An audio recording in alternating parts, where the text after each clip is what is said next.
Well, Jim, it's a beautiful morning here in Place de 6 Juin 1944. I'm not going to bother with, what is that, Milneuf? Don't worry about it. Don't worry about This it. place in 1944. 1944. That's all you need to know. We're in the right place. Here in Arromanches. I know, it's unbelievably exciting. Yeah.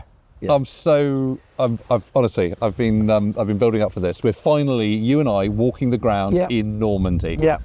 In the year of years. And I've been here several times before, and and seen the mulberry, but each time you think, Blimey. Okay, hold that thought. Yeah, we'll come back to that. We'll come back to that. So first of all, I've got some gifts for you. So first of all, I've got a pair of field glasses, and I think you'll appreciate the strap, because as everyone knows, that's a standard issue machine gun belt.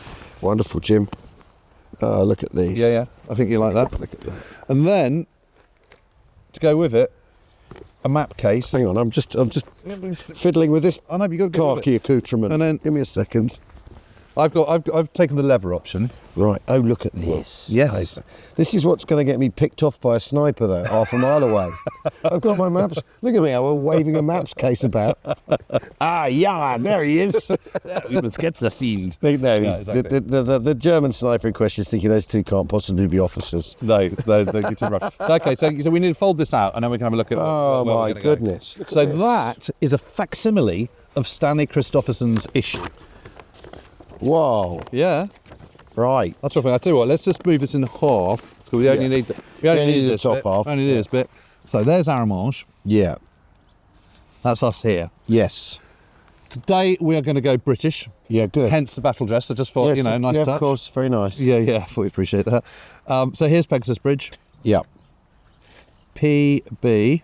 So we're going to go all along here, along the coast, like there. Then Ranville. Yep. DZ. And then Bréville Ridge. Later on we're going to go to Vierville. Yep. Look at Stanley Hollis VC. Yep. He of unbelievable bravery and brilliant teeth. Yeah, he's a pub landlord. He's a pub landlord. That's you feel bonded. When the shit hits the fan. Yeah, I know, but it is, honestly, when you follow his Victoria Cross serve drinks in. I still love that story about him and the longest day. Yeah. Excuse me, Mr. Hollis, will you shake the hand of a German? No, I won't. Quite right, too. And that's where he. That's Vierville. Yeah. We go from Vierville where they landed. We see where they land. This is Gold Beach, so it's King section, right? Jig and King. Yep. So Sherwood Rangers on Jig. Yep. I'm resisting the urge to do loads of Sherwood Ranger stuff. I think it might tickle us a little bit. We can do it another time. Yeah. Go inland to Crepon. Yep. And then we'll look at Bassenville, which is one of the first airfields that was owned, B2. It's where Pierre Closterman came in. That's right, yes. Show. Yeah. And it is absolutely fantastic. And literally just an inch over the hill is Coy, which is where Monty had his headquarters, in the chateau, in the grounds. Yeah, in the grounds. You can't have it in the chateau. Is that the place where... they found all the Germans in the shed. Where Smuts goes, I smell Bosch. And pulls this German out of a hedge. Some bloke hiding in a hedge. That's exactly where it was. Oh, fantastic. I can't wait to go there. Yeah. And the scene of the pig as well. Yeah. And then we're going back to Arromanches, and we're going to look at the logistics, big war. Yeah. The whole kind of how you supply it all, and I just look at it. Then we're going to Long-sur-Mer. Yep. Because I want to look at that lozenge shape cut out of the breach. Yeah. Fired by HMS Ajax. Yes. Those 4 batteries. Yeah, Ajax gunnery. And you know in every single movie about D-Day, and anytime you need a German bunker, you have that really massive bunker with the kind of really narrow aperture that looks sinister.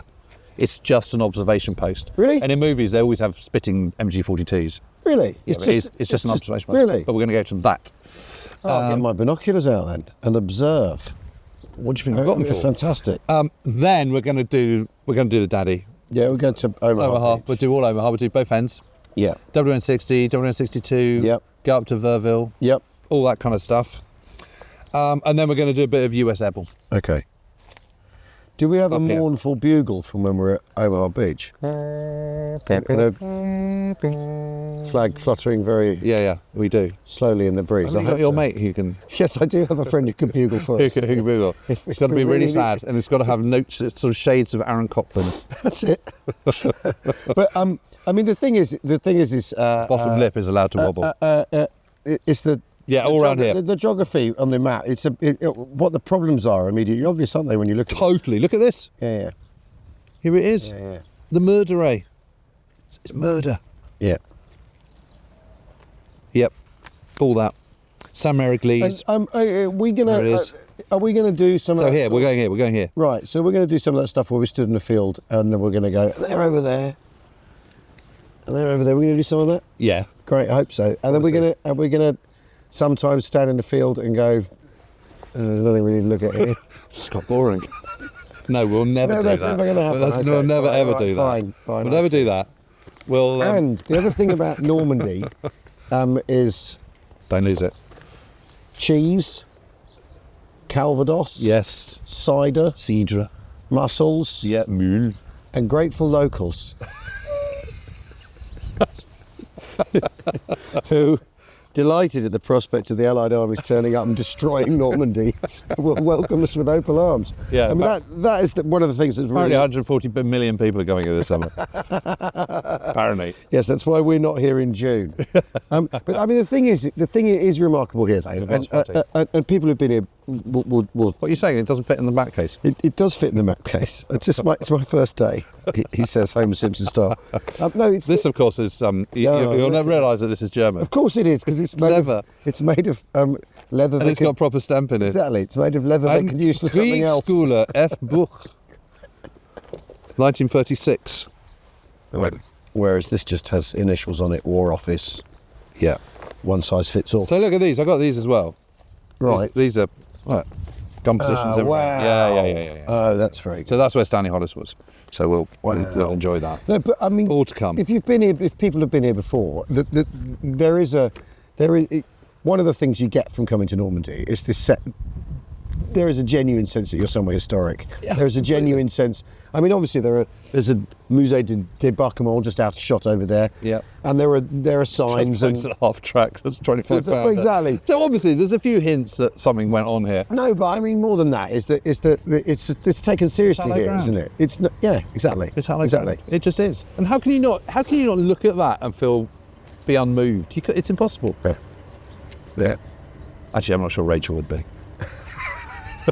Oh, well, when I brought No, I think she is. when I brought my daughters here, I mean, it must be 12 years ago now. They were completely beguiled by Yeah.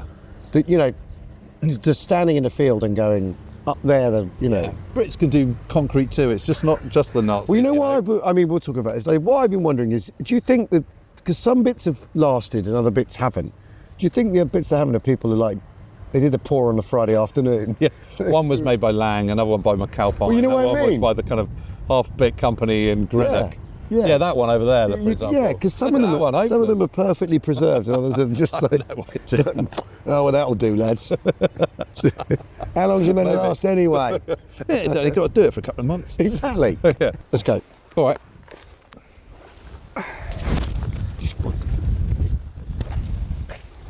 I mean, none of these have got brandy in. That's the problem.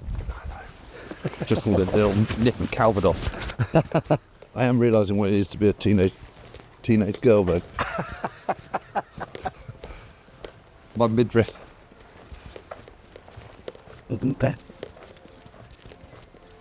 What? You just think of it bustling with I know. people and stuff and Just trucks coming in. Yeah, So presumably they're coming in because one of the piers goes straight onto there. yeah. It must just go straight out here. Well, right? there's another one there, isn't there? So it must just come straight up here. Yeah. I think when you stand on the beach, you can see where the breaches are in the seawall where they put the stuff in. But then you're in tiny Norman streets like this as well. So Yep. there's another reason you can't have this Pershing tank. Yep. Don't want them. It's what Sherman. Yeah. There we go. Oh yes. Yes. You're that side to start off with. Armed with croissant.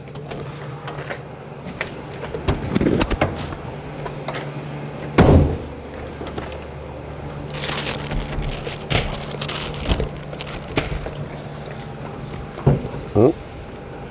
Is this door locked? No. Yes, it is. Yeah, hold on. Okay. No, it's not a problem.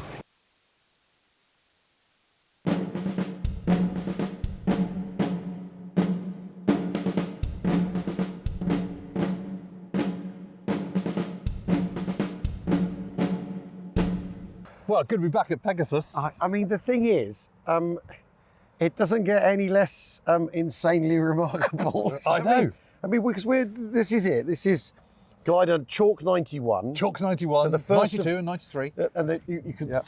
that's 2 there, and through the trees you can see 3. Yes, yeah. But this is, I mean, It's insane, isn't it? It's not- so brilliant. it's not actually spitting distance, but I reckon I could hawk one 47 up. yards. Yeah, I reckon 47 yards. I reckon I could make the bridge go patang if I hawked up a big enough globule from here. It's just there. It's just there, and I mean, well. So, I mean, I just love the whole story of it because they're coming over at 6,000 feet when they hit the coast. They're being towed by a Halifax. Yep. 28 men in each one. Yep. So there's 24 oxen bucks on it, 4 engineers. yeah. Because that's the key thing. Make sure Well, that doesn't get destroyed. But yeah, Doesn't blow up. You've got to well, they don't know. They don't know if it's been wired to blow, do they? No. They just don't know. So you need the sappers there. Yep. And the sappers are. And finally, they figured out that you don't put them all in the one glider together. No. In case it goes to. Yeah. It goes wrong. It goes in the And drink. let's face it, there's a little bit of form to suggest that it might not all work out as planned. What, gliders? glider assault. I mean, the thing about this, though, yeah, so they come, they turn into the wind, don't they? Yep. So they go past. So they're coming in at Yeah, 6,000 right. feet. There's a twang. Yeah. And they suddenly realise it. And Howard says, right, everyone stop singing now. Let's Yeah. concentrate, chaps. Yeah. Then Breville lifts off he's the lieutenant, the platoon Yeah. commander. He lifts off the door. Yep. And it kind of rolls up onto the top of the glider. Yeah. And they can all look down. And John Howard sees it, and it all looks exactly as he'd And it's imagined it would. exactly as it imagined. And for they them. Yeah. cruise on, they level out at about 1,000 feet, they come past there, turn around and drift in, and then it crashes, the wheels break off, but it has Yeah. those skids underneath it. Yeah. So the wheels break off, they're all like this, aren't they? Yes, they're all doing that. Brace. Brace. They do have a seat belt. Yeah. But I mean, you know, great. Yeah, good. Yeah. Okay, and airbags. But I think, I mean, what is amazing about it though is Howard has said to, it's Jim Woolwork and Bob Ainsworth are the Yes. pilots, and Howard has said to Woolwork the day before, he says to him, "Sir, where do you want me to land the glider?" He goes, "Well, put it on the wire there if you possibly could." And he says on reflection, he thinks he was being facetious. You know, he was Yeah. being, well, I'll stick it on the wire, you know, whatever. Because then none of them think this is going to work. No. But it None of does, them. it just nudges the wire. He lands on the wire. And then off they go. Jump out. The cockpit falls apart. Everyone's knocked out for a moment. Howard's lid goes down, and he thinks can't see anything. He's been knocked he thinks unconscious, He's doesn't been he? blinded. He's been knocked unconscious. He thinks, I've trained for this. I've come all this bloody way, and now I'm blind. I'm Yeah, useless. yeah. And then realises his helmet's just Yeah. in the wrong place. And it is dark, to be fair. It is Yeah. night. And then off they go, and up they run past that party of school children. Yes. And you know, because that's the thing about coming here now. There's only 11 defenders here. Yeah. They're all Ost battalions. Yeah. So they're kind of Russians and Czechs and Yeah. Poles and what have you. There's 11 of them. There's a platoon commander and 10 other men. Yeah. That's it. Yep. And they don't know what's hit them. Den Breville is kind of coming, running off. Yeah. Off Look he at him, goes. look at him go. There he is. Carry on, Holland. Carry on. Very good. And that's literally it. That's it. Well, That's literally it. and then the sappers have to go underneath, and they find where the gears should be underneath the bridge. They don't know what it is. There's a box under the bridge. Yeah. That's where the gears because it's a lifting bridge. Yes. So it's a shipping canal. This. And the idea is that the bridge comes up, ship comes through, and they find point. they find the box, and the sapper thinks, "What the hell's this?" And it's twins. It's a pair of twin sappers or brothers. No, that's on Horsa. Oh no, that's on Horsa, isn't it? Yeah, Oh, Cyril and Claude Larkin. That's right. Yeah, but the Larkins. That's right. But they find Larkin a by box. name, They Larkin find by a box, nature. and the mechanism's been taken out. That's right. And the cogs are all stacked up. Yes, but yes. But you know why the demolitions aren't in place? Yeah. It's because a little bit before, Yeah. they'd had some experience where the Germans had gone, right, whatever you do, don't blow the bridge. Yeah, and then And the Russians go, what, someone- you want me to blow the bridge? Yeah, that's right. Yeah, and they blow the bridge. Blow the Yeah, bridge. Yeah. It's the exact opposite. So this time they just don't have the demolitions on it. They haven't done it. Yeah. Yeah. It's you're a bit puffed from your Well, exertions. just there. the adrenaline coursing through me. kind of here. They always lob grenades, don't they? But I think if I'd done it, I'd treat it like a cricket ball. Would you? I don't know. It's not a thing I've given a lot of thought to. But yeah, I mean, it's extraordinary that they take it. And then 20 minutes later, essentially, 7 paras start landing on DZN, and they can see them. Yes. They can see the tracer going up. This is pine coffin. Yeah, the pine wooden box. They can see that. They can see the paras coming in and coming into land. But the thing with that is, you know, Richard Todd goes out of the door of the Sterling with 2 kit bags on. He's got one on each leg because one of them's an assault boat, an inflatable. Yes. Because the expectation is they're not going to succeed here. They think the bridge will be blown or the gliders will go to the wrong place. Because up to this point, bridges have been blown and gliders have gone to the wrong place. Yeah. And there are assault boats in the gliders as well. Yeah. For going across the river if need be. Yeah. So the fact that this goes so, although one of the Horsa Bridge gliders goes to the wrong place. Yeah, but the other 2 get there, but they still take Horsa Bridge really quickly. Yeah. And then it's Lance Corporal Ted Tappenden. That's right. Who's desperately trying to make radio contact with the guys at Horsa. Yeah. And he's going, Dog 4, ham and jam, ham and jam. There's no answer. And then he goes, ham and bloody jam. That's right. And eventually they get hold of them. It's all fine. But what's interesting about this though is if you take this, if you seize this, the Germans have got to go around Caen. So how important this is as an opening moment, as an opening part of the D-Day plan, going exactly right. Yep. I mean, everything else that the Airborne do is then you've got to hold it though. You've got to hold it, which is what 7 Para 4 and then the Special Service Brigade later in the day, and the 13th, 18th Hussars who turn up. So you know. But Lovett and Co don't get here till 1 o'clock, 1:30, something like that. So they have accounts vary. Accounts vary. 2:30. Recollections vary. Well, because they're meant to all be on double British summertime, aren't they? But maybe they're not. And And the other thing is, you're just not looking at your watch all the time, are you? When you're seeing off Jerry, and you're being sniped at from the Chateau Bonneville. Yes. Yep. Which is a maternity hospital. Yeah. Which is I mean, the idea that that's full of babies and there's a German on the top. Going. Sorry, sir. Yeah. They have the bridge, mein Herr. This isn't the original bridge. No, the original bridge is over there. It's over there, but it was an American bridge. So is it? Yeah. So they had to talk to the engineering company that built the bridge. Is that so? Yeah. So there's all that going on in the background, and then of course the other thing is they don't know the loading of the bridge. They don't know if it'll take a Sherman, for instance. Right. I mean, it looks like it would. Well, what's a Sherman? 30 tons? Yes. So they need to know. So basically, on D-Day, the CRE of 6th Airborne Division, Commander Royal Engineers, he has a look at it and thinks, well, you know, we know they've been putting Mark IVs backwards and forwards across it. Yep. The Mark IV's 25 tons. Yep. So they're thinking, probably good for Sherman. Yeah. And when the 13th, 18th... Only another 5 tons? Exactly, only another 5 tons. So when the 13th, 18th Hussars get here, he goes, all right, look, I think it's fine. Yeah. But he gets on the tank and goes across with them. On the first tank, goes across with them. Like to say, if you go in the drink, I'm coming with you. Nice touch. As he should do. As he should do. It's just doing his job. But because that's what it's, you know, that needs to be right as well. As well as it not being demolished, it's got to be serviceable. Yep. But it's interesting, isn't it? Because they take out the 11 people here, no problem at all. They've secured it really quickly, but they have no idea what's going to come. No. What counterattack there's going to be. No. They've got it. They've got to hold it. Holding it is a totally different kettle of fish. Yep. Little bit after midnight, about 1:30, Hauptmann Schmidt turns up, who's the commander of his position. They shoot him up his Merc swerves off into a ditch. He's still wounded. He goes, "You've got to kill me. You've got to kill me." The dishonour of being. Yeah. So they give him a shot of morphine to shut him up because he just won't stop talking.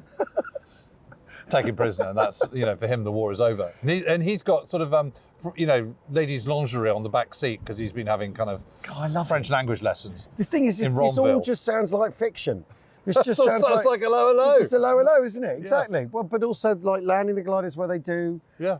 You know, the whole Hauptmann thing. Schmidt, he's called Schmidt. Yeah. He's got French lingerie on the back seat, and he's got a Merc. And the men here. Talk about cliches. They think that gliders crashing is the sound of bombers bits of bomber or whatever. Yeah. Because there's always a bomber stream over here. Yeah. Always. So you know, whatever. Yeah. I mean, they're not doing their job very well here. Let's be honest now. Well, let's say that, you know, motivation's not high. Morale's not brilliant. Method, dodgy. So, and then Café Gondry, which is over there, is the first liberated building in France. Yeah, 12:30. TM. Or 11:30 if you're French. And Monsieur Gondry, Georges Gondry. had worked for Lloyd's Bank in Paris. Is that so? For 12 years. So Okay. spoke English. Ha! So Useful. what happens is, lots of, you know... Paris go across. Well, Paris go across. They bang on the door. Vous civil, one of them's going. Vous civil. And he says, he thinks, I don't know who these guys are. Because he doesn't know who they are. No. Doesn't know they're the Brits yet. So he says, civil, like that. And then he realises that they only speak, all the French they know. Well, they're English, aren't they? They don't bother Well, yeah, learning that's French. what they've been told to ask as well. Because there's the problem, they have to go, they go door knocking. They're going door knocking around here. Bonjour. Bonjour, les Allemands, like that. And, you know, and running into the locals for the first time. So you've got those first encounters between Allied soldiers and the locals, which is, you know, another part of the part of the story. Yes, so. And he's got his 90 bottles of champagne, which he's hidden. Yes. So they've survived the war, and he gets them out. Yeah. And they all have a little drink of champagne. And actually, I was here in 2014. It was really good fun because Arlette, who's his youngest daughter, who still runs the cafe, she got out some champagne, and wonderful. there we all were. Wonderful. Toasting with the veterans. It was brilliant. Yeah, she made me hot chocolate last time I was here. Did you? It's a slightly different, Well, slightly what time different did you occasion. turn up? Well, it's You were at 11:30, weren't you? No, it's in the afternoon. Okay, well, that's fair enough. But so Schmidt's shot up, but then the Germans, if the British know the value of this. Well, they're on exercise, aren't they? Half of 21st Panzer Division is on exercise. And they're down here, and the problem is they're on an exercise without live ammunition. Yeah. So they turned down this road from Benneville. And Wagger Thornton, Sergeant Wagger Thornton, who's actually come down at Horser Bridge, runs up, and he's got the pier, and off he goes. Well, knocks the first tank out. And, destroys an armoured vehicle. An armoured vehicle. There's this debate as to... Was it a Panzer IV? Was it something else? Half track, no one knows. No one's sure quite. Okay, but it goes up in flames. Yes. And it's very much... And the other one reverses. The other one thinks that... Sod this for a game. Maybe not. Yeah. Not tonight, Josephine, and buggers off. Yes. And that sort of sets the mark for, you know, the Germans have a feeling that there's anti-tank weapons here, so it's going to be more difficult than perhaps it ought to be. Well, they've got a pier. They've got a pier, yeah. So, but now it's wait for 7th Para to come, battalion to come down. That's Richard Todd, the film star. He's literally the first in his stick to come out. Yeah.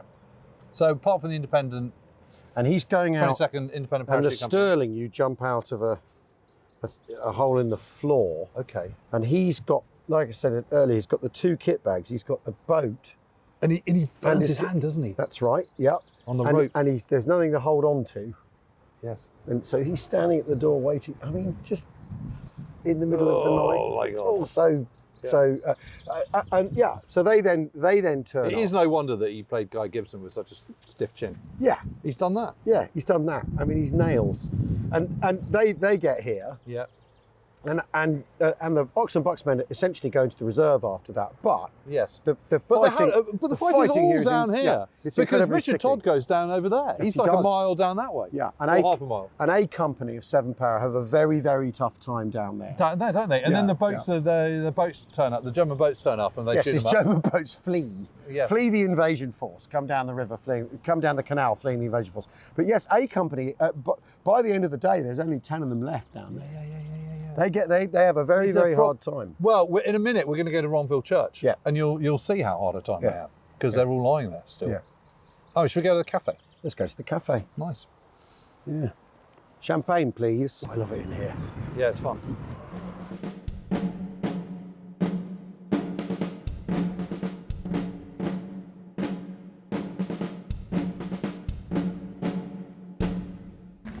Well, this is Ranville Church. I know you know it, but I've got an absolutely amazing story, which actually Peter told me. Peter Adams, yeah. Right. So he knew Sergeant Herb Fussell. Right. And Sergeant Herb Fussell was in the 22nd Independent. Oh, right. So he's a pathfinder. He's a pathfinder.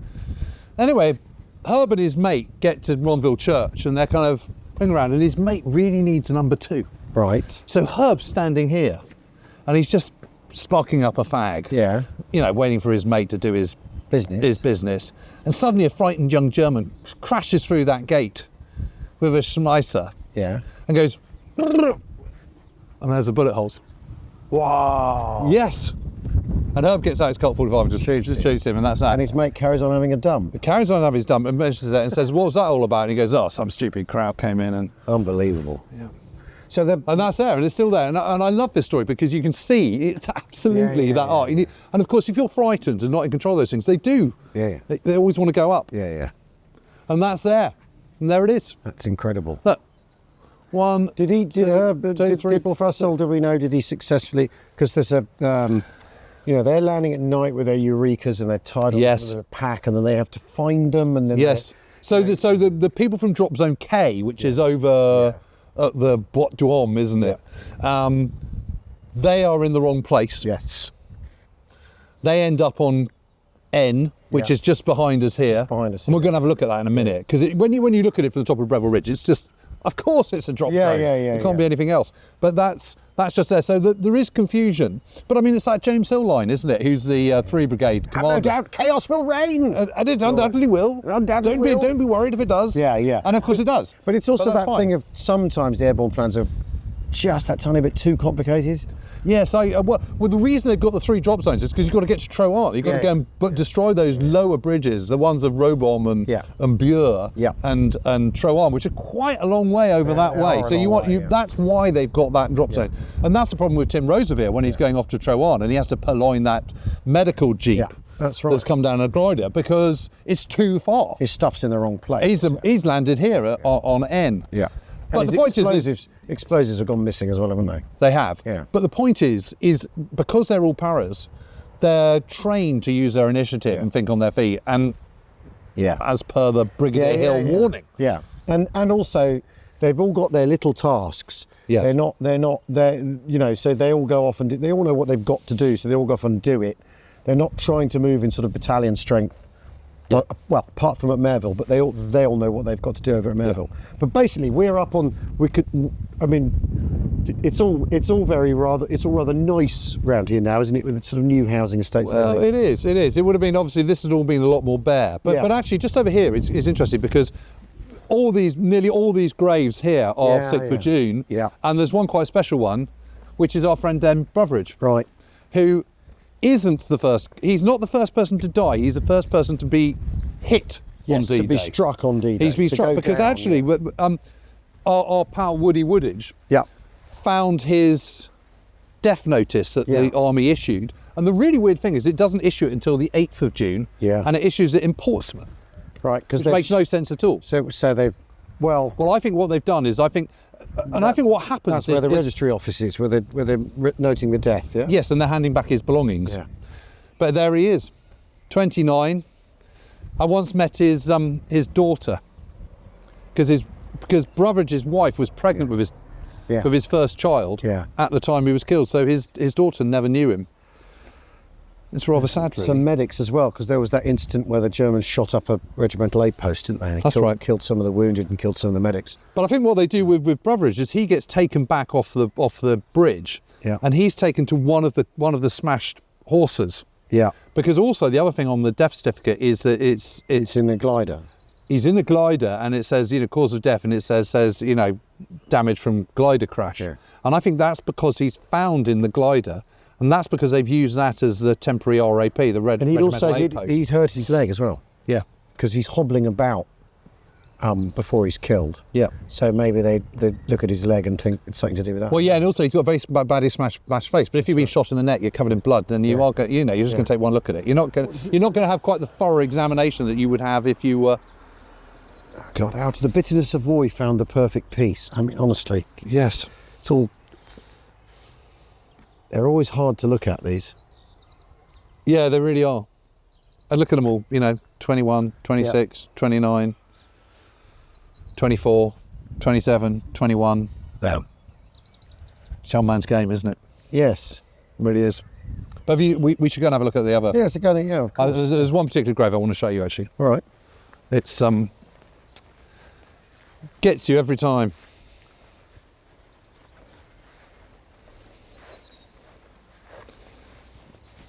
Whenever I'm in a Catholic graveyard, I always think how subdued Church of England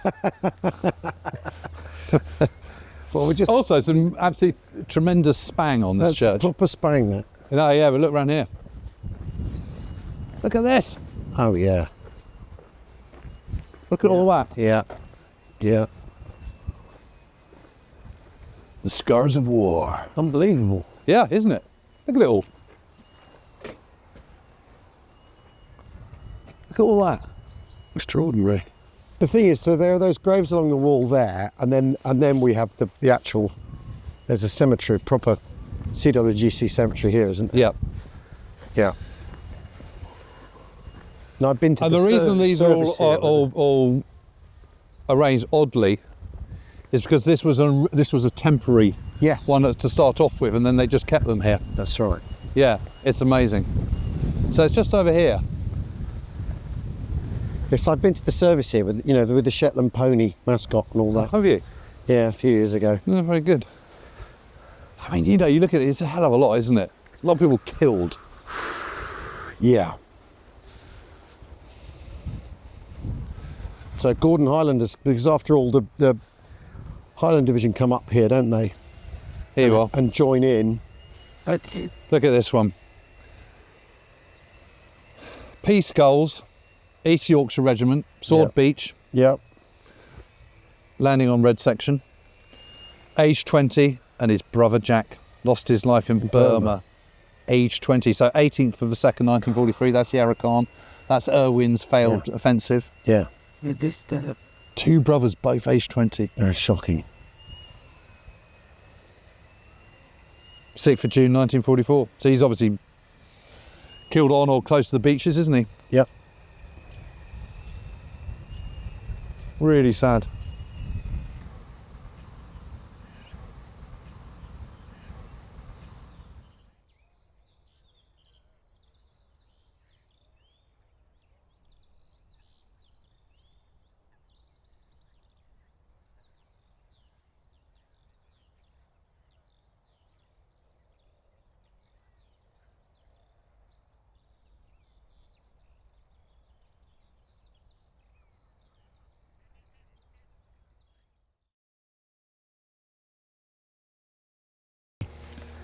Right. We have the map case, Jim. We're going to do a little bit of cartography. This is the mappage moment. Right, okay. Okay, so where were we earlier on? Well, you've penned it, haven't you? So Yeah. we are here. So we're at Ranville now, and we're heading up to the Breville Ridge, an absolutely vital bit of high ground, and actually where a very famous German general visited just on the very eve of D-Day. Right, onwards. Yep. You can fold that. Right. Oh, thanks. Yeah. So we're going to the DZ, no? Yes. Right. Hold on, you got to re-slam it. Am I? Got to really slam it. Don't be soft.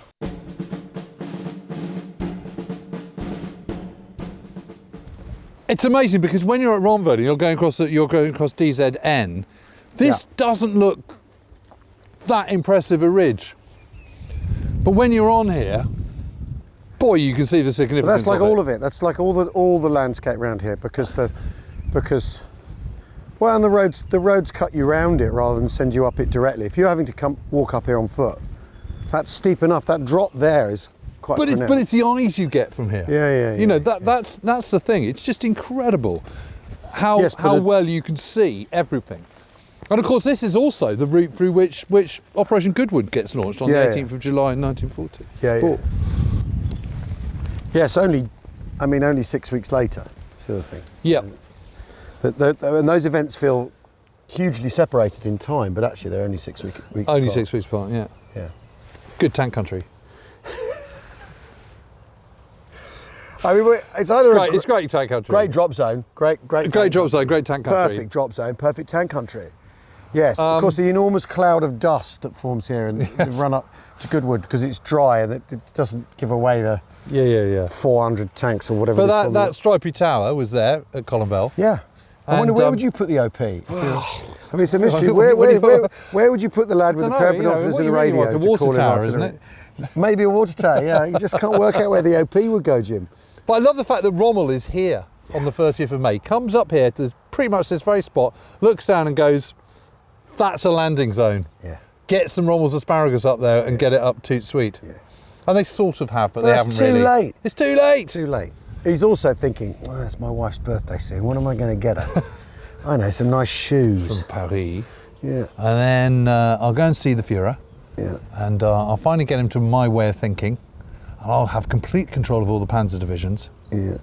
And give Lucy some shoes. Well, if wishes were fishes and all that. Yeah. Yeah. Suddenly it's kind of killing two birds with one stone. You can't see Pegasus Bridge, but you could. I mean, you know where it is, though. The thing is, though, if you are the Germans, you absolutely do not want to give this up, because you know, this offers you basically shelling rights. Yep. Of everything in that direction. And observation rights. Exactly. What it amounts to. Yeah. Well, I suppose the two go to hand in hand. They're the same thing, aren't they? But it's absolutely amazing. It's so obviously the place to put a drop zone in. But also you can see the whole thing kind of unfolding. You can see, yes, secure those bridges, get onto this high ground, destroy the bridges a couple of miles that way so that the Germans can't come and attack you from the flank. Yeah. And basically, it all goes, you know, that all comes to pass. You can also see, when you're up here and you see these gradients, why this is a tough nut to crack, to take with infantry. Because they've got to come up that hill. There's all these wide open spaces, which means, well, they're not going to come up the middle of the meadow, are they? They're going to come up the... Well, the Germans do counterattack and push down, and they take Bréville, and then 12th Para Battalion, and part of the Black Watch, who've been seconded from the 51st Highland Division, who come up here, and they attack late on the 12th of June. That's right. So D+6. Yes. And it's a 110 men. They always say, don't they? But by the time they were attacking at 10 o'clock at night, Bréville was aflame against the backdrop of the dark sky. And they lose, 140 men, don't they? At least it's 140 out of 160, or 121 out of 160 from 12th Para. Yeah. And then 200 from the Black Watch. Yeah, well, yes, it's 200 in total in the Black Watch. The memorial over there says 110 killed. That's a lot, isn't it? Which is an awful lot of people from a battalion. Of 845. But there's an encounter where Terence Otway, who's been at 9 Para, has been at Merville Battery over there. Yeah. He basically says to the Black Watch colonel, he says, you know, you want to be really careful. You're not going to advance up that field in open order, are you? He says, don't worry, chap. We know what we're doing. This is how we do it. We've been around for a while. And off they go and they get cut down. Jeepers. And but this is the thing is this then, I mean, the interesting thing is once this is secured, basically there's a kind of stalemate here, isn't there? Yeah. Until the end of the until the end of the campaign. Until the end of the campaign. I mean, that road that we've just come in here, that's the front line. And you can see the little culverts either side of the hedgerows, either side of the road. Those are the trenches. Yeah. And there's a house just behind those trees there where the cellar was the RAP, you know, the regimental A post. Yeah. And that was it. It's all along here, and this road just keeps going. Yeah. That well into the Bois de Bavon and 8 Para Pearson. Yeah. He's in the Bois de Bavon. They run a sort of relentless patrolling campaign out of the Bois de Bavon, where the idea is to stop that road that comes up to this road. Yes. The far end, to make it impassable to the Germans, and basically they're in there for 2 months, dug into that wood, with him patrolling personally, leading patrols aggressively, and running, you know, a Vickers gun on the corner of each corner and all the wood and all this sort of stuff, and running a sort of, not guerrilla campaign, that's the wrong word, but like a relentless, aggressive thing to aggressive patrol work to keep the Germans out. And to make it too difficult for the Germans to come in. And the amazing thing is that is exactly what's happening on the front in Ukraine at the moment. Yeah. Aggressive patrolling, people in trenches, going out, clobbering. Well, and calling posts, in tons of gunnery. Yeah, but you know, so the principles are basically the same, aren't they? Yeah. Amazing, nothing's changed really. But this is how this fight up here is how 6th Airborne spends its August. What is it, 4,000 casualties or something? Something like that, yeah. And don't forget to get Airborne divisions are much smaller than. Yeah. So that's like a third of their strength, isn't it? Yeah, if not more. Yeah, because the Oxford Bucks come up here and take Chateau Saint-Côme, don't they? That's the job they're given. And you've the lots and lots of mortar and snipers. Yeah. That's where most of the casualties come. Yeah.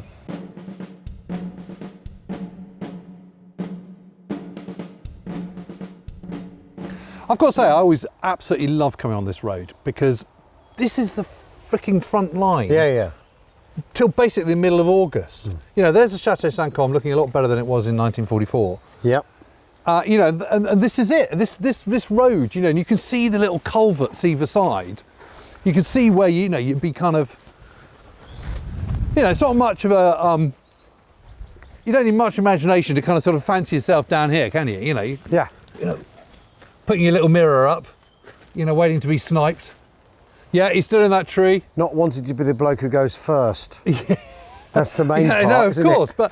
but the biggest number of casualties here are from mortars and sniping. Yeah. So basically, this is know where you stand, trench warfare. Yeah. Basically, once you've got up here, there's a big ding dong, isn't there, for the Chateau Saint-Côme? Yeah, that's right. Just over there, behind those trees, just a bit further down. Yeah, it's just round that corner. There's a house, and in the basement of that house, that's where they had the regimental aid post. Yep. And it's so atmospheric because this road is exactly the same course. A lot of these trees, I mean, that oak tree would have been here. Yeah. A lot of these trees would have been here. Obviously, it's a dirt road in those days. It's a sort of grit road rather than tarmac. But otherwise, it's been, tarted up and sanitised, and obviously it's not looking as war-torn as it was. Yeah. But you can absolutely picture it, can't you? Yeah, you can. Like you say, this is the front line right up until the breakout to the Seine. Yeah, you hold it. This is your anchor, Yeah. and this is the whole point about this end of the battlefront of the whole Normandy front line. Yeah. You kind of it doesn't look like it's moving much on the map, but I think the other thing is you understand that whole thing about the anchor of Caen. Yeah. This idea that you're just this is a blocking wall while the rest of the Allies push southwards, and then eventually they're going to sort of sweep round south and capture the whole remains of the Germans in that pocket. Yeah. But up until here, this is the pivot, Yeah. and this is just a blocking holding position on the top of this ridge. Yeah. And the other thing I absolutely love about it is that you get this sense that of the scale of everything, of how it all fits in, how it all fits together. Yeah.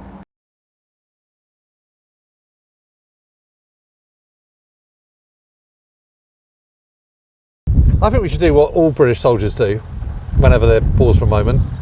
Brew up. So this is my, and everyone should have one really, this is my Luftwaffe flight engineer box. Of course it is. Of course it's a Luftwaffe flight engineer box. I know. It's, Yeah. I'll be with you with a chair in a minute. yeah, you haven't got that quite right. There's a... This couldn't be any more that's James just Holland. absolutely hopeless. But that goes in there, Yep. and that goes in there. The key to it Is is... to not do it when you're being filmed, to make Okay, so it you look have like to do a that first, complete that's it. putt. There you go, look at that. You call that up? Bob's your uncle. And this was used in the war by Captain Norman Field. There we go.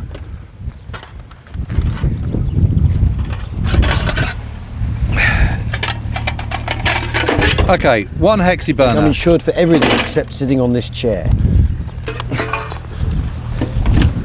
One tablet. Never felt so comfortable. I got the back wrong. Oh, have you? Yeah. Still No, it not just got- hasn't slotted in. This is going to be... Join us in part 7 for me finally fixing the... There we go. Right. You know what you're doing with that, do you? No. Okay.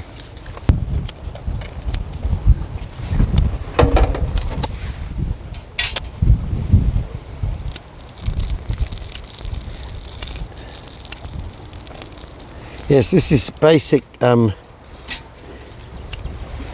fieldcraft, live on the land soldiering that you're seeing here, ladies and gentlemen. James, of course, has written extensively about this sort of stuff. Endless volumes. And here he is putting some of his theories into practice.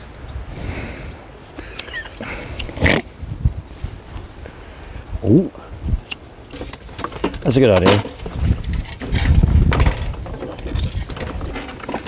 That's already better. Is it better enough?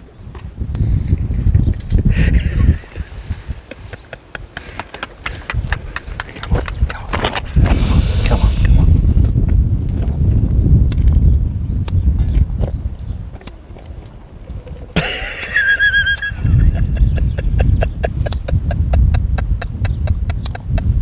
Highly impressive, some of this fieldcraft.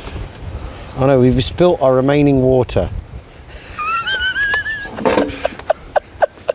Oh. All right, listen, I'm going to put a jet boil on and get you some hot water.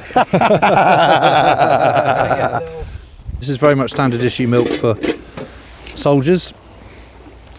I reckon the water is absolutely delicious and full of sugary goodness. So what's a soldier got on him? In his 24-hour compo ration pack. Yeah. He's Well, he got- said he's got K rations, hasn't he? That's what they call Yeah. them, isn't it? And that's a meal, I think, isn't it? Yeah. 24 pack is you would have your couple of, that's where you have McConaughey's, you've got your stew, tin stew, tin fruit, Yeah. some boiled sweets, Boiled sweets. bit of chocolate you'd have, biscuits, hardtack biscuits. Yeah.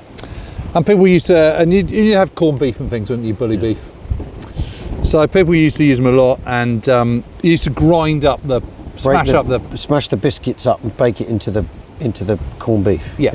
And make a sort of hash. Make Yeah. a hash, exactly that. Yeah. I remember an old guy, a 9-para guy, telling me how much he liked the American bacon. Really? All the bacon was best, mate. Boy, you'd open a tin and you'd pour the fat out. Oh, I'd pour it on everything else. Fantastic. Hold on, I've got to do something. How's my chair faring? That's it. That's starting to, you can see at the bottom that's starting to happen. Good. Well, it's not taking that long to brew up, is it?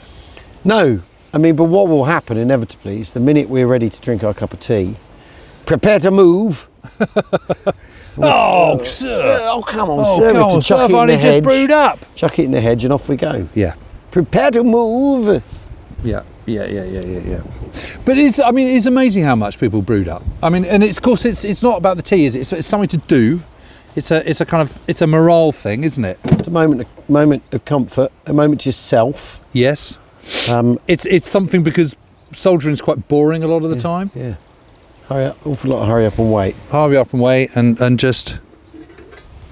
And It's the looking thing very to good. remember is you're outdoors all the time. I know, and this is So- something warm, isn't it? It's not very warm, and you imagine if you've slept overnight where it's properly cold, your limbs are stiff in the morning with the cold. Yeah. Your body's heavy with the cold and all that, and you need to warm yourself up, and you can completely see where this. And of course, the Americans are drinking coffee. It's not like they're not doing it, you know. Yeah. The Mickey taking comes just because it's tea rather than Coffee. Yeah. So the Americans got instant coffee by this point. Yeah, they must do. I think that needs to go a little bit more. Yeah, it's not got far to go. No. Yeah, you think, I mean, it's interesting, isn't it, that 6th Airborne have basically all those different things to do. Their drops go wrong, and they do them anyway. Yeah. And then when it comes to the infantry part of their battle, which is basically holding the Breville Ridge, they start doing that undermanned, underpowered, because Yep. people have been dispersed, and also, you know, the Canadians have lost a whole load of people. Yep. 1st Canadian Parachute Battalion lost a whole load of people in the flooded bit. Yep.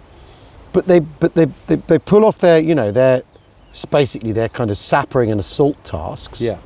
Even though, because the thing about Pegasus Bridge is that's the bit that goes right, and Horsa Bridge, they're the bits that go right. Yeah. Everything else kind of on paper goes wrong, but they pull the rest of it off. But whichever way you look at it, 6th Airborne drop is a real success here in Normandy. Yeah, well that's in spite of Okay, itself. In spite of In itself. spite of itself, yeah, but isn't that what they're trained for? I mean, Yeah. Yes, but That's that's a also the little thing. That's also the thing that then beguiles airborne planners into thinking this. You know, we can make the airborne thing work, even though the key thing is they are relieved You know, not in terms of Pegasus Bridge is relieved that night. That does happen, but they're relieved by Special Service Brigade. Yep.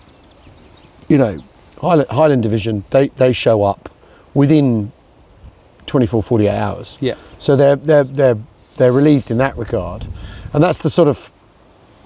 And then go on to fight very well with great vim and great application. So that kind of then gets interpreted into we can do anything we want with airborne soldiers. I guess so. I think it really does. But I think you're probably right. But I think what is amazing about D-Day is just. Oh, I love it. You know, Horse Bridge and Pegasus Bridge tick secured. Yeah. Okay, job done. Merville battery Neutralised. reduced. Yeah. Done. Get onto Breville Ridge. Yes. Yeah. Destroy all the bridges they need to destroy across the River Dee. Yeah. Every single one. There's absolutely nothing not to like about this. Yeah. The results of this. Yeah.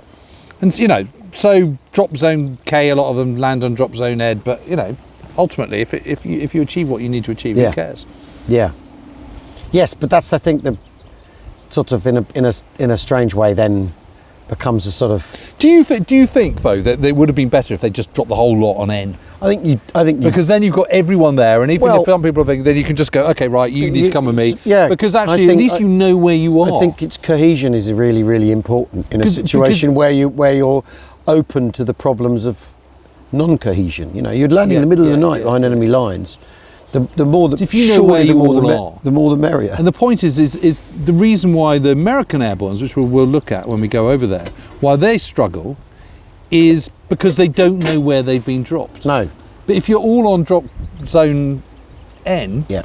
you know where you are, Yeah. which then means you can tab along the roads. They're all fit enough. They can do 4 miles, 6 miles in a couple of hours. Yeah. Enemy notwithstanding. Yeah. I mean it is amazing up here though, and they then because the glamour bits, the bit that people remember about the airborne is day one, is D-Day. Yeah.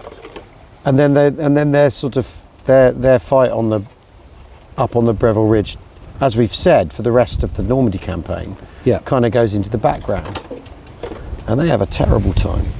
Okay, so in a very real way, the jet boil is kind of rather like the flimsy can full of sand Yes. and petrol. The jet boil is an indication that we are on a schedule. Yeah. We aren't waiting for the Germans to counterattack. We've got other places to be. All right. So do you think that's boiled now? Well, the voice is off. Say yes.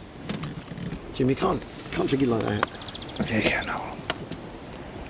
What happened to Al? He died in a gas explosion just outside Tehran. Yeah. But there was a sort of majesty to it. Thanks, Jim. Cheers. V is for victory. T is for victory. I'll tell you what, that is really good. It's not bad. Does anyone else want to brew?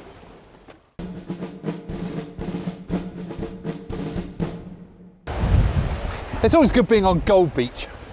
There's a big one. You can see the Mulberry Harbours over there. Yes, you can see them all the way up to the Mulberry, to the breakwaters. Yeah. But this is King section. This is where 69 Infantry Brigade are coming in, all part of the 50th Division. But what I always kind of think is really, really interesting about this is you kind of think, okay, so they're at the top. That's 16,000 men. Yeah. Okay, and what happens on these invasions? It goes like that. Because in your division, you've got your 3 brigades, each of 3 battalions, each of 845 men each. Yeah. And when you're attacking with 69 Brigade, you're actually attacking with 2 battalions up, 1 in reserve, Well, with 10% left out of battle. 2 companies up, 1 in reserve. 1 in reserve. So actually... 2 platoons up, 1 in reserve. Yes. So what you're actually landing with is about 400 men. Yeah. Something like that. So it's sort of like that. Yeah. So you say, well, we're attacking with this whole division, but actually you're not. No. You're not attacking a No, division you at never all. are. You never are, right? And this bit here, you know, a few hundred men plus fire support from offshore naval guns and all the rest of it. It's not a lot to assault a fixed position like this. No. And actually you can see, you know, these rocks were here at the time. This is the old sea wall. And so they have to blast gaps through it. This is quite a lot to be getting on with here, isn't it? It's quite a lot to be getting on with it. And also those houses mean that you're potentially under enfiladed fire from there, aren't you? Because they're overlooking here. Yes. And from there, Yep. they're looking down the beach, and that's the thing you don't want, being flanked Yep. as you come in. Going forward's all right. Tackling positions in front of you is okay. It's being flanked. It's fire coming down that's the Yeah, and then you've got to big get up issue. there. Then you've got to get up there. I mean, am I right in thinking? Excuse Bless me. you. There are shoals off there because there's a buoy out there, so they've got to cut. I don't know actually. Because on the map it was Roche to something. Yeah, maybe. So they've got to come in at they've Yeah. got to come in at an angle, haven't they? And They've also got the to other come point in- is as we saw on that map, you've got a big section where it's just marshy land. Yeah, yeah. There's no point in coming ashore there because No. you're not going to be able to get off it. No. Which is why the Germans focus their defences around this road because and it's obviously why the Allies want to attack because there's a gap in the sea wall. There's that route up there. But it's quite defendable.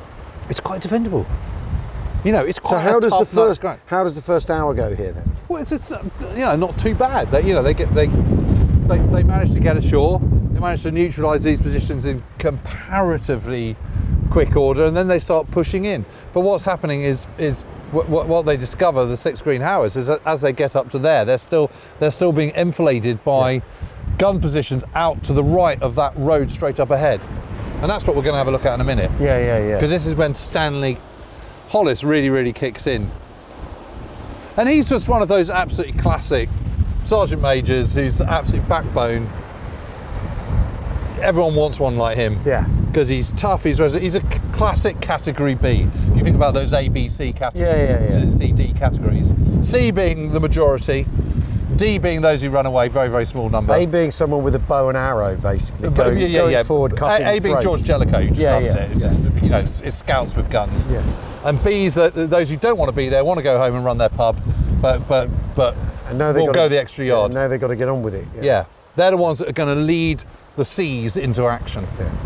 And he's one of those. He's what the backbone of every single army there has ever been. Yeah. Tough guy. Yeah, a very tough man. And it's a long way. I mean, the thing is, when you chart it out on the map, it looks nothing, doesn't it? Well, no, it's 5 inches to a mile on that map. So we've quite a way to go uphill and then on. Yeah, I mean, I think you've got beach defences here, and then you've got them on that ridge there. That's quite a kind of double hit of defences. I mean, Yeah. it's a good job the troops here aren't much cop. So you've got quite a lot. You just see it, can't you? Yeah, you can, because you've got your defences here, your immediate defences on the absolute crust, Yeah. and then you've got this ridge, this climbing ridge, and this road. Which they've mined, right? Yeah, So this and is there's an mined. anti-tank ditch running across Yeah. here, so to bisect this road, so you can't outflank this road, Yeah. and you've got And a reverse slope. So all sorts of goodies if you're a defender. yeah. You've got the reverse slope to keep your guns clean and all that sort of stuff. Yeah, it's quite a tough nut to crack. So it takes them about an hour. It takes D Company of the 6 Green Hours about an hour to get up to here. Yeah. Okay, so they've battled across that. The anti-tank ditch. You see those light patches? Yeah. Okay, that's the kind of the vestiges of the anti-tank ditch. Yes, so they you get can off the see it beach. in a line, they get yeah. up. Yeah, it cuts across like that at an angle, and they get up to here, and he pauses on the other side of that wall. Yeah. Just there on that corner. What, round the corner? Yeah, so on this side of the road, Yeah. just on that corner there. And he pauses there with Major Ronnie Lofthouse, because he's CSM of D Yeah, Company. yeah. Major Ronnie Lofthouse is the CEO of D Company. And what they realise is there's a gun position over there. Right. Okay, so this is the lower slopes part of Montfleury. So there's no big guns, this is machine guns, tiny little concrete emplacements, trench networks, all that kind of stuff. So it's small arms stuff. Yeah. And he thinks, right, I'm going to have to get that. And he says to Major Lofthouse, right, I'm going. I'm off. And then he just goes. He What? runs. He's sprinting down here. Oh, heavens. Down this road. There's machine gun fire coming. He's just going brrr with his sten. With his sten. Yep. He's running up here, and it's literally the other one. He jumps in here where this house is. Yeah. That's where the first one is. Jumps onto the top. Grenade out. Pin out. In there. Nails the guy. Nails the guy. Got an himmel. Yeah. They come out. He then runs on to the next one. Da-da-da-da-da. Same again. Same again. Catches a lot. Silences the whole of this position. Amazing. Just like that. Amazing. And so all the subsequent follow-up, because 2 platoons up, Yeah, yeah. 1 platoon back.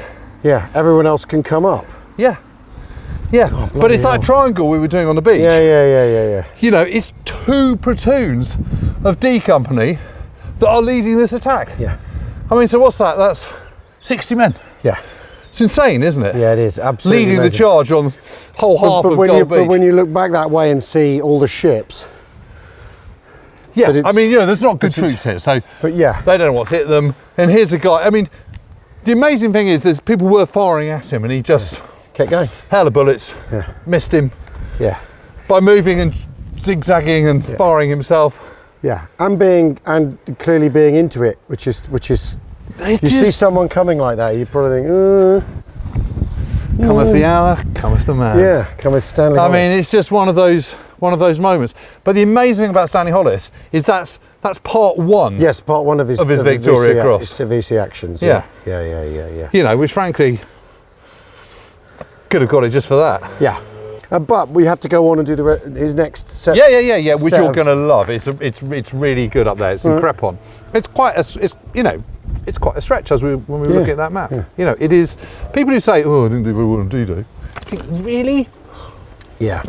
It's a hell of a way in. It's a hell of a way in, and it's under all sorts of pressure. isn't Yeah. it? Yeah. I remember being on the beach 20 years ago. First ever visit to Normandy. We were there on the 6th of June, 2004, Yeah. with a whole load of veterans of the 6th Green Howards. And one of the guys I was with, Paddy, went up to this veteran and said, "So what? You know, end of D-Day. What happened? Did you sort of pitch camp?" He went, "Pitch camp? No, I didn't bloody pitch camp. You know, we've been on the go all day. We're carrying on go all day and all night. You know, that's it. You know, once you're in it, Yeah. it's just go, isn't it? Yeah. Yes. And then Rest your head under a tree if you're lucky Yeah. for a couple of Have hours. a brew. Have a brew. Your uniform's still wet Yeah, probably. and all that. Yeah. There's no pitching camp. No. Resting on your laurels after D-Day. It's push on. Yeah. Let's go and see. Let's go. Yeah. Let's make like Stanley Hollis and head for Crepon. Yeah. So they keep coming up the hill, though, right? There's no moment to No, stop, they've got to push pause, on. they've But gotta you know, push once on. just that whole thing of once you've got through the crust, Yeah. you got on. But you know, Stanley Hollis. The reason we're looking at Stanley Hollis is because he wins the only Victoria Cross Yeah, on D-Day. yeah, which is interesting, and that isn't it? makes him a bit special.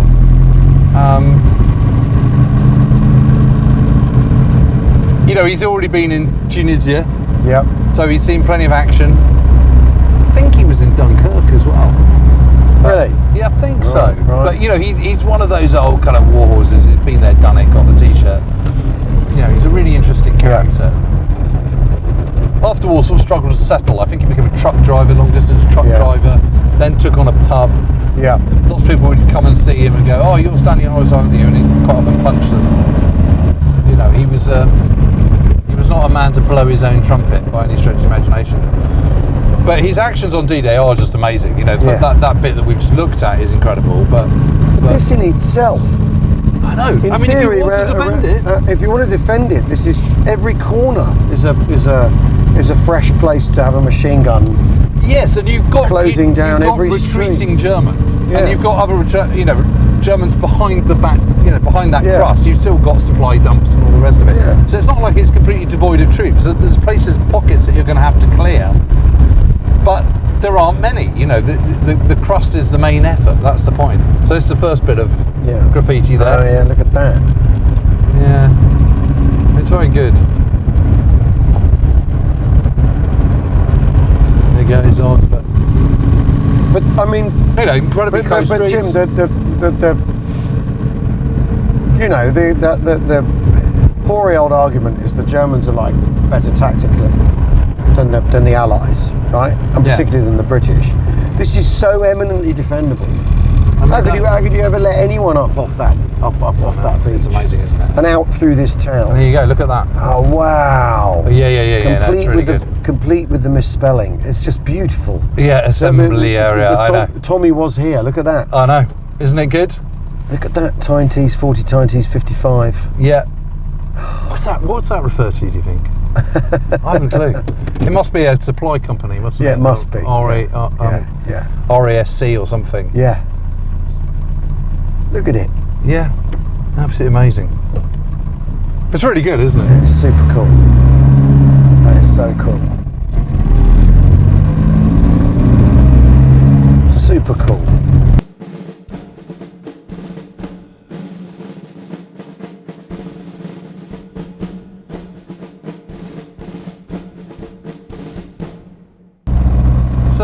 So one of the reasons they're in Crepon, and one of the reasons why they have a fight in Crepon, is because this is the counterattack by the Mobile Reserve. Right, the yeah. 352nd. Yeah. On their bicycles. Yeah, do you remember? Yeah. What's his name? Major Mayer, or whatever his name was, who gets killed. And they abandon the bicycles, they come back, and where they're aiming for is Crepon. Yep. And that's why Stanley Hollis and his mates come up against... Bash into these guys. Bash into these guys. This is all part of the counterattack. And this is why it's late that afternoon, because this is where the 352nd... But that the regiment that's holding the line on the coast, they've just gone. Yeah. You know, that's it. They've had it. And that's why they're able to get up here. There's no one defending it until they bump into the reserve of the 352nd. So, but again, I'm going to show you where the part 2 of his action, and then we'll go and see the statue. Yeah. So this counterattack is coming sort of basically this way. Right. And this is Le Pavilion Farm. And what they're doing is by this point, Stanley Hollis, although he's the company sergeant major of D Company of the 6th Green Howards, he's 16 platoon commander. Right. Because Rusty Hills, who's the platoon sergeant, he's been drowned. Right. As they get off the boats. Yeah. He just sinks, and that's the end of him. He's gone. Yeah. Yep. Lieutenant Kirkpatrick, he's been killed. Right. So platoon commander's gone. So he's now acting commander of 16 platoon. Okay. In that kind of ad hoc way that you suddenly had to just sort of step into the breach. And they're moving along this, and they're not quite sure where the enemy are, and they're trying to clear the whole of Crepon. Yep. And he comes to here, and he sees this frightened boy in the courtyard here. And the frightened boy sort of starts jabbering in French at him. And he thinks that means there might be enemy. Yeah. So he immediately goes into kind of hyper alert mode. Right. So he goes, right, come on boys, come with me. And they go down here, down the edge of the thing, and can you see that wall? Yeah. You know, this is private property, so we can't go any further than this, but the wall, that wall there cuts down at an angle, and there's like an alleyway between the house and that wall. And the wall then ends, and then there's like a narrow orchard, and at the end of that orchard there's that tree line. Yeah. So they move into there, and he sort of sneaks around and has a look. Suddenly, and it whaps into the wall above him, and he thinks, okay, so there is enemy about. So he then comes back here, where the rest of his platoon is waiting, picks up a pier, and goes, right, come on, lead section, we're going to go and get these guys. He gets 2 people with a Bren gun, got 2 Bren gunners, and he's got a whole bunch of mates, and he goes, right, we're just going to go and charge this position. So he goes down that wall, creeps down that hole, has a look, and he can see 2 dogs, obviously the farmhouse dogs, at the far end of the orchard, and they're wagging their tails. And he immediately thinks there's people there. There's people there. So he thinks, yikes! And he has another look, and he thinks he can see a barrel of a gun. I mean, this is Northern Ninja stuff. Yeah. This is amazing. It's absolutely amazing. And literally, a split second later, whams into the wall above him. It's a bullet. So he thinks, okay, right, there are enemy there. We need to do something about it. So he comes back here, goes, all right, boys, you know, I'm going to grab the pier. What I want is a section of men. I want 2 Bren guns. We're going to go and we're just going to charge this position. Yeah. So Bren guns go immediately and run into the ground, get onto the ground, covering fire. We're going to assault the end of that position. Right. And I'm going to try and take out the gun with a pier. So he charges in, the 2, and he moves into a kind of rhubarb patch with his, just over there, with his Piat. Fires at it, and it falls short. Right. And immediately, moment later, he sees the barrel kind of emerging, you know, moving in the gun and going straight towards him. Yeah, yeah. And he just thinks, I'm toast. He ducks down, and the shell goes over his head. The other guys have all been killed or wounded. Yeah. But the 2 Bren gunners are there. So he goes, come on, boys, come back. Just pull back, and we'll regroup. Start again, yeah. Yeah. So he charges back, runs back with his pier, comes back here, and he realises the 2 Bren gunners aren't with him. So he thinks, well, I can't leave them in the lurch. So he grabs another Bren gun, charges into the field, just goes shooting from the hip, sprays the wall, gets the 2 guys back out and pulls back out. Bloody hell. Yeah. And that's what gets him his VC. Jesus. And it all happens here. It's just absolutely amazing. Unbelievable. And it's literally, it's not very long. It's like a narrow orchard. And that orchard is still there. You can still see the apple trees and everything. So that's what happens. And you know, it is an amazing action when you add that to the kind of charging of those bunkers down at Montfleury. Yeah. That's a hell of a thing. Should we go and look at the memorial? Yeah, because actually the statue there is based on Stan Hollis. Oh, right. You know, it is a generic Green Howards one, but it is supposed to be him. What? Complete with terrible teeth? No, he looks a bit. He looks a bit more square-jawed than might have been the reality. Poor old Stan Hollis, the Northern Ninja. Yeah, no, he's top lad though, isn't he? Yeah.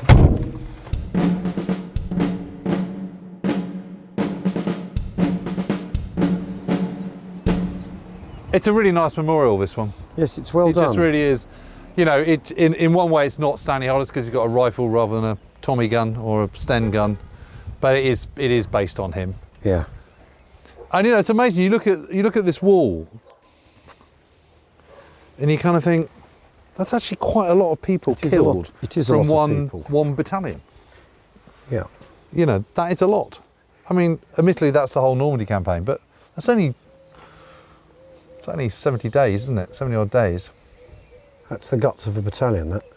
That is the guts of a battalion. That's exactly it. And I think it's very easy to think that, you know, the Northwest Europe campaign compared to, I don't know, the Somme or Passchendaele or something like that, that actually it was a kind of, they got off lightly. But you don't get off lightly if you're in an infantry battalion. No. It's absolutely brutal. And you know, actually the casualty rates are worse than they were in 1914 to 18. Yeah. As a taken as a whole. Yeah. And you know, one has to remember that in the entire Normandy campaign, there's daily average casualty rate is 6,785, which, as a, you know, so basically you take all the casualties divided by the days of the battle, and that actually is worse than the Somme, Passchendaele, and Verdun. Yeah, yeah. You know, so it is absolutely brutal. Well, thank God it only lasted 10 weeks. Yeah, but because you know, this is the argument isn't about Second World War casualty figures. Is that we sustain a kind of a quarter of the casualties in Northwest Europe that we do in the First World War, but that's because we fight in Northwest Europe for a quarter of the time. Yes. It's basically a year's fighting. You know, it's a month in May.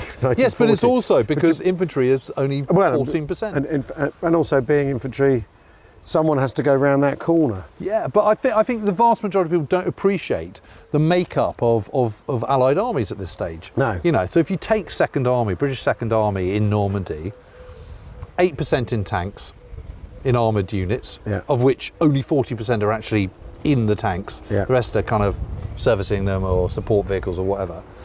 Only 14% are infantry, 22% gunners, 18% sappers. Yeah. 43% service corps. Yeah. So basically, if you're talking to a Normandy veteran, chances are there's almost 1 in 2 chance that he was in the, you know, driving a truck or something, and not in the front line. The number of people. Thank you for your service, though, Jim. Thank you for your service. Yeah. Of course. Of course. Yeah. You know, this doesn't mean that it's not dangerous. Yeah. But it's nothing like as dangerous as being an infantryman.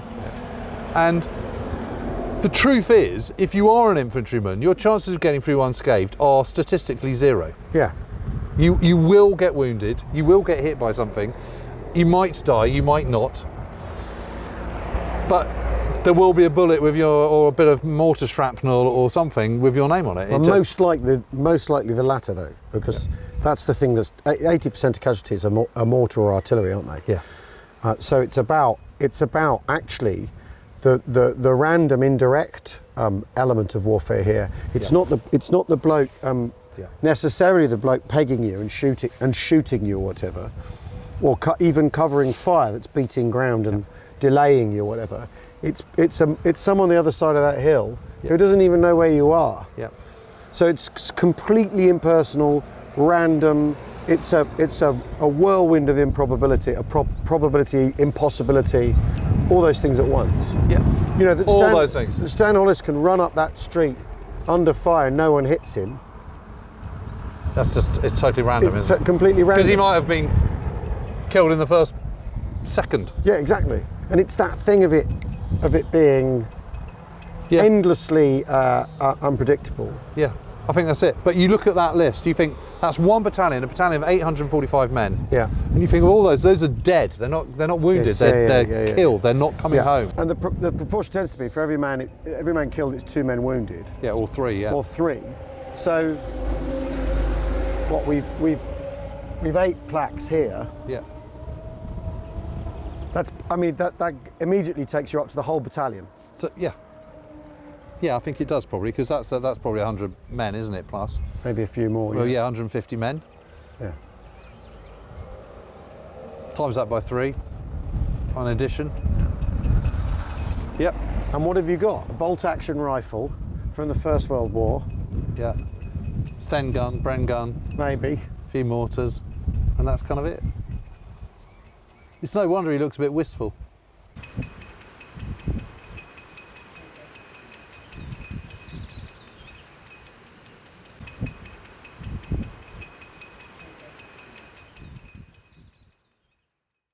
Here we are now in the lovely town of Arromanches. Just after D-Day, the Allies built a special harbour, brought all the way over from England, and looking out from the beach, 80 years on, they're still there. A very vivid reminder of what took place here.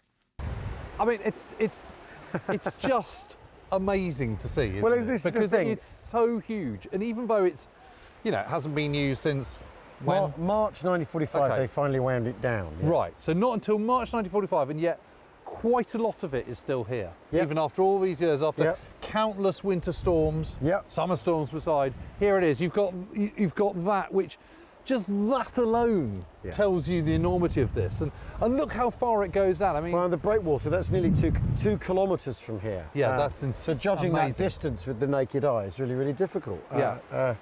And, sending a drone out over there causes consternation in the production department, obviously.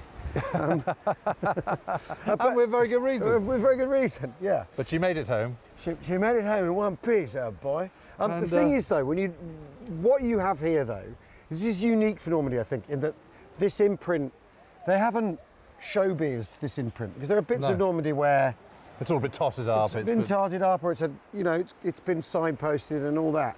They haven't done anything to this. They've just Right. let it sit, and you get a sense here of the scale. It communicates to you directly what the sheer scale of the Allied operation here. Yep.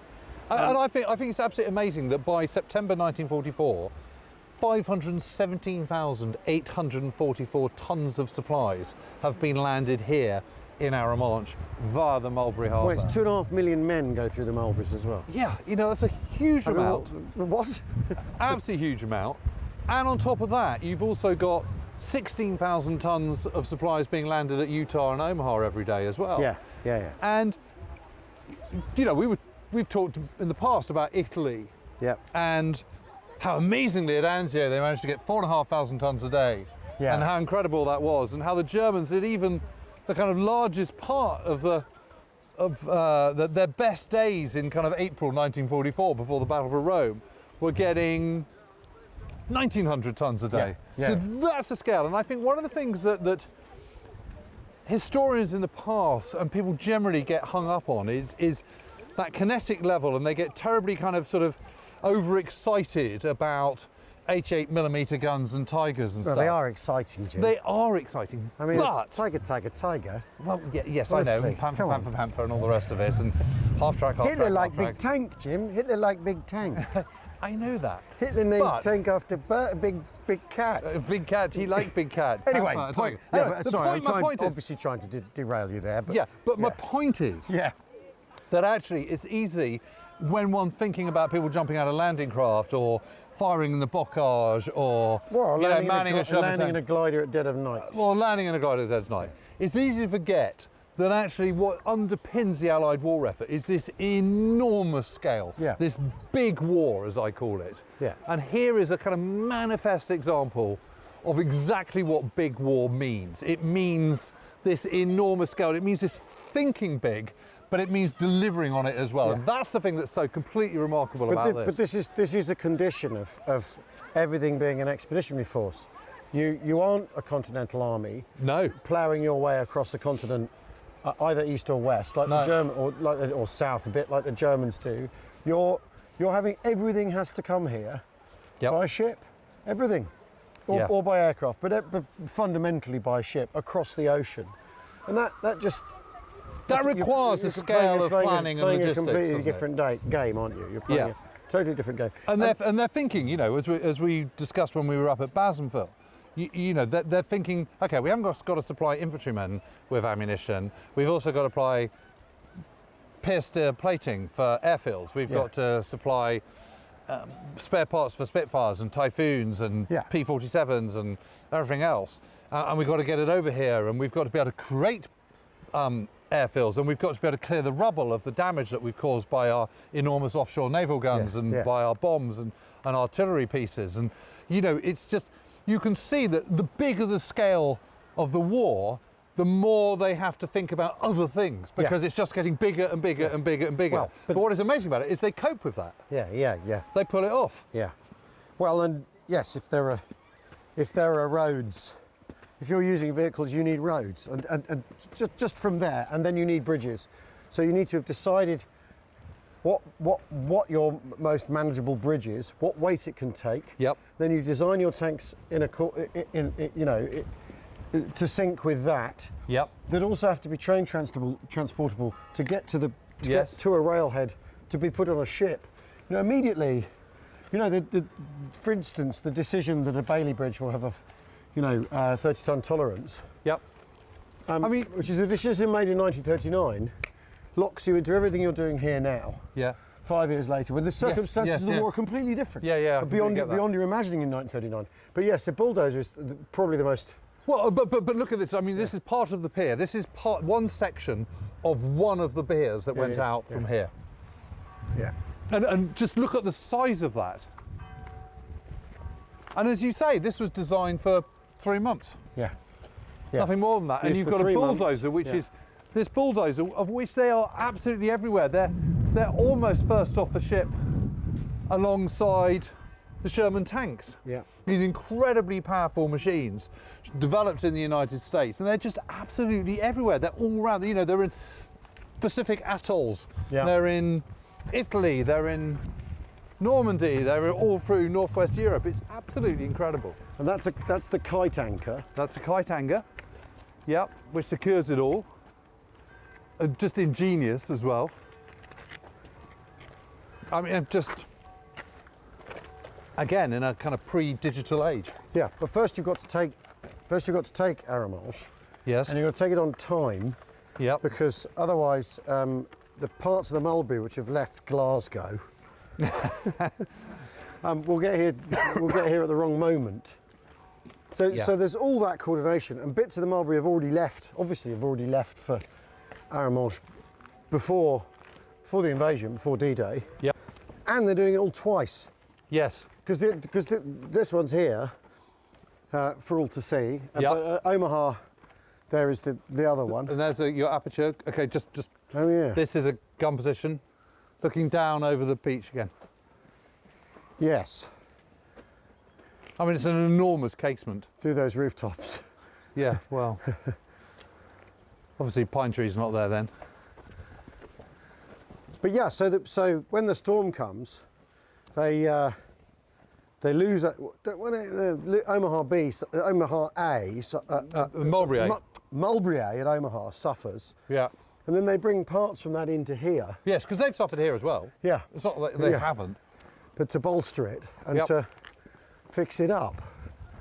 It's just because not only are they building these two prefab harbours, they then can adapt to them, having to fix them, and it's not just that it's you know, because very often there's this idea as well that the Allies are unadaptable. They're bad at adapting. They're stuck in their ways. They're set in their ways. They have sort of cookie cutter solutions to everything. But that's manifestly not the case. There's balls. You know, you think about that. You think about mosquitoes flying in and hitting Copenhagen in April 1945, and what a transformation that is from, you know, earlier part of the war, Dunkirk era in 1940. It's complete balls. It's incredible. Oh, here we go. I suppose also, you know, just the necessity of the war is encouraging people to think big, think outside the box. Yeah. I mean, look at it. Yeah, look at it. The view from here. You know, they're being encouraged to think outside the box, but they're also being backed once they come up with ideas. Yeah, yeah. You know, I love that line from Churchill about the Mulberry Harbours when Yeah. everyone's saying, well, you know, it just seems like an awfully big thing to do. And he goes, don't worry about the difficulties. Difficulties will answer for themselves. They'll answer for themselves. In other words, just get on with it and just confront each problem as it comes and deal with it in time. Well, and you know, there are some blank cheques being written, aren't there? There are. Which is a big part of it, I think. Yes, and it's about prioritisation, isn't Yeah. it? What's most important? It's securing future peace. Well, but yeah, also, we can sort of build back our wealth later. but also within all of this. So this is why an English rifleman, British rifleman, still has a bolt-action rifle. So that'll do. Yes. We don't want to spend any more money on rifles than we are. Right. That'll do. Yeah. He doesn't need an automatic rifle. He doesn't need something fancy schmancy. We don't need to change that No. because we want to spend on other things, other new things. And if you want to have, you know, cathode ray tubes at the other end of the scale, Yes, and cavity magnetrons. you're just going to have to make do and the like. with a bolt-action rifle. Yep. And so there are, I mean, we said blank checks earlier. There are compromises and concessions because there have to be. Of course. Whoa. Oh no, it's quite a stiff walk. It's a little steep. End of a long day. If you can But hear. just think, it could be worse. It could be D-Day. You could have been on the go since the 2nd of June. Yeah, but I'm not. Stuck in a I was landing just going to bus. say to the viewer if they can hear heavy breathing, it's neither Jim or I. It's extremely heavy camera equipment. Yes. Um, Here we are. Well, we're going over here. We're going to. God, blimey. Do you remember talking to John Everest? Yes. The Chelsea Flower Show. Yeah. Well, before he did that Oh, amazing. he did this. He did this. I remember. God, look at it. Bloody Yeah, hell. yeah, yeah. That's a view and a half, isn't it? So I was on the top of the White Cliffs of Dover the other day, looking down at Dover, the port of Dover, and it always gets compared to Dover, this harbour. You reckon it's bigger, don't you? It's bigger, yeah. Bigger than Dover. bigger. Two of them floated across, you know, 90 miles or whatever, 80 miles. And this, of course, reminds you that for all the big war, it's still about individuals, isn't it? Well, what you have here. It's the point of the spear. Yeah. That's all the backup. But it's the epic and the intimate that you get here. Yes. I think this is such a clever. Yeah, it's good, isn't it? It's such a clever sculpture and so thought-provoking. And the old veteran looking back at his younger self and his fellows. Yeah. Absolutely incredible.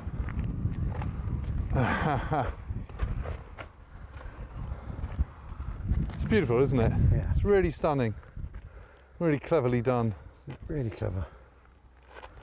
And what a backdrop. 1944 Mulberry Bee. Love it.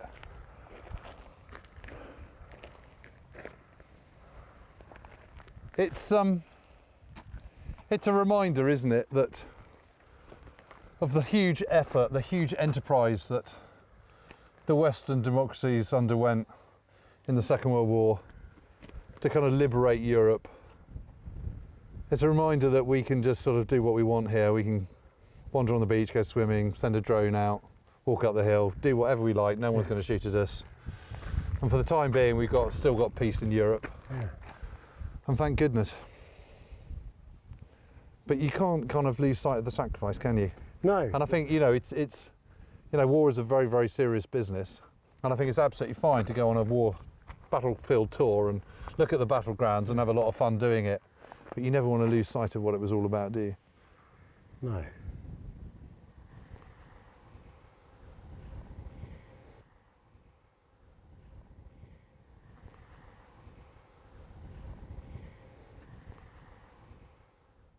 Well, Jim, we've done it. We've done it all today. Yep. Air, land, and sea.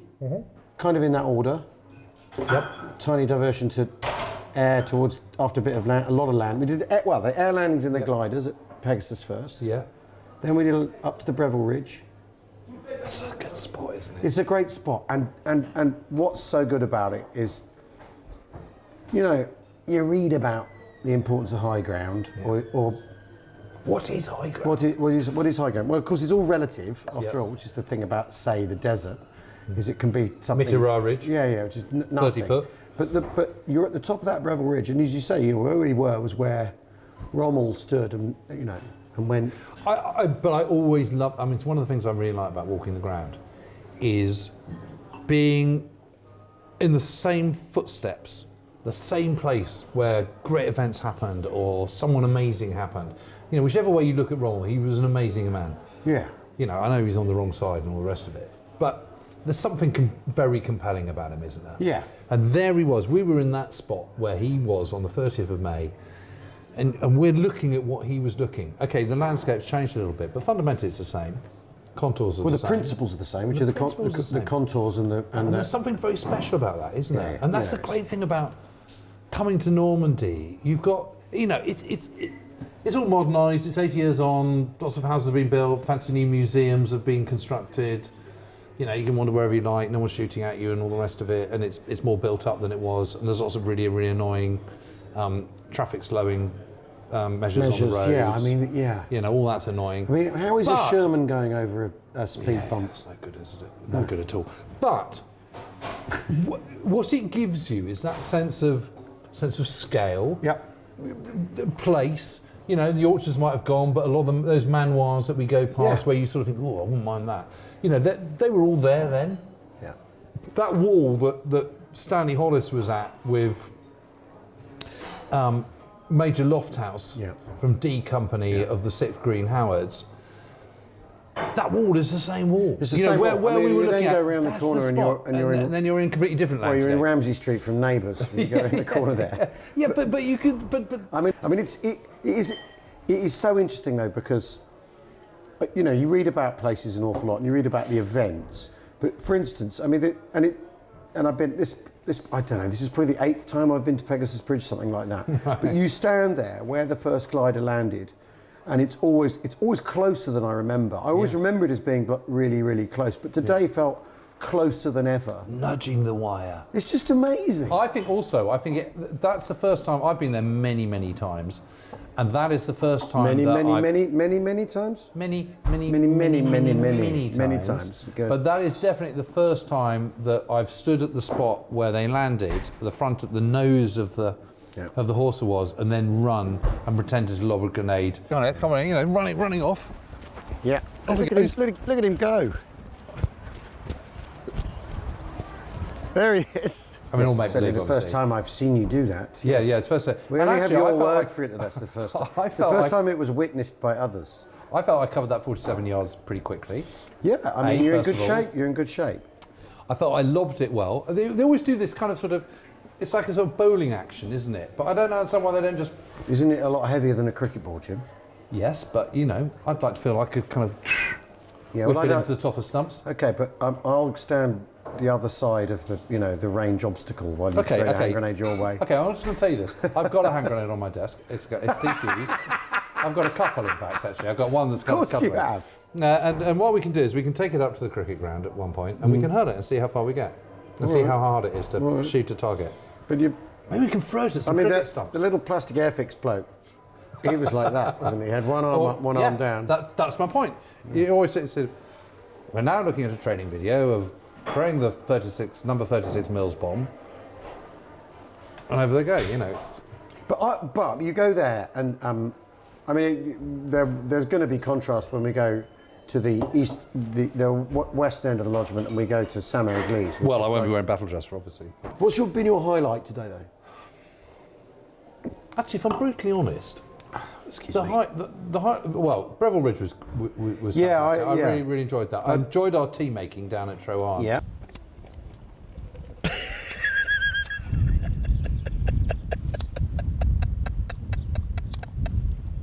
But actually, the best thing I think has been walking up the hill. Yeah.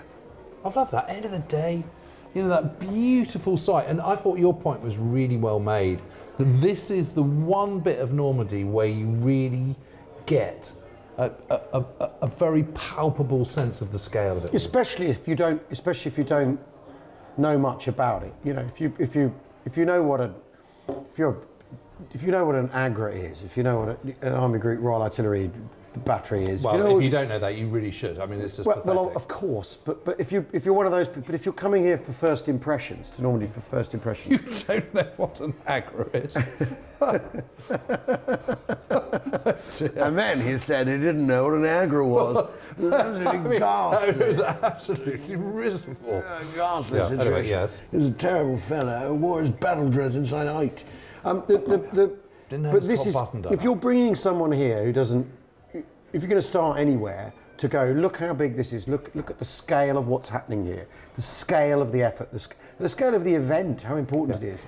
This I think, still says it. And I It think, still staggers. It still does. yeah. You just look at that one big block that just reminds you. It might be tilted, it might be a bit bashed about, there might be rust dripping off it, but it's huge. But the fact that those, are they gooseberries, those out there? What's the next? No, they're phoenixes. The fact that the phoenixes are more than a mile away, nearly 2k away, as we discovered when we discovered when we sent out the drone on a nail-biting Yes. suicide mission. But she came home. She came home, but this is the thing. That's how big this damn thing is. So Yeah. if they're a mile away, how big are they? 338,000 cubic metres of concrete. You see, I don't know what that is. But I don't know what that is either, but you just know it's absolutely ginormous. It's a lot. It's a lot of concrete. Yeah. Gigantic, as Yeah. my children used to say. But if you want if you want a megastructure, I don't know if you're familiar with the megastructure concept, Jim. Well, yeah, I'm a little bit, but you know, only Nazis. Yeah, but, I think allied megastructures. You want an allied megastructure. Allied megastructures. Yeah. There's a series. Yeah, but they're not going to commission it, are they? Because it's not Nazi megastructures. No, it's not. It's got the word Nazi in it. It's not got the word Nazi allied megastructures. Not the Nazi megastructures.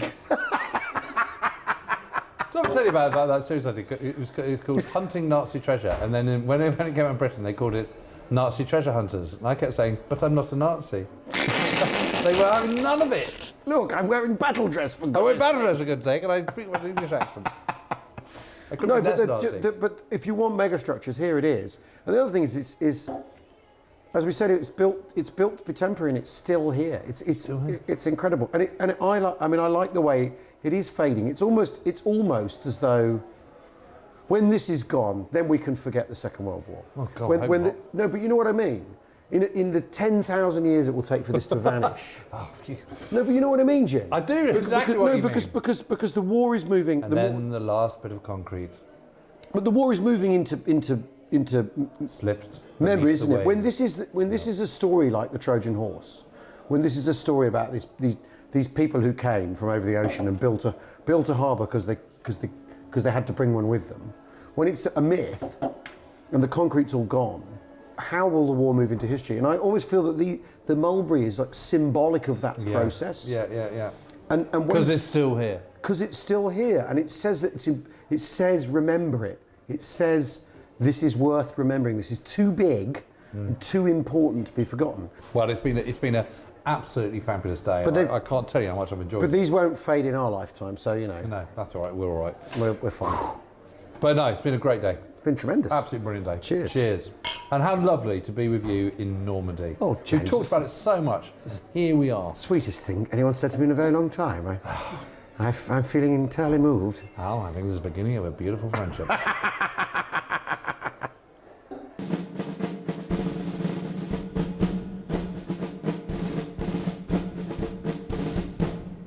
Al, I'm very excited that you've never been here before. Well, I'm inspecting it in the manner of Field Marshal Irvin Rommel. Are you? Yes, On your inspection tour, the 30th of May?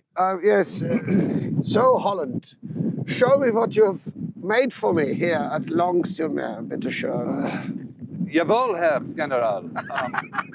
Well, No, construction begun. That'll do. Construction began in September 1943. Well, So this is Kriegsmarine. They're not army. They're Kriegsmarine. Why are they Navy and not Army? Honestly, I don't know, but they just are. Some sort of organisational thing. Yeah, it's an organisational thing, and you know how hand in glove the army was with the navy in the German Wehrmacht. Yeah. So obviously not a lot of cooperation. These are 152mm guns, so they're big boys that can hurl a shell a very, very long way. Yeah. And there's 4 of them, and they are blindingly obvious from the air. Yeah. You know, so the Allies absolutely Know about clocked this very, very early on.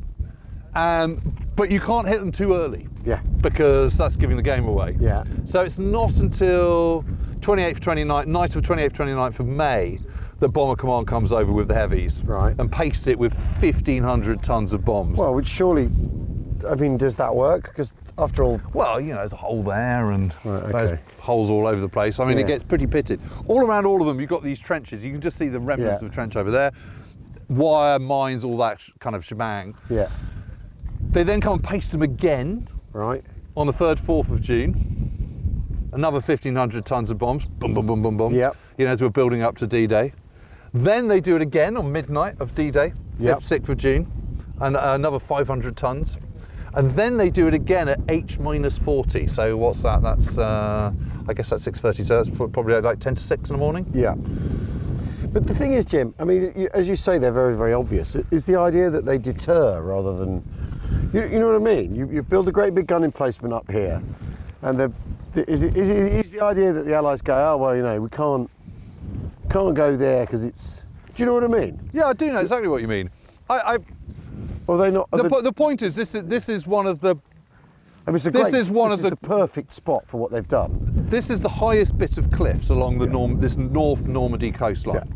Yeah. So you have you know, we know we've got lots of long beaches, Omaha and Sword and Judo. And Well, all we the can rest of it. see down into the Mulberry there. You can see the remnants of the Mulberry over that way in Arromanches. Exactly. So there's Gold Beach and then Juno and Sword. Yeah. Up there you've got Omaha. This is it's a central bit Yeah. of the North Normandy coastline. And it is the only sort of consistent high cliffs along Yeah. the whole of this stretch Yeah. as well. So it's a very obvious place where you can look out to sea and put these 4 guns, which can, they can shove a shell kind of sort of 12 miles or something, Yeah. 15 miles. Yeah. So it's an obvious place to put them, and they have got an awful lot of concrete. And Yeah. I think it's fair to say that although they were hit repeatedly, they weren't knocked out Yeah. beforehand. Yeah. They were just But making this- life difficult And for this them. is organisation Todd, isn't it? So this is Yep. pressed labour, Yep. for want of a better way of putting it. The local French labour that's been 70,000 French people have put at work on the Atlantic Yeah, Wall, aren't they? exactly, yeah. Yeah. Yeah, in Normandy. In Normandy, yeah. Just in Normandy. Yeah. But the other thing is that because these are built by the Kriegsmarine and because these are started in the autumn of 1943, the quality of the concrete is really pretty good. Right. So what you find is because, Rommel is suddenly having a panic and thinking, gosh, we need to kind of massively reinforce the Normandy coastline. Yeah. All these extra bunkers are being built right up to the invasion. Yeah. And because of the transportation plan, the Allies bombing all the railway lines and cutting all the bridges, supplies to Normandy are getting less and less and less. Yeah. And so they're then having to make concrete with whatever they can find locally, Yeah. or whatever they can source locally. And they just don't have the vehicles, they don't have the resources, Yeah. they don't have the ingredients to do it properly. But these But are it's- the it's- absolutely... It's an interesting creme conundrum, de la isn't it? creme. Interesting conundrum, though, isn't it? Because you have to put something here if you're going to defend the Normandy coastline, but that makes it obvious. Yes. So you do it, so it's a target, so it gets attacked. Yeah. So there's a sort of circular logic to that, isn't Yes. there? Whereas you could put nothing up here, Yeah. and then it wouldn't be attacked. Yeah. But then you wouldn't be defending the coastline. But it's not really Bomber Command that does all the damage. It's the amazing naval gunnery. And they open fire about 5 a.m. Yep. and are just absolutely pasting And it how from far to out sea. are they? Well, that's like 6 miles. 6 miles, so kind of on the horizon. Yeah. Right. Yeah. And shells are just absolutely hurtling at this point. And by 8:45 a.m., this one and this one are out of action. This Right. is 3 and 4, and 1 and 2 Yeah. are damaged. Right. And for the time being kind of silenced. Yeah. So that's kind of job done. But then casement number 1 opens fire again later on in the afternoon of D-Day. Oh, really? So Ajax and the Georges Long are kind of back in action. Right. And they're finally, it's finally silenced by about 6 p.m. Now, how many rounds do they put into here? I don't know, but it's it's Sort of good 100 or number. something. Yeah. And nowadays you'd do that with a cruise missile, wouldn't you? Yeah. I mean, these are naval guns because the Kriegsmarine can't. they'll have built these for a battleship, won't they? Yeah. That then can't sail because Yeah. by this stage of the war, the Kriegsmarine doesn't dare leave harbour with Yeah. any of its big ships. So what do you do with those crews? What do you do with these guns? Yes. You stick them up here, don't you? Yeah, exactly that. And it's no coincidence they build this sort of after the Kriegsmarine is checked out Yeah. of the war. I mean, they are big. They're big beasts. Big beasts, You know, aren't they can lob a shell, you know, a long way. And you can see the damage. These bits are not shell damage. Those are things for kind of affixing camouflage nets and Right, stuff. But you can see the big shell dent here. Yes. But you can also see the quality of of the concrete, because this is in really, really good condition 80 years on. Yeah. And you can see that's been hit by a shell there. And Yes, but if I'm in that bunker, well, obviously you're not, are you? Are they returning fire?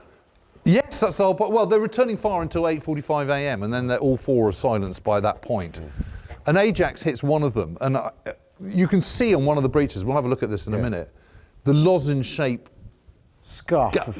gouge that's been knocked out of the breech. And that's just, you know, it's good night Charlie for that gun. I mean, it's never going to fire again. No. And that is an amazing piece of gunnery. Yeah. I mean, I don't know. There's no record of them sinking anything. No, I can see myself, though, at that point, being sat in an outhouse holding my helmet Yes. In a trench. in a trench, thinking the universe is ending Yes. with that kind of gunnery coming from God knows where as well. Yeah, because the sea is full of ships, Yep. and some of it shooting at you. I mean, Yeah. It's an amazing sight, though, isn't it? yeah, it's incredible. And I love the fact it's just been left, and it looks like what it is, a knocked out gun battery. Yeah. But I mean, it's a serious bit of concrete, this, isn't it? Yes, I mean this is German engineering that the German engineering people like to talk about. You know. Yeah. I think we should go and see the observation post. Right, okay.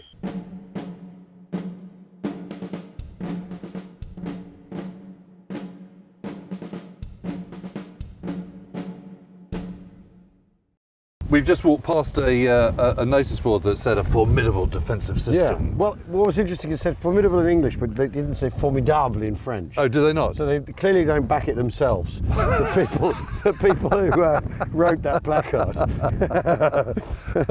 Two completely different versions. Yeah, exactly. Yeah. But I mean, it's not that formidable, is it? I mean, it looks formidable.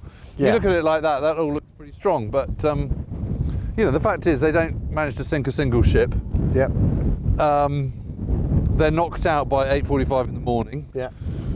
One of them manages to sort of creak back into life in the afternoon, and that's it. Yeah.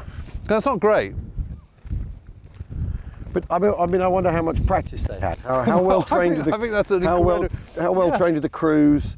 Probably you not know, well trained at all. How realistic is putting this here anyway? Yeah, and I think, you know, really good naval gunnery is such a skill. Yeah. And it's something that, from the kind of Allied Navy's point of view, we just completely take for granted. Yeah. You know, we never talk about that. We tend to kind of sort of focus on what we're not so good at rather than the things that we are really good at. Yeah. Naval gunnery is just second to none. Yeah. And the fact that HMS Ajax fires from 6 miles out at sea and manages to hit the breech of one of these guns is just, that's incredible.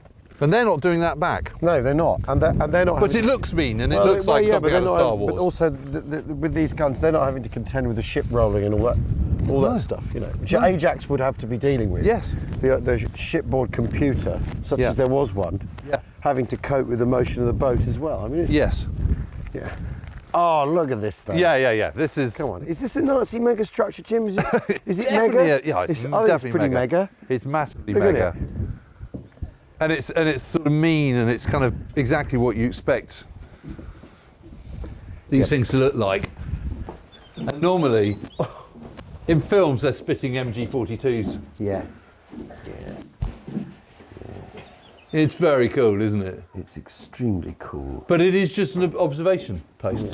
It's not anymore. So honestly, none of this foliage and green fecundity would have been here in 1944. I mean, the odd splinter could get in here, couldn't it? Though that's the other Yeah. thing. I mean, I know we're what 2 meters back from the sort of or more even from the end of this piece of concrete. But I mean, that's a lot of concrete, though, isn't it? It's a lot of concrete. They like their concrete. I mean, you could argue that. I'll tell you what, there's absolutely no way that get past UK. No, of course not. If you're a German concrete baron, you're doing all right, aren't you? Yeah. Oh, In fact, I'm looking at it now and I'm seeing this sort of faded, rusted and you're thinking iron, maybe we should get out of it. and I'm thinking there's kind of, at least 100 tons of concrete above me. Well, it's been a lot of fun.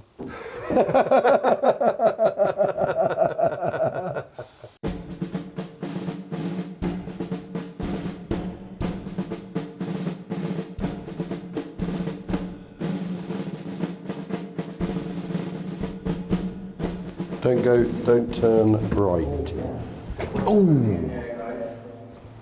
Watch your heads. This is exactly the kind of place where this would cost us an extra £5,000 to visit for risk assessment. Oh God, yeah. I mean, think I think the upstairs bit would be better. Think of the money. It is amazing the conditions in, isn't it? Yeah. Well, if you spend money on concrete, Jim, Yeah, if you're going to do a job, it will let's do it last forever. properly. Yeah, it's amazing. I just can't think of anything worse than being stuck in here, though. No. Or bombs are raining down on you. No. I mean, just imagine the cacophony. You'd go out of your mind. You'd go absolutely mad, wouldn't you? Particularly if you're a poorly trained kind of Kriegsmarine. Well, I don't know about. I don't know about that. I think no one knows who's going to crack in that set of circumstances today. I suppose it not. can be. You can be the stoutest Fallschirmjäger, or whatever. You're on the receiving end of an awful lot of attention, though, aren't you? Yes. Yes, you absolutely are. I mean, I guess the fear really is that the whole cliff collapses by the weight of bombs, don't you think? Well, lots of shells landing there. Yeah. You think, oh my God, am I going to end up in the sea? Yeah.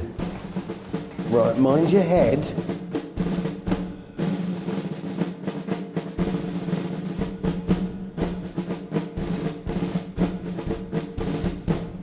So I'm guessing something made that hole.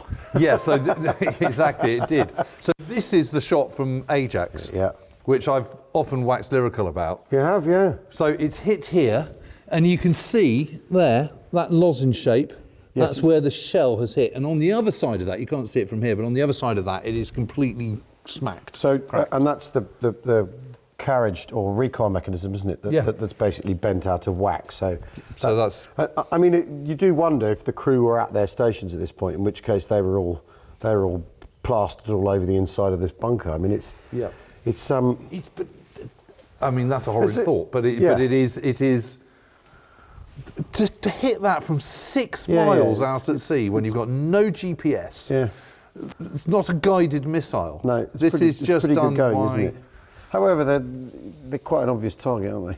Yeah, I know, and you've got predictors and all that kind of stuff, but it's not. And you're flooding the area with shells. But yes, it is amazing. It's an amazing shot. It's an amazing shot, and it shows that. I mean, what? There's 4 of these guns. There's 4 of these. And how many? And it's also amazing because that happened on D-Day. Yeah. And how many guns are there on Ajax? Oh, I don't know. They're all kind of 16 or something. Yeah. So there's already more guns on Ajax than there are up on this clifftop. Yeah. So and they're bigger than these, aren't they? Because they're exactly. So 12-inch guns, aren't they? So although this all looks like a formidable defence, as it says on one of the guide things, it's not really, is it? You need, if you're defending here properly, if you're the Germans, you need. I mean, this is a troop. 50. This is a troop of guns, not even a battery. Actually, Yeah, if you look at it in artillery terms. No, I never thought about it like that. It's 4 guns. It's a troop. It's not a battery. Yeah. A battery would be 24 guns up here, and then you'd be 12, wouldn't it? A battery. Yes. Sorry, no, it would be 12 guns. But this is my point. But even so, it would be, even that wouldn't be up to the job of dealing with what's coming, right? Yeah. Because. Well, let's have a look and see what Ajax had. Well, 3 battleships firing at this. It's like the Germans have brought a knife to a gunfight, isn't it? I mean, it's not good for them. I'm now concerned that there was a crew. Yeah, don't think about it too much. Yeah, I can't think about it too much. He's looking. Oh no, because it's only a light cruiser. So it had 8 6-inch guns. That's still- so 150 millimetres, same as this. This is 152. So Ajax is twice as tooled up as this yeah, just Ajax on its own. concrete. And then 4 quick-firing 4-inch guns, 100 millimetre. Right. Torpedoes. Yeah, they're not really useful for this target. It's a Leander cast light cruiser. Of course it is. Yeah, didn't you know? No. It's But it's quite. I just think that's an amazing shot. It is, yeah. And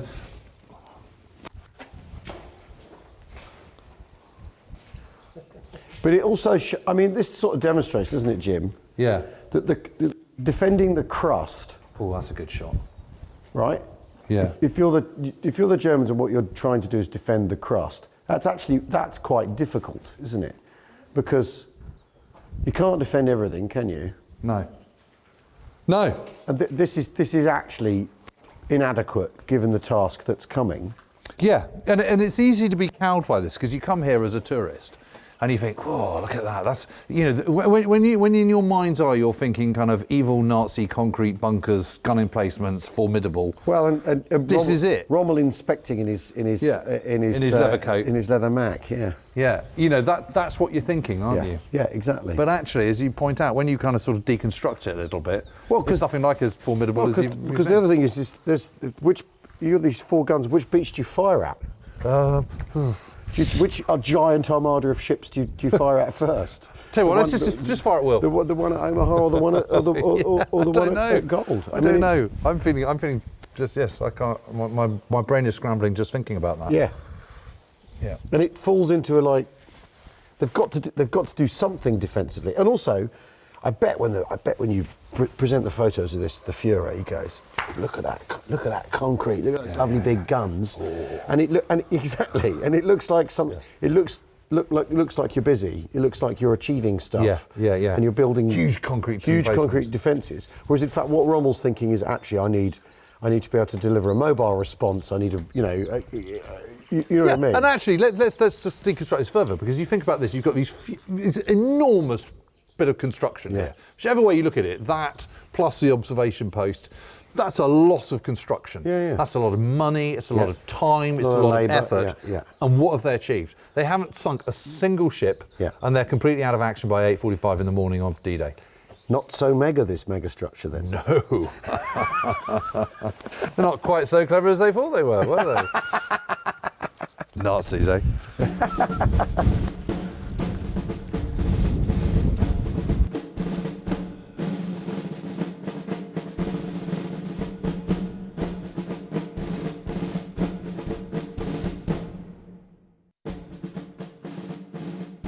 Al and I have finally made it to Omaha, the largest invasion beach, and where 2 divisions, rather than 1 as elsewhere, landed. There's a lot of ground to cover, so we're taking our time with this one, starting at the cliffs overlooking the western end, codenamed by the Americans Fox Green. This is WN60. Right, okay. So, depending on which way you look at it, there's 15 Vida Stans Nesta strong points along this stretch of the coast, or 13. So, strictly speaking, 59, which is just over there, is part of it, but it doesn't really come into it. So, actually, realistically, there's 13. More realistically, there's 13. And they're all, as always, they're really focused around the draws. That's where the main bits are. But you can To someone who doesn't know what a draw is. So a draw is. I mean, I do. Okay, so you've got these bluffs along here. You've got these cliffs and these bluffs, and they are points where you can exit off those bluffs. And there's 4, and they've been coded by the Allies D1, D3, E1, E3. I don't know what happened to the 2s. Never got to the bottom of that. No, right, okay. And the Colville draw, which is just around the corner, which leads up to the village of Colville, and this is the absolute main one, is E3. And it's really, really heavily defended. And the great thing about WN60, this one here, is that you can see the whole beach, all 5 miles of it. It's sort of gently concave. And you can see the kind of the lay of the land, how the bluffs work, and all the rest of it. This is the biggest of the beach stretches, isn't it? That they landed on. So it's a 5-mile continuous stretch. Of open beach. And it's the only one where 2 divisions land. Well, exactly. So because after all, the 3 British or the 3 British Commonwealth beaches, Duke beaches. Yeah, it's a one. division of each, isn't Yeah. it? So in a way, this is a sort of two. The Americans are doing 3 beaches in effect in terms of numbers, right? Yes. Right. Yeah. Because often it looks like, well, there's three British ones or 3 British and Canadian ones, and then 2 American ones. But actually, this is double bubble here at Omaha. It is double bubble, and it's, you know, and that's because it's a big long beach. Yeah. And you can fit 2 divisions. Yeah. That's one of the big problems. You just can't fit 2 divisions at Sword Beach, for Right. example. There's not. Well, no, enough Sword's space. so small, actually. It's Right. effectively a brigade going ashore anyway, isn't it? Yeah, although in a total it's about 23,000. You know, 3rd Division is swollen with the Special Service Yeah. Yeah. Brigade and all the rest of it, to about 23,000. But yes, and it's also reflective of the fact that this is the toughest nut on paper because you've got the bluffs you've got to overcome. Yeah. You've got, you know, there's only so many exit points off the beach. There's these draws and all the rest of it. And what you've got here is the classic thing. You've got the remains of a trench here. Yep. You know, these are sort of mortar pits and weapons pits. Yeah. But what's amazing about the whole thing is it is nothing like as well defended as you might imagine it is. Yeah. Probably about 85 machine guns Yep. along this whole stretch. Really? You know, which is a lot. Look at that, though. I know. That's it. Bloody hell. I know. Yeah, it's quite something, isn't it? But along here, you've got one 88mm gun, and the rest are kind of 75mm and 50mm. Now, don't get me wrong; they can cause a lot of hassle and a lot of trouble. You've got a lot of mortars, of course. Yeah. But you know, it's not. You know, against them are 183 guns of over 90mm. Exactly. We come back to that the equations here, that whatever the Germans might have, they're wildly outgunned. Wildly outgunned. I mean, you just don't want to be a German here. And I think it's interesting because the way we tell the Omaha story is nearly always from the American perspective. Yeah. And understandably so, because of Longest Day, because of, you know, Saving Private Ryan and that opening 20 minutes and everything. But, you know, pause the thought for the Germans defending here. I mean, most of them are, you know, they're from the 716th Infantry Division. Yep. And augmented by elements of the 352nd, both of which are undertrained, under-equipped, mostly full of Ost battalions, you know, these, you know, conscripted Russians, Poles, Czechs, that kind of thing. Don't want to be here, not very well motivated, officered by Germans. Yeah. Now, I'm assuming that this Widerstandenester is well known to the Allies. Yes. So this gets a proper pasting as well. Pasting. Yep. So that, you know, but the bombers come over in the morning. Yeah. And because they're By coming the way, from, that's the sound of a strimmer rather than bombers coming over. If you're just wearing. I mean, one of the things that's sort of funny about this, but as we arrive, here we are for Omaha Beach. We're in a fortified position here, and there's a sign about the biodiversity of the wild meadow here, which is sort of how the world has changed and spun on in the intervening time. But that's a beautiful thing. And, as it should be.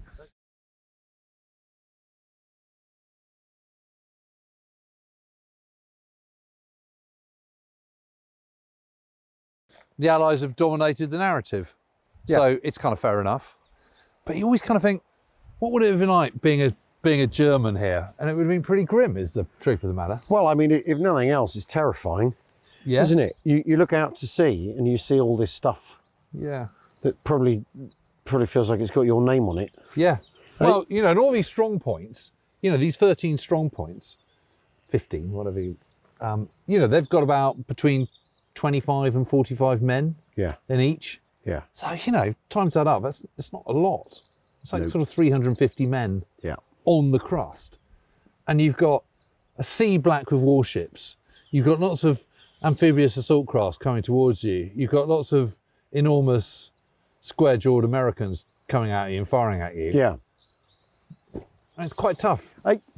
The thing is, and I got this at Longue-sur-Mer as well, is that you start to realise that whatever to defend here, they need 10 times what they've got. Yeah. If they're going to successfully repel this kind of, which isn't to say it's a foregone conclusion for the Allies and all that sort of stuff. And it's not to say that it isn't to say that it isn't incredibly dangerous, particularly in the first instance when you're landing. Yeah, because it's such a fragile thing landing, coming in an amphibious well, you know, when we get up, we'll get up to the other end at Vierville. But I mean, you know, one of the A Company 116th Infantry landing crafts, one of those Higgins boats that comes in, you know, gets a mortar in it. Literally everyone is taken out. Yeah.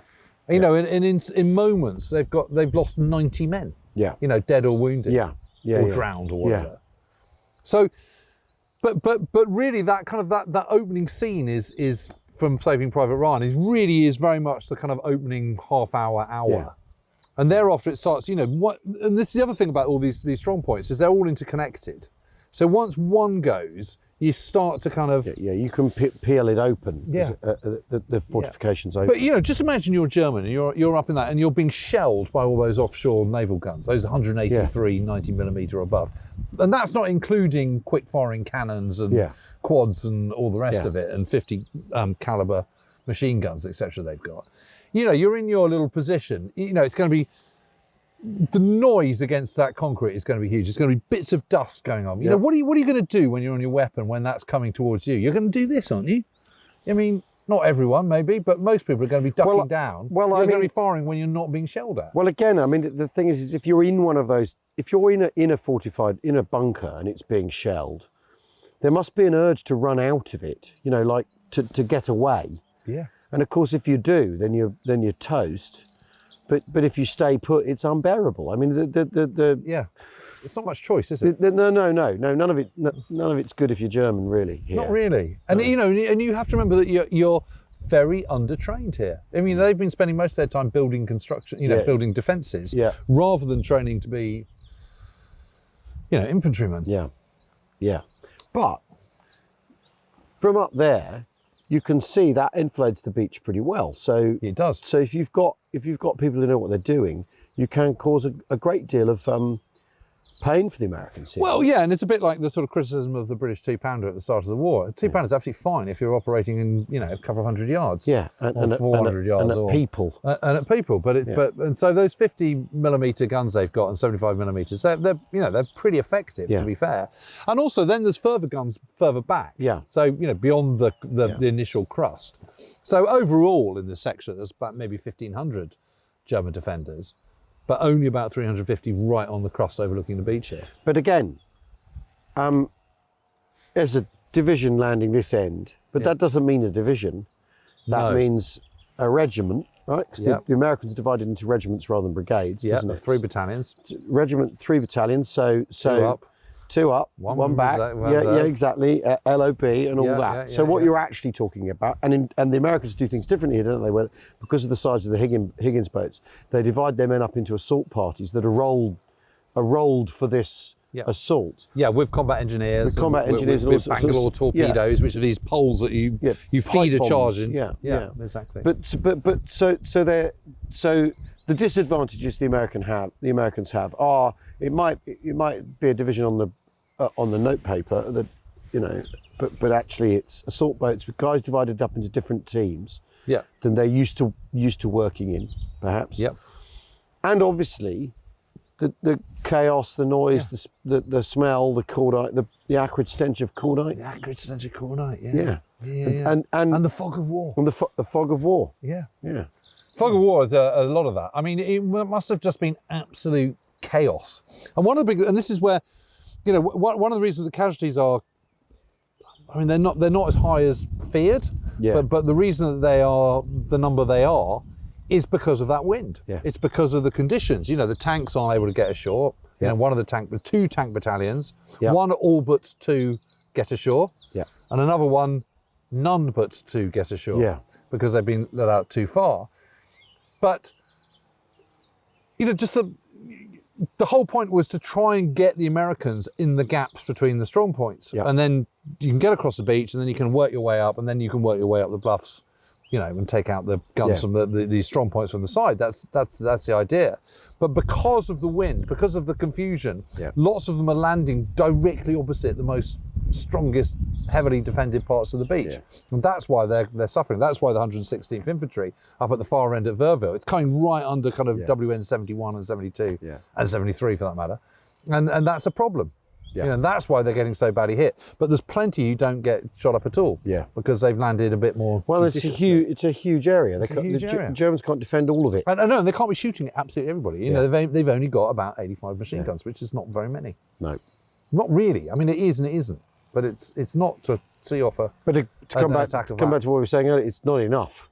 It's just not enough. It's just not enough. It's not enough. And it, which makes me start to think, is the Atlantic Wall like a red herring for the Germans, really? Yeah, it is really, isn't it? Because you know their defences are much more effective when they're flexible, when they go into the bocage and you can just go back from one field to another field. Yeah. Well, defend properly in depth, because you're not defending in depth here. No, because the concrete routes you to the spot. Yeah. So it's fine until the enemy have got past that concrete, and then it's completely redundant. Yeah.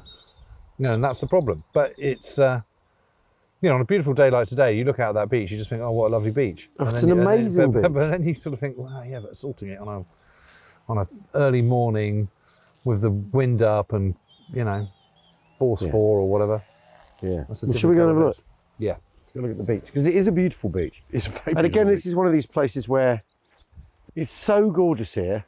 It's so peaceful. It's quite an imaginative stretch to picture the carnage here, and the noise and the noise. Do you remember the noise would have been like?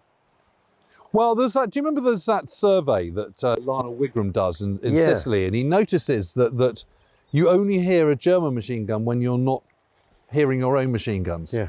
So the sense that a Bren gun fires, then pauses as the German MG34 or 42 or whatever then fires back. Yeah. And vice versa. Well, you just imagine the weight of fire coming in here. And if that holds true, there are obviously going to be gaps when you're changing barrels, you know, putting ammunition in again, or just ducking your head down because, you know, shells are whamming into your emplacement.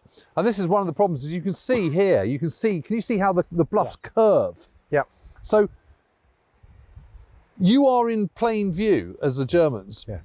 To everyone out there. Yeah. So they can see their target. This is not indirect fire, it's direct fire. Yeah. I think it's the USS Harding that comes in, which is a destroyer. It comes in within 1,000 yards. Yeah. And just hammers one of these positions with its quick firing cannons. And kind of saves the day, or saves the day on easy red, put it that way. Yeah, so it's completely overgrown. I quite like that, to be honest. Yeah. But that's a bit of WN61, so that's the next one along. You can see those people up there. Yes, that's where WN60. we were earlier. That's where we were earlier. So we're overlooking Fox Green. Yep. So you can see how they're all kind of sort of linked together, aren't they? Yeah. And a lot of this vegetation's cut down. There's no trees. They've all gone in 1944. Not one tree at all along here, because you need your fields of fire. You need your fields of fire, exactly. And it's quite nice that even on Omaha Beach, the most famous one of them all, there's still bits which are off the track and hello, and you know, overgrown. Make your way through the nettles to that one. Yeah. Yeah, I might skip that.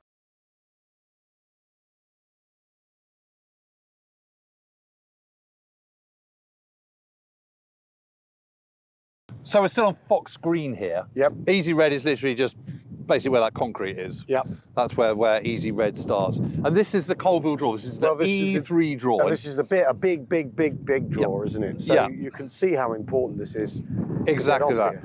Yeah, and Colville is behind that clump of trees at the top there, the village. And actually from out at sea, you absolutely can see the spire. Yeah. And that's the aiming point for the 741st Tank Battalion, who've been let out at 6,000 yards or whatever, you know, miles out to sea. Yeah. And that's why only 2 come ashore. Right. Because what they're doing is they're let out there, and they think, oh, gotta get to Colville, gotta get to Colville. That's where we go. That's our point. Driving straight. Well, they're coming at 45 degrees, and the wind is going smack at the side, completely at the side of them. Yeah. But one of the 2 knocks out the 88mm gun, which is in that bunker there. See the flag? Yes. And then the house next to it. Yes. And next to that is a bunker. That's a bunker. In someone's back garden. In someone's back garden, yeah. Right. And that houses the 88mm, the only 88mm on this beach. And he knocks it out. Right. And that happens at about 7:10 in the morning. So you know they're landing here at 6:31. Yep. the 16th Infantry. It's a bit confusing because it's the 116th up at the other end of the 29th Infantry Division. Yeah. It's the 16th Infantry of the 1st Infantry Division. So it all gets a bit confused. Yeah, all that. But the problem is, I remember talking to Walter Halloran, who was one of the cameramen, and he was a film cameraman. Yeah. And he shot the only footage that exists of American GIs being killed on D-Day. Right. And you see a row of them coming up, and the one on the right-hand side goes down, and that was him. And basically, he also had 2 pigeons, carrier pigeons, strapped to his, of course he did, which drowned. Yeah, they would do. Yeah, they might. So he's sort of behind a hedgehog, those, kind of filming away. All this absolute mayhem and chaos going on. And you can see why this is so defended, because you've got WN62 there. You can just see those bunkers. Yeah. Well, which is where the Combat Engineers Memorial is, isn't it? Exactly that. That's their job. Yeah, but the other interesting thing is, and we'll see it when we go up there, there's a trench that wiggles its way all the way up. And again, it's in plain sight. Yeah. So this is where the USS Harding is coming in. Yeah. But at 8:45 a.m., Company G, men from Company G of the 16th Infantry, managed to get up to WN64, which is the next one along, because 63 is back. Yeah. So 64 is that one. It's where the cemetery. You see all those pines at the top there? Yeah. That's the American cemetery there. American cemetery. Yeah. So they managed to get up there, and the moment one strong point falls, it's kind of a domino effect. Yeah. You're starting to you're up on the bluffs. Yeah. And you're starting to just go like that. Yeah, and you're no longer having to do that direct assault. You're popping the line open. Yeah. And of course, the other thing is that the Germans are constantly being attrited, because that naval fire is just coming in. Shells are just whamming in and cannons are out the whole time. And of course, inevitably, that is going to cause some damage. So the effectiveness of the German defences is absolutely at its greatest at 6:30 a.m. and is then all the time, every passing minute is just getting Well, I mean, if you're being shelled, downgraded. keep your head down. Whether you're being attrited or not, you're being frustrated in what you're trying to do. Yeah. But they are being attrited. And they're being attrited. Yeah. But you can see here, you're suddenly sheltered. But the key thing is just to keep moving. Yeah. And of course, everyone wants to just crouch down and hide behind a bit of metal. But if you get up and run, you might get hit. Yeah. But if you stay where you are, you're definitely going to get hit. Yeah. Because you'll get. Because you're a fixed target. Well, so when you're here, you can duck down. But you're being mortared, and as you said, You'd be all right here, though, wouldn't you? well, not if it lands there. Yeah, it's unlikely to, isn't it? No, that's the thing with a mortar coming in perpendicular to your position. That this is Well, I suppose so. But why mortars are such bad news. But yes, I mean, yeah, they can't see you up there, so an officer can stroll up and down here and do his come on, you can sons you of imagine? bitches. The moment you just know you've got to get, right here, I'm pretty much safe. I'm not entirely safe. Your mortar point. And someone says, no, we've got to get up, go over the top of here, and it's like going over the top in the First World War, isn't it? You've got to get up, we've got to go and assault that bluff. Well, so this is the next bit. yeah.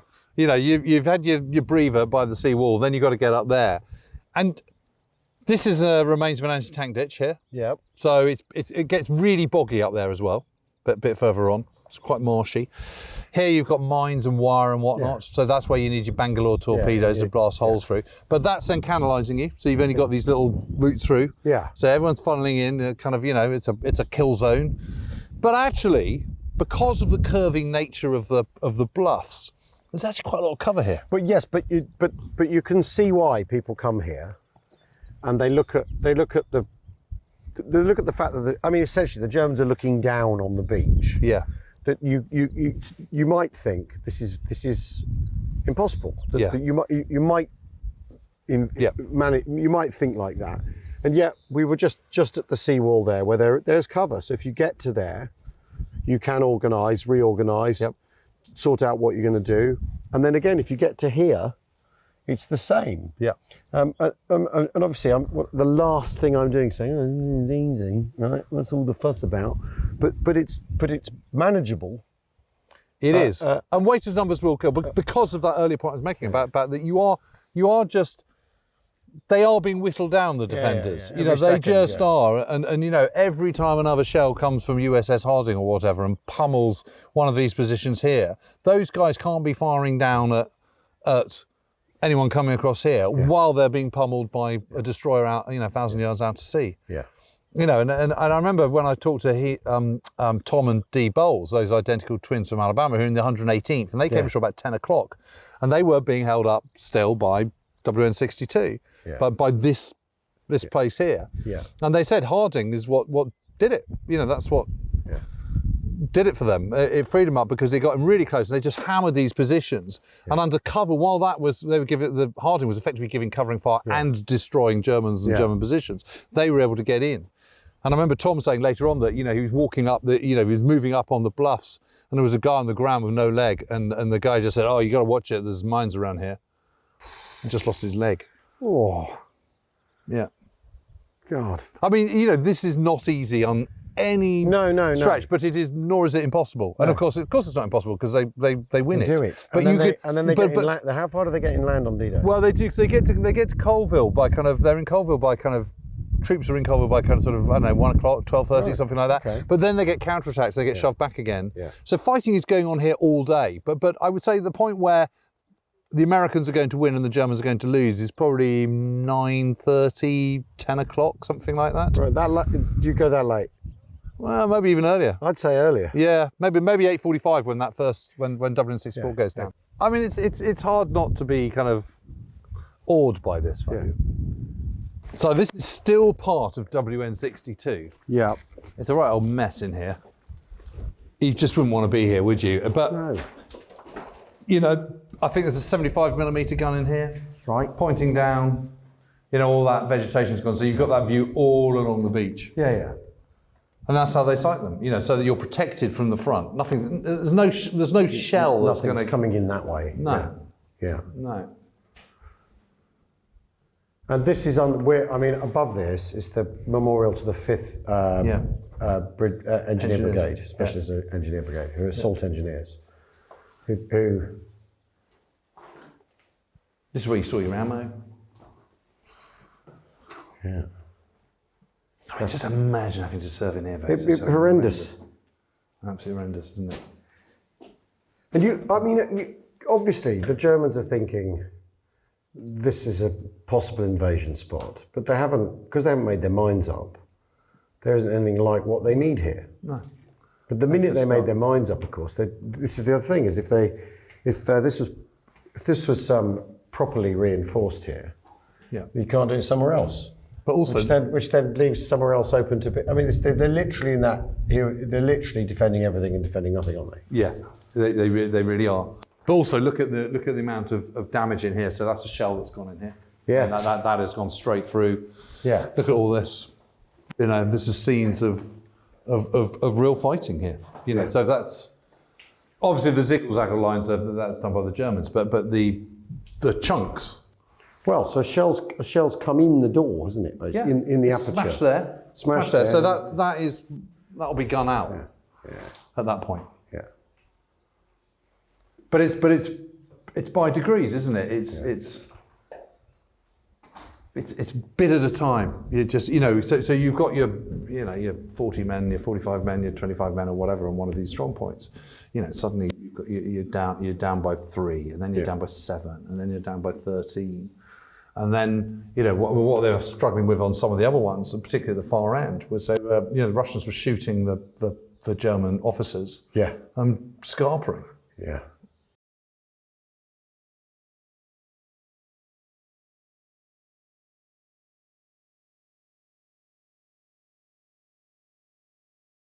But you can see this zigzag trench. Yeah.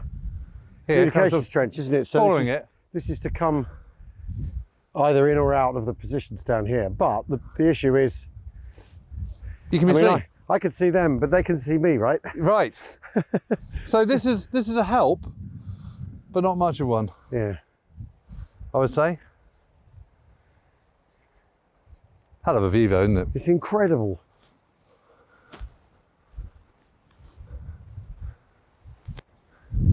You can just see WN60 over there. Well, and in the far distance, you can see the breakwaters of the Mulberry of the Arromanches. Yeah, that's amazing, isn't it? Yeah, that's incredible. And again, we just keep going back to scale, don't we, all the time? Yeah. It's just a reminder of just how absolutely enormous it is. Then you've got another bunker there. That's WN61 on that side of the Colville draw. Yeah. How many miles are we from Arromanches as the crow flies? 15? Yeah. And then gold beyond that. Yeah, you can sort of see it, can't It's you? the size of it all. It's the It's thing. just enormous. Yeah, it is absolutely enormous. Oh, you can see it much more clearly here, actually. Yeah. Yeah, it's really clear here, isn't it? Yeah.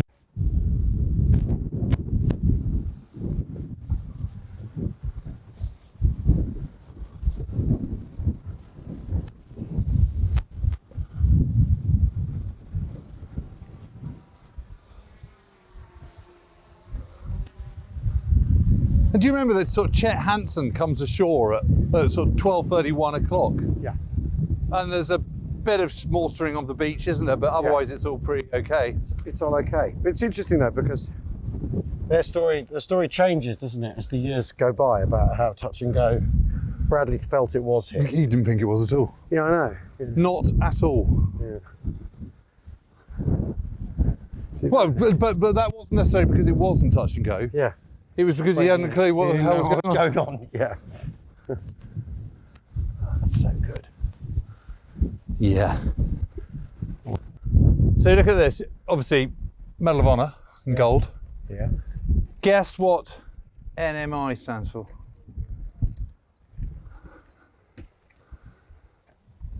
Don't know. No middle initial. It became law in America. You had to have a middle initial in about 1920. Really? Yeah. Something like that. Because so many people. So many people. Yeah.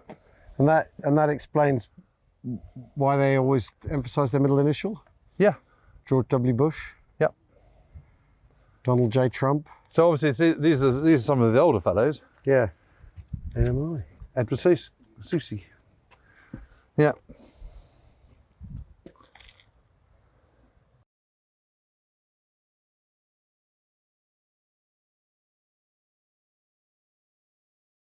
This is completely different here at Vierville, though. Yeah, it really, really is, isn't This it? is much more like the, if I'm going to compare, more like the stuff that the British are dealing with. Yeah. Up the other end, where you've a seawall, you've houses. Yeah. Yeah. It's sort of not the wide open spaces of the other end of Omaha. Yeah, and this is probably the strongest section of the entire beach, Right. in terms of defences, because you've actually got 4 Widerstands nester here. That's 72, that's 73, 71 is inland a little bit, Yeah. 70 is just up there, Right. and then there's a big gap to 68, Right. and that's dog white. And you know, there's all those you can get all these after action reports, Yeah.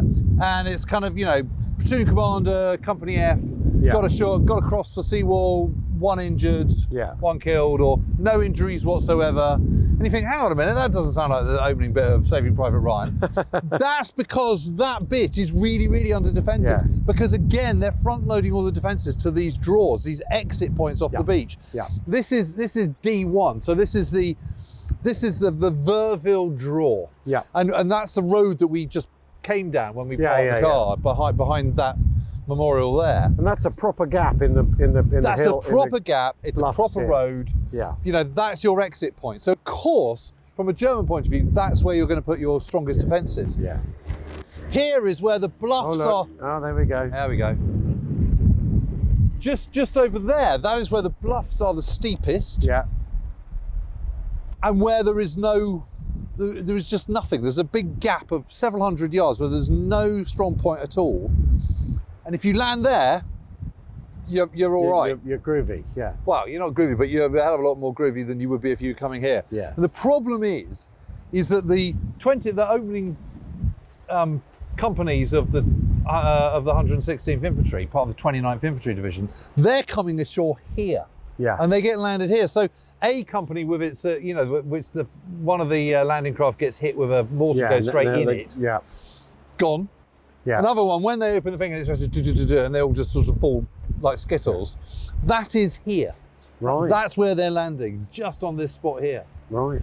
And you can see why that would be an absolute horror story in those opening minutes, at 6:30 a.m. on the 6th of June. Well, you know what? This is an absolutely massive killing the one zone. there, which is looking down the beach. Yeah. It's the one that's giving me the chills, actually. Yeah, but there's another one here. Look. Yeah. So look, you got here, here. Yeah. There's more up the top. Yeah. It's a strong position. And then you've got this wall, and you've got to get up it and over it. But the tanks come ashore here, don't they? They do, The yes. DD tanks, they lose 2 here rather than 28 out of 30. Yeah. So they come ashore here and are able to eventually, some of them get knocked out, don't they, by the 88 here? Yeah, but no, the 88's down the other end. Right, okay. There's only one 88. Right. And that gets knocked out when one of the 2 Shermans. Well, that's interesting, because up there in the guide stuff, it says there's an 88 here. There's Right. no, it's down there. Right. Yep. And that's a long way off, Yeah. even for an 88mm gun. And he's got more immediate. And he's pointing down He's that got way more anyway. immediate problems. He's pointing that way. Yeah, and he's got yeah. Yeah. But yeah, isn't it different? It's and the other thing is that further down, you see all that kind of see beyond that last house. Yeah. That's the kind of sort of dog white sector, and that whole vegetation on the bluff caught fire. Yeah. So it gave them a most amazing cover. That's good. Yep. So that's why they were able to get ashore, and that's where Brigadier General Cotter comes ashore. He's the second in command of the division, and that's where he comes ashore and gets up onto the bluffs there. Yeah. And so it sort of slowly unfolds. But you're right. It's funny, isn't it? Because it's the same beach, but it's a totally different. But in a way, that feel. If you conceive it, because it's 2 divisions as 2 beach landings. Yes. Yeah, that's the way to think about this it. is a Gold and a Juno. Yeah. And actually, because there's such different terrain, Yeah. different prospects. Yeah, it's thing is where we were talking earlier about how under-defended Omaha is. This bit actually isn't. So they can have their effect. They're still going to lose though, aren't they? Here. Yeah. The crust is still too thin. Yeah. This is, and it's this one here where the Russians were shooting the officers. Shooting the officers, right? Yeah. It's also the other thing I think is really striking is how all these beaches, how shallow they are. You know, they're very, very long, They're aren't they? long, But yeah, the incline is really shallow. Is that the right word for it? You know what I mean? It's just not sloping. I know what you mean. Yeah. Yeah. Long tides. Long tide. So, but it also means that when the tide does come in, it comes in very, very quickly. Yeah. What about a big cut off? Yeah, we probably don't want to stick around too long, do we? Well, it's as good a spot as any, isn't it? I think so. There's Utah Beach down there. We're on the Yep. ridge above it. Yes. We're in Dick Winter's country. Well, and we easy have company country. Yeah, well, what do you have here? Like we've a square field with high hedgerows in Yeah, look at that. On a mound. on a mound. I do believe that's known as bocage. It's bocage. bocage, isn't it? It's the bocage. Bocage. Your bocage. Oh no, I'm stuck in a bocage again. Not again. Right. Okay, this time. Right. Then I'm flipping up and over. Then I'm getting that core on there. This is like krypton factor. Yeah, it is a bit, isn't it? James, whose interests include dog walking and firing his air pistol. I think I've done. I know what I've done. I've been an absolute boob. Put it the wrong way round. Yeah, that's quite annoying. Okay. Captain Enfield. Lovely. Right. Not quite as windy as yesterday, is it? No, so maybe we'll get to make this tea drama free. Have you lit it yet? No.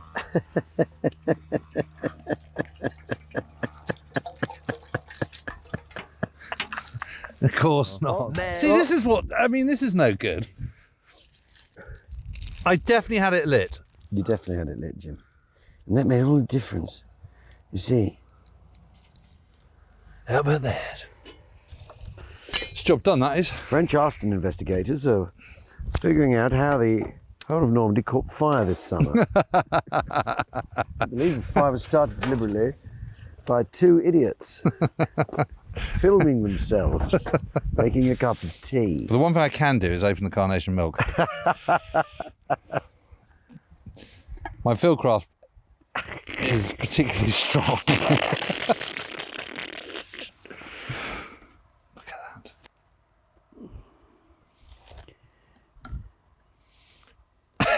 Are you failing to open the cup? Oh my God. No. Okay.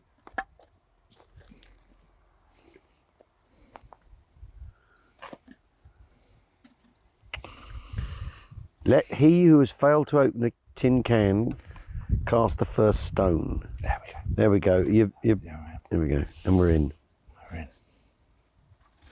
Very good. There we go. Right. Whew. Well, it's been a little bit of an adventure since Long drive, isn't it? Well, it is. It's quite a long way. It's interesting. You get when you come It's around. a longer drive when you have a dodgy carburettor. Yes, but and have when, to stop and fix but it. to come round the corner here to around the hinge, to come around the corner up to Utah Beach. Yeah. It is a long way, and it really underlines how enormous this invasion area is, doesn't it? Yeah. Gigantic. And it is 6 invasions really. If you count Omaha as sort of 2 happening. Yes. Happening cheek by jowl. Well, and sort of you could even say 8 if you include kind of 2 lots of Airborne. Yeah. Airborne. Yeah. 3 lots of Airborne. Yeah. 9. Yeah. All right. Let's start that again. It's 9 invasions when you stop and think about it, isn't it, Jim? It's not 5. It's not 5 at all. We've all been wrong. And what you also see here, and you know, we've got a tiny glimpse of it, is these little fields. Yeah. And they're hard pressed for decent sized landing zones here, unlike up the other end at DZN, you know, the British drop zone for the main one. Yeah. There's not a lot of room here for that sort of stuff, is there? No. Although the second one the airfield emergency limited airfield landing up here, strip. yeah. They put just down there, don't they, Yeah. behind Utah. So over here at Utah Beach, just off, because actually the entire thing they're trying to do is get to here, isn't it? Yeah, get onto this ridgeline. Get onto this ridgeline. Yeah. So And the whole point of the 101st is in this area so that they can make that a little bit easier for 4th Infantry Division. Yeah. Plus sundry armour. Yeah. And secure this ridgeline so that then they can start to Drive up towards Cherbourg. yeah. And also link down, of course, to... Yeah. I still think they didn't send enough to Carentan. I think they were too worried about Utah Beach because, you know, they had quite a lot of reconnaissance on it, and Utah Beach is much less developed than the others. Yeah. Yeah. You know, they put all 3. They only put 1 parachute infantry regiment down towards Carentan. I think they needed 2 really. Which then they decide is more important, isn't it? Once things have been sorted here. Yeah. Well, Carentan is because it really is the hinge. Yeah. You know, that's the bit that divides the Cotentin Peninsula with the rest of the north coast. Yeah. Wasn't enough for anyone else. So when? Yeah. When? Great. Perfect.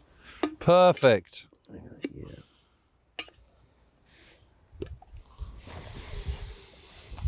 I'm going to leave mine to stew for a minute or 2. Yeah, no, good idea.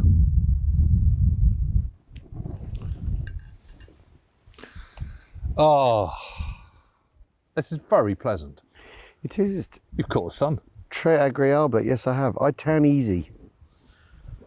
So, you know, when we do a trip to Sicily or something like that, I'm going to go brown within the afternoon. This is the thing is it is lovely up here, but again it's that thing of this lane is not unlike what a lot of the roads would have been in. This track. Yes, they'd have been better than that. You know, I'll tell you exactly what they're like. You know, you sort of go to a country house and they've got a sort of light gravel kind of, not gravel, but it's a kind of sort of light white dirt road. Yeah, like that.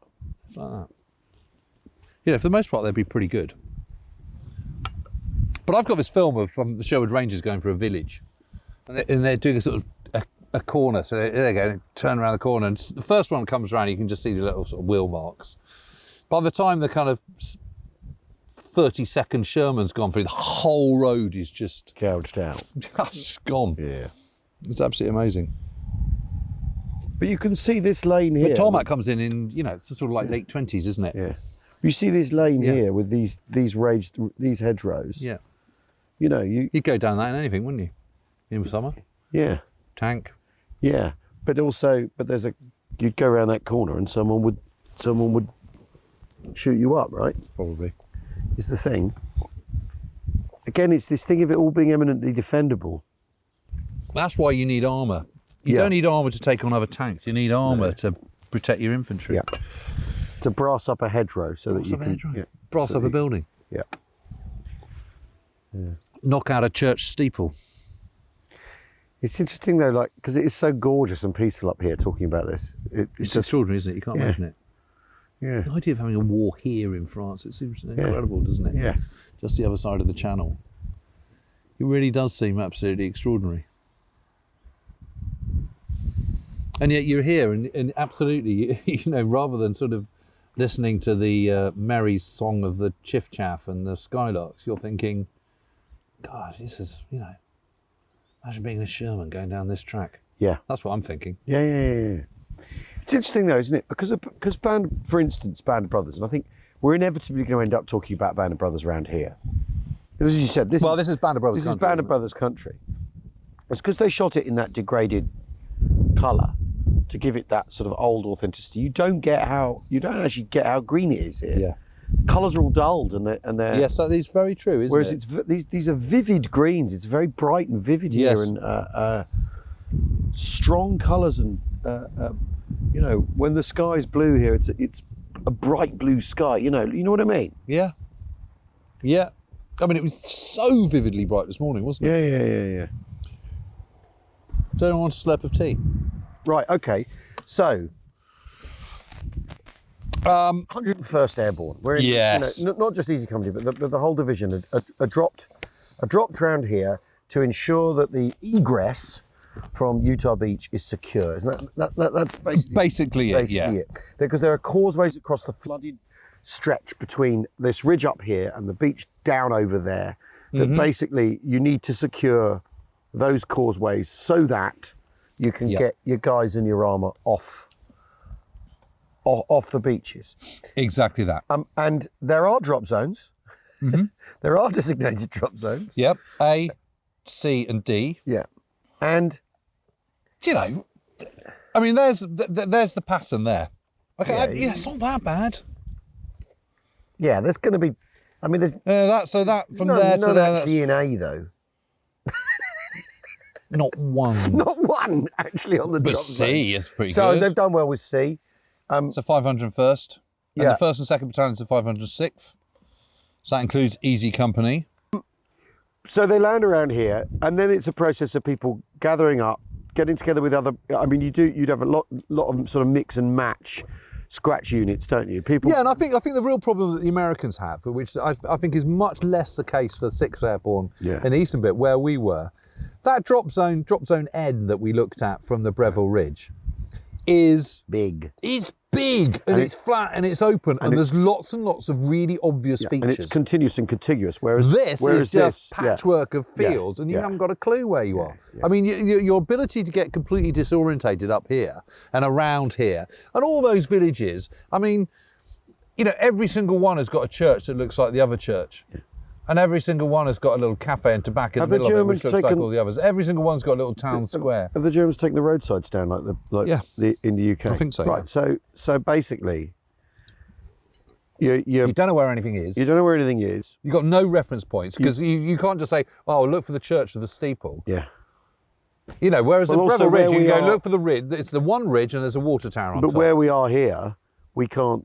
You Can't see anything, You can't see see over the this block, hedges can you? anyway. No. So you're. I mean, So say you landed over there. Okay, it's dark, and what, you go, in that dung heap. no, the other side of that. Okay, Okay. you're in that field beyond. Okay, and you think, I mean, there's okay. a chance you'd land in the dung heap. And you think, well, yeah, there is a chance you would, if it was there. Buddy, is that you? Hey, I've landed in a dung heap. In a goddamn dung heap. Would you help me out, please? No, fend for yourself. Fend for yourself, pal. Who are you, 506? It's all that, isn't it? Yeah. No, I'm 501. Yeah, exactly. Ah, well, you can stay in your run, stinking dung heap. There you are, you see. I think what you had there was a pretty faithful recreation of some of the rendezvous issues that 101st Airborne faced on the night of D-Day. But it would just be so much harder to orientate yourself around here than it would in Breville Ridge. Yeah, absolutely. And drop zone in. Absolutely. And I think the point is that, you can have all the maps in the world. If you don't know where you are on that map, the map is a complete waste of time. If we are going to talk about Banner Brothers Easy Company, the famous action, we're a couple hundred metres from a Dick Winters statue. Yeah. And he is, because of the programme, his story is now sort of central to the way people talk about what 101st get up to on D-Day. Generally what the Americans get up to. What the Americans get up to. That's fine. That's cool. Yeah. Because actually it means that people know about it. And it's the guns at Brecourt Manor that are in the second episode of Banner Brothers Day of Days. Written by a friend of the show, John Holland. Where they overpower a gun battery. Yeah. Or gun position, German gun position. And we're basically just over there, isn't it? Just over there. Just over there. You see how bad? I'm so disoriented. I thought it was over there. No, you see, it's over there. One hedge is another one. It's over there. One man's hedge. It's not very far away, man's... and it is quite fun. I don't think we can actually get on the land, but we can have a good look. We can. There's a sort of culvert that leads down to it, so you might be able to get down to that. Okay. But let's go and have a little explore. But the point of that action is there's guns up here, Utah Beach down there. Yep. There's a determined effort to make sure that those guns don't control the beach, right? And 101st in their disarray is the wrong word because they've actually coped with their disarray, but in their sort of improvised state. Winters is part. Well, why is Winters in charge? It's because his company commander's his company commander's missing, and actually he's dead. Right. He's come down. He's one of the 23 Dakotas that gets shot down. And it's interesting because it comes down in a village. It's one of only 6 villages in all of France where they don't have a war memorial from the First World War. Right. And obviously every other village does, because every other village lost someone. Yeah, because it's 3 million or something French casualties. But this is one of the only 6 villages that doesn't have a First World War memorial. And now they do have a memorial because they have a memorial to that stick that came down. Everyone killed. Everyone killed. Yeah. So that means Winters is in charge. Yeah. And he's been, I don't like the word tasked, but I'm going to use it. He's been tasked. He's been given the job. Given the job of dealing with these guns at Brecourt Manor. Yeah. And he puts a scratch. Yeah, I think initially it's about 14 or 15 men, if I remember rightly. Yeah. And they're not all from Easy Company. There's one from D Company, if I remember rightly. Yeah. Dog. Yeah. So anyway, off they go. And they kind of do a hasty... They move down this culvert from this farm. I mean, the gathering point, this farm where they all gather first thing in the morning, is it's like a third of a mile away. Yeah. It's a few hundred yards. It's no distance at all. And they approach it down this hedge line, then realise there's this little sort of culvert that they can crawl upon. And then he kind of works out how to do it and sends guys around the back of the field. So there's a square field and then there's another square field, and the 4 guns are behind the hedgerow that divides the two. So if you think of them as like 2 squares together, there and there, and they're coming round the back of it, and they get up and attack from a machine gun from one end, and then they attack from the other side. So they're attacking like that. Yep. And they just take one gun out at a time. But it takes them, best part of a day to clear that whole site. I mean, they neuter the guns pretty quickly because there's no connecting trenches either. There's scrapes in the ground, but they've just been plonked there behind the hedge line. They're not. Right. There's not that trench system that there is in the TV. In the TV program. Yeah. But it's still a hell of an action. Yeah. And then tanks arrive. They arrive sort of later in the afternoon in Silverdale. Yeah. Because actually, people are coming up off Utah. It's worked. Yeah. And what's the German presence here? Because we've talked about the German presence at Omaha, like there being kind of 350 people at Omaha Beach. Yeah, there's not very many at all. There's hardly any. There's the guy who actually is in charge of the strong point where 4th Infantry Division actually come ashore. He's actually an Eastern Front veteran. Right. But he's got, it's hospitality and stuff. It's kind of conscripts there. And they're very, very under-equipped. There is one 88mm gun there. Right. And that gets taken out in pretty quick order. And they blast a hole through the dunes. which is the access point onto the beach to this day, Yeah. done by American engineers, bulldozer, you know, And that's bulldozers, that. and that's it, and the tanks come off. But you need these, you know, you absolutely, because it's all been flooded behind. Yeah. So you've got the beach, you've got the dunes, and then you've got the kind of flooded area, and then it rises up to this ridge that we're on now. Yeah. But I think they have 43 dead in 4th Infantry Division, I think. Yes. It's what happens after. Yeah. God, they get absolutely slaughtered. They, in the weeks that follow. what follows is It's absolutely shocking. is absolutely shocking. Yeah, I think they get through 100. I think they get through 100% of their riflemen, rifle companies in 2 weeks. Yeah. Because Because- through the Khotan Peninsula. It's fighting through round here. Yeah, it's just it's because they don't have any answers. They can't get the tanks up. They can't get the tanks over those banks. I mean, if you look at that bank there, you can absolutely see why that's a problem, because it's not the hedgerow. It's the hedgerow growing out of the bank that's already there. Well, and the bank is centuries of grown up hedgerow. Well, I think Isn't they were it? originally made as you know, soil mounds and stone mounds covered in soil. Then the hedge is grown on top of it. So they were man-made mounds, and you just can't get through it in a Sherman tank, because what happens is you get there and it just rises up like that, Yeah. and it can't it can't go forward enough. Yeah. There's no momentum. That's the problem.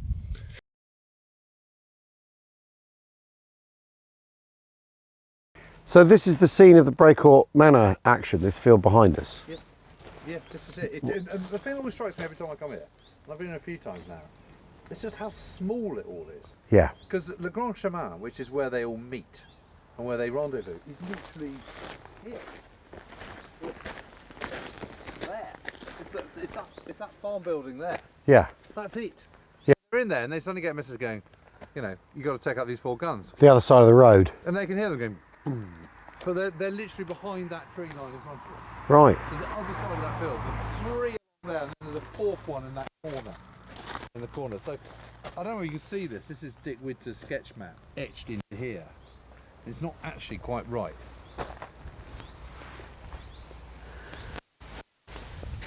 So the thing is, they're here. So how do they get from here round these guns and attack these guns? So what they go. You see the high trees over there. Yeah. They go round the hedgeline is covered. That hedgeline was, you know, all these trees are there in 1944. Yeah. Pretty much. And there's a ditch over there as well, isn't There's there? a culvert that runs Yeah. in, yeah. And I'll tell you where it is. You see that tree line there? Just on the other side Yeah, of the yeah. field. So if you think of this as... So is it a So ditch? this is going at an angle away like that. What's the difference between a ditch and a culvert? I mean, one man's ditch is another man's culvert, surely. I don't know, really. Because A culvert is a place through which is a ditch, but through which water runs. Okay. Whereas a ditch doesn't necessarily is just a ditch. Okay, all right, fine. It's just when we looked at it a moment ago, I saw a ditch, but we can go with culvert. Well, I think it's a culvert because it sometimes has water in it. Okay, fine. Anyway, whatever, it's a ditch. Yeah. No, I'm happy to go with ditch. Happy to go with ditch. So they make their way up the ditch. Culvert. Yeah, they go down the ditch. Yeah. So some of them go down the ditch, and what happens is halfway through this action, Winters goes back to get more men and kind of, you know, pick up more ammo. And What stuff. time is it? 7 o'clock in the morning. No, it's like 8. 8. Right. Okay. So they've been around trying to find out where they But the are. invasion's already happened. Yeah, right. So the invasion's ashore, but they landed about midnight, 1 o'clock. So they've been around for 7, 8 hours. Yeah. They're all sort of gathering around that area, and this is absolutely the Yeah. 101st. This is their middle Yeah. landing zone, of which, you know, quite a few got come down in that bit. Yeah. And they work their way around, and they have to take out one of the guns at a time. But what's interesting is there isn't a trench. Right. There's not a trench network behind there. So it's making their way across They're the. just guns. Okay, because this is really hard to see. I'm gonna sketch it right here. So here's the road, and here's the road up to Brecourt Manor here.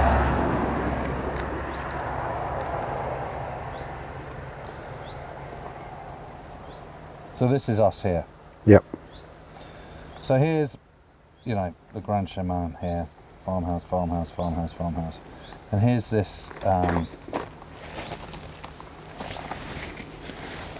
This one goes like that. Yep. Here's your hedgerow. And then you've got this bit here. So there's one gun pointing like that. There's one here, one here, one here. And what are they? What guns are they? 155s. Right. Something like So that. they could cause trouble. Yeah, they could. Yeah, no question about it. But you know, it's only 4. Yeah. It's not. Again, it's a troop, not a battery. Strictly speaking. Yeah, exactly that. Exactly that. And then, here's the Brecourt Manor up here. Yep. And there's another hedgerow. So what Winters does is he goes out this side. He goes, and he sends a whole load of guys behind here, and then into there. So they're attacking this way. Right. And he also sends in people down this culvert here. Ditch. So attacking from the side and from behind. Yep. Well, that's how he does it. And it takes all day, right? Well, it takes most of the day, yeah. And there's a bit where in the middle of the morning, you know, he sort of goes back to down here and back to the farmhouse and gets more men and so on. But Brecourt Manor is here.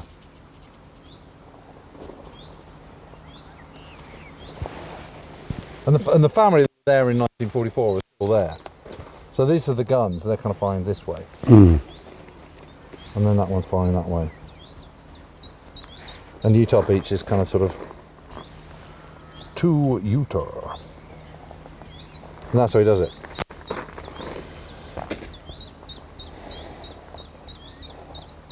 But it's so small, isn't it?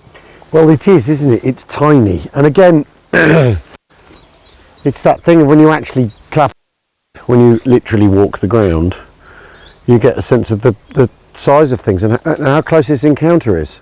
Yeah. This is, and but dare I say it, having guns behind a hedgerow is much more effective than having them in concrete. yeah. I mean, that's the amazing thing about Pont-à-Hoc. Everyone goes on and on about Pont-à-Hoc. Pont-à-Hoc was an absolute piece of cake on the day, Yeah. on D-Day, because there was no one there, because the guns had been moved back. Yeah. Because they were getting bombed all the time. They thought, you know, forget Not that. worth it. It's not Yeah. worth it. Let's just move them back half a mile, Yeah. or a mile and a half into a field. Yeah. So they're in a field like this behind a hedge line. Camouflaged, Yeah. tucked away. Yeah, behind trees. Let's go there. Yeah, yeah. You know, much better. Well, yes, the protection that, I mean, because up at Long-sur-Mer, they're so obvious, those bunkers. Yeah. That what else is going to happen to them other than they're going to get absolutely pasted. Right. But no, it's how close everything is and how, You know, it's literally, it is. I mean, this is, I mean, you could, with a rifle from here, you can put suppressing fire onto those positions, couldn't you? Completely. Yeah. But obviously the Germans are facing this way, so Yeah. you don't want to attack from this way. Yeah, you want You want to make them kind of think that you don't know what's hit them. something next, yeah. And obviously they do get, you know, they get sort of tactical surprise when they attack. And you know, these are gunners. Yeah. And there's sort of rumours that they were later reinforced by 6th Fallschirmjäger Regiment, the 6th Parachute Regiment. Whether they were or not is not never been quite confirmed. Never quite figured out, yeah. But I think what we should do is move up to, what you can do is then look along the gun line. Yeah. From a gate just up there behind Great. Brecourt Manor. Let's do it. All right.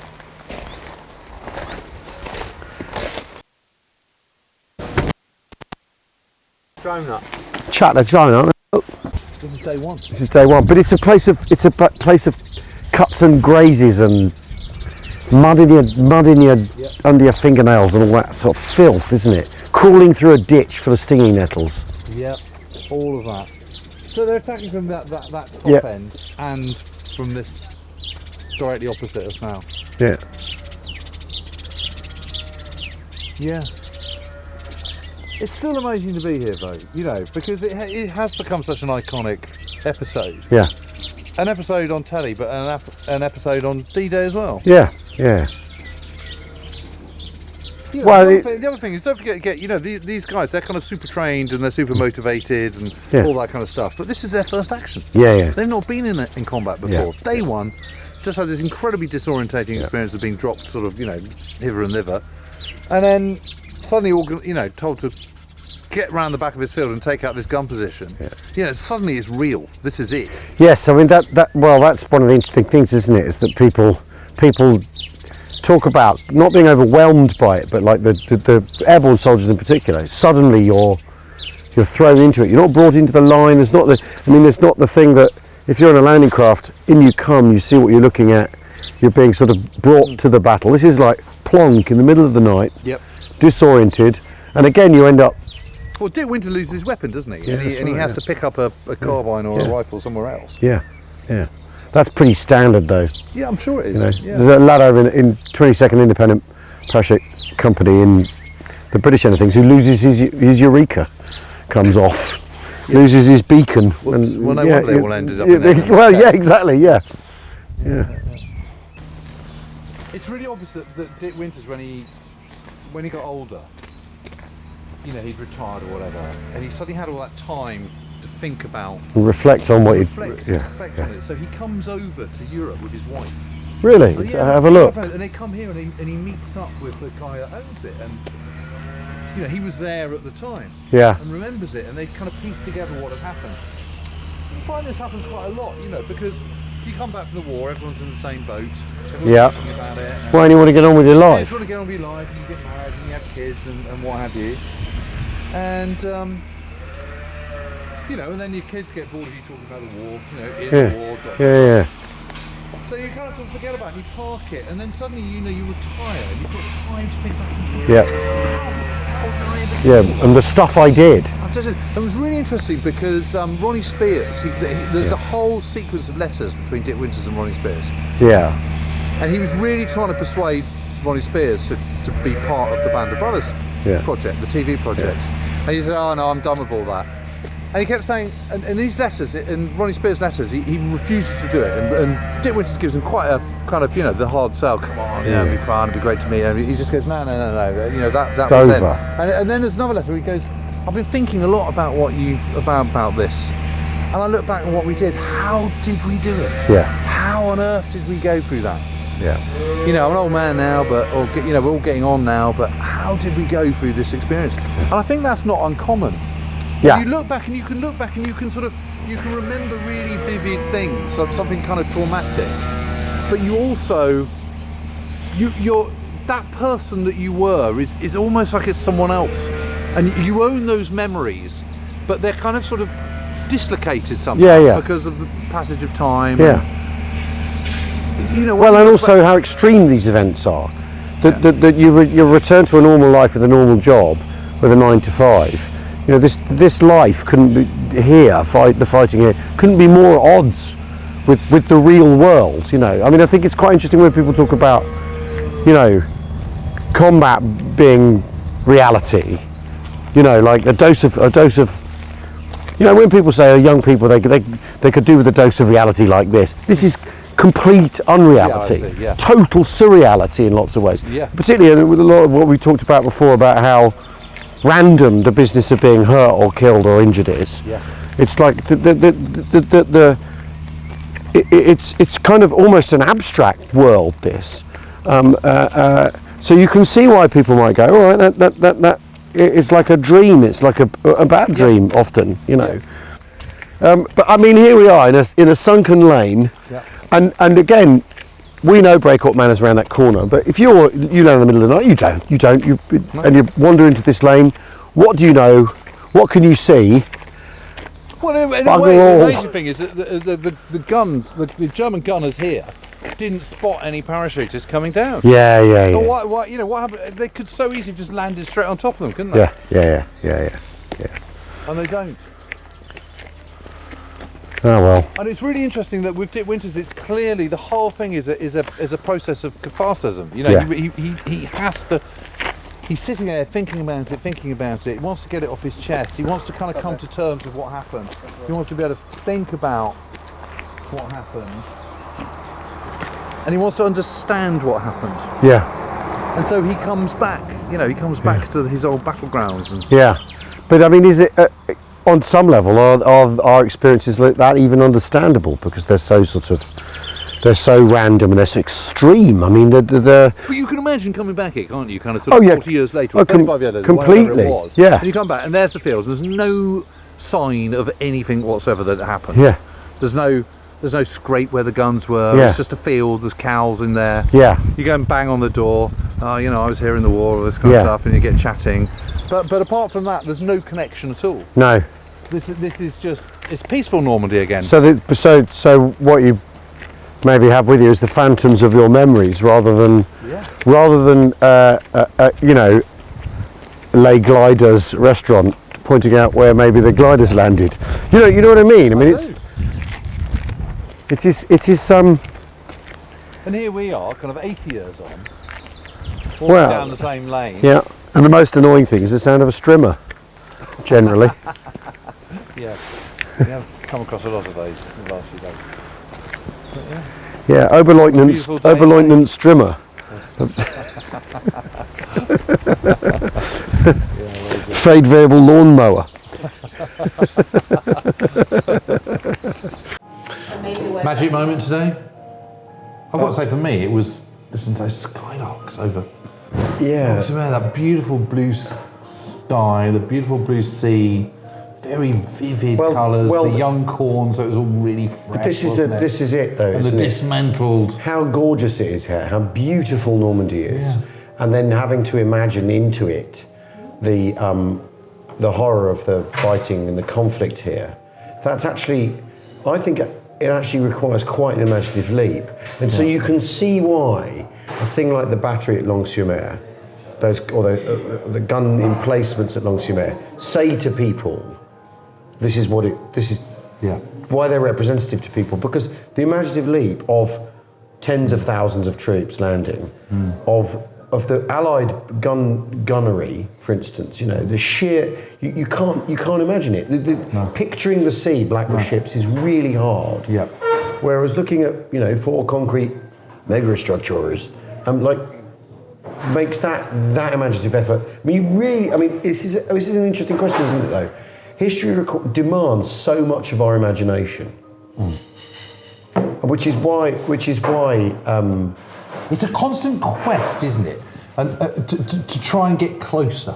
Yes. To get closer to what happened. Yeah. And to what it was really like, and to be able to put yourself in the boots of those who were there, who were coming ashore.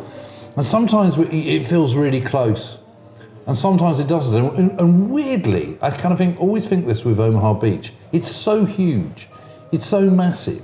Yeah. And it's so completely not warlike anymore. It's just like a beautiful beach. It's the most beautiful It's actually quite hard at Omaha Beach, I think.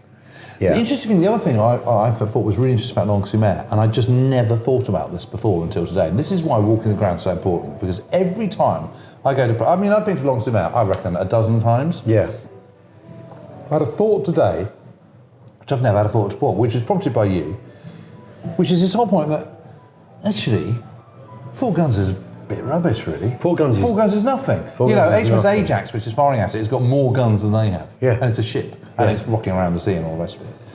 But actually, the impression you get when you get to Longnes-sur-Mer is, the formidable German Nazi war machine. the Nazi war machine, this huge, great thing of concrete. But all of those 4 great things of concrete are protecting just one 152mm gun each. Yeah. And they're big, but they're not that big. They can only shell 10 or 12 miles or whatever. Yeah. But they're completely ineffective. The whole thing is completely ineffective. There's diminishing returns in that defence too, because you've painted you've certainly announced your intentions in terms of. I mean, it's Maginot Line stuff. But you think about Omaha Beach again, and you think, okay, on the top of Longnes-sur-Mer, there's 4 guns. Yeah. Okay. At Omaha Beach, there's 183 off the coast on the sea, which are 90mm and above. Yeah. Well, that's a heck of a lot, isn't it? Yeah. That's firepower. Yeah. Well, and in the end, it's all about firepower, isn't it? Yeah. Ultimately, it's about legit. Well, of course, it's all about the men who are doing it. Yeah. But really, it's about who's got the most, who's got the biggest, who's got the bestest. Well, and who can resupply the most. Well, who knows how to apply it best? Who knows how to apply it best, yeah. Yeah. Because, I mean, it's interesting as well. I mean, the contrast actually, and the gun line at Brecourt Manor, that, like we were saying when we were there, it's much more sensible. You can move those guns. Yeah. You camouflage them. You bug out. You take them somewhere else more convenient, but the enemy has to then find them. Yeah. Whereas if you've built 4 great big concrete emplacements, you know, you're saying, But the other thing is announcing your intentions as much as anything else. Yeah. But the other thing is, you know, you go from that enormous scale of Omaha Beach, and as you say, it's kind of, in many ways, like 2 invasions, because it's 2 divisions, and it's over It's 2 divisions, that 5-mile stretch. Yeah. And I mean, I remember when we were driving, and I was going, we still haven't got to the end here. Yeah. We went on the road, the back road, but we still haven't got to the end. We haven't got to Vierville yet. Yeah. So you get all that huge scale, and then you go to Brecourt Manor, and it's tiny. And you kind of, there's things about history and things about studying and things about walking the ground where you just think, it just doesn't quite make sense. Yeah. So if all those 101st Airborne guys are in that little farmhouse on the road, how come the Germans haven't noticed that? Well. I mean, it's literally 300 yards away. That's a very good question. I mean, if they're firing their guns, they're concentrating on that, right? And so they're you know, so. well, no, because Yeah, you're wrapped in you're wrapped in your little world of noise, and fire orders, and try not to get that wrong. And they're not infantrymen, No, I so suppose maybe that's it. But then, I mean, you nearly led us into a thought there, which is winter starts with 14 guys, right? Yeah, goes back and gets some more. No. Let's not go back and get anyone else yet. Okay. Let's now put them into ABCD, and we know that they're paratroopers. So what, as in classification? Yeah. So those 14 guys, They're all probably, there's maybe 1 BAR with them. yeah, Right. they're all kind of Bs, aren't they? So they're probably all Bs, and maybe, but you even Bs being the people who don't necessarily want to be, they're almost half A's, aren't they? Yes, but I think you even because and hopefully we're gonna go and find the Summers place. The thing that's Okay, so this is Sergeant Harrison Summers, which is who does this legendary action, which frankly, if we're brutally honest about it, is more impressive than Brecourt Manor. it's absolutely mind-boggling, and but also kind of slaughterous as well. He kills so many people. It's like 250 Germans. Something like, but by maybe a couple of hundred Germans at the end of it, something like that. And he's absurdly brave, and he figures the thing to do is to go and kick the door in and start the action. There's just no point giving anyone any orders because he doesn't know any of them and he thinks they're not going to do it. Yeah. And then halfway through it all, someone says, you're all right. He goes, no, not really, but no one else seems to want to fight. And the thing is, I think, and this is a thing that happens in other airborne operations, is the business of being plonked in the battlefield with no run-up, you know, and as we, you know, 82nd are experienced up to a point. Some of them, A lot of them are very experienced. yeah, but not all of them, right? Because the complete division doesn't land assisted, does it? It's like elements of it, right? So you see where I'm going with this? Yeah, and also they've got replacements. They've got replacements and everything, but 101st is brand spanking new. So, yes, later in the week, once people have got their heads around what's going on, but that opening night, that opening morning, it's only your A's and the B's you can assemble who are going to be able to bring a decision. And 14 guys it's not a platoon, it's an expanded rifle squad, as the Americans would call it. So maybe it isn't surprising it takes them a long time. And they're having to corral people, they're having to motivate people. You've also got this, you know, at Omaha, one of the things is that they're in assault squads, aren't they? They're not with their sergeants, they're not with their regular people. Mm-hmm. Which can create dislocation and confusion, right? And so what the airborne people are having to deal with in spades, and I think it's worse for the 101st, this aspect of it, than it is for 6th Airborne, who although they're in a muddle, things are a bit more cohesive and you know.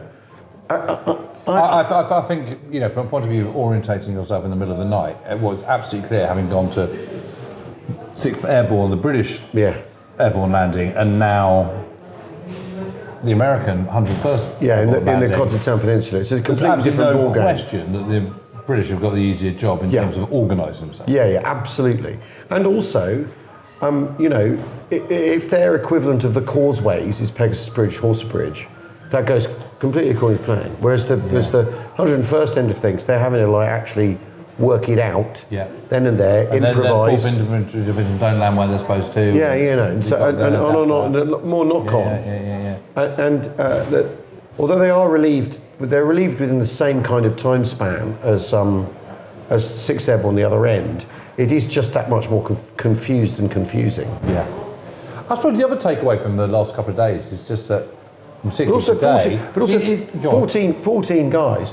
You split. So he's doing two moves around that field. Yeah. 14 guys. So that's seven on one Well, side. I think they sent a couple round. But you know what I mean. It turns into next to no one quite quickly. So no wonder it takes all day. Yeah, maybe. He does go back and get some more men later. But you know what I mean. I do know what I mean. I can see it, and you're feeling your way, and you haven't landed according to plan. You haven't landed cohesively, and that just means you've got to get over that hurdle, right? Anyway, what was your other thought? Well, my other thought is just, we've grown up on pictures of the observation bunker at Long-sur-Mer, the kind of the slit that looks like something out of Star Wars. Yeah. And we've grown up on that, and those automaton helmets and silhouetted against the sky. Well, and the with implication. reels of barbed wire. The implication is they're ready. They're ready. That it's they're square-jawed and jack-booted, and they're all kind of National Socialists, and they're totally up for the fight, and also there is a sort of impregnability about the Atlantic Wall. And I think one of the things that's really struck home to me today, more than at any point, is just how it's not enough. No, it's just not enough. And I think it's that Damascene moment I had at Long-sur-Mer, prompted by you, when we suddenly wrote, it's 4 freaking guns. It's not a battery, it's a troop. It's a troop.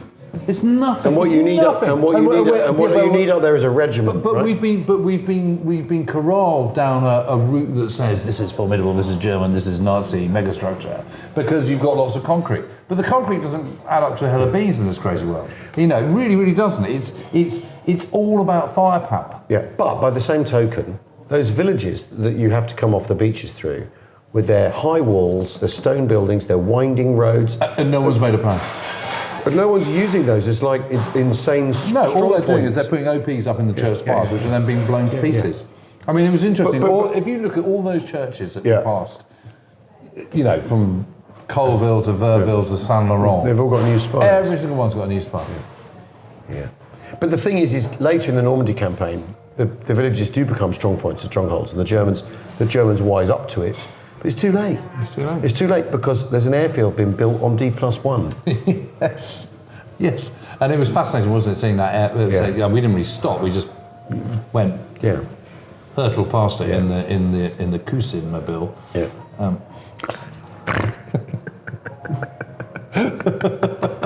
We're very much General Cousin, swanning off towards the Wolfhazer crossroads in Arnhem. The Cousin car. Anyway, hello, Three Para. Oh dear, I'm dead now. Yes.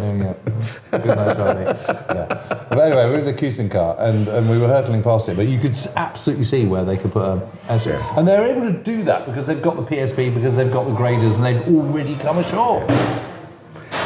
And the big war. But that also suggests every confidence in the success of the invasion, right? What they've not got, Jim, is another infantry division bobbing around in boats just in case, right? No, they haven't. Because they know it's going to work. They strongly suspect. They're in confident expectation. It's not in confident expectation of a miracle. It's in confident expectation that this is going to work.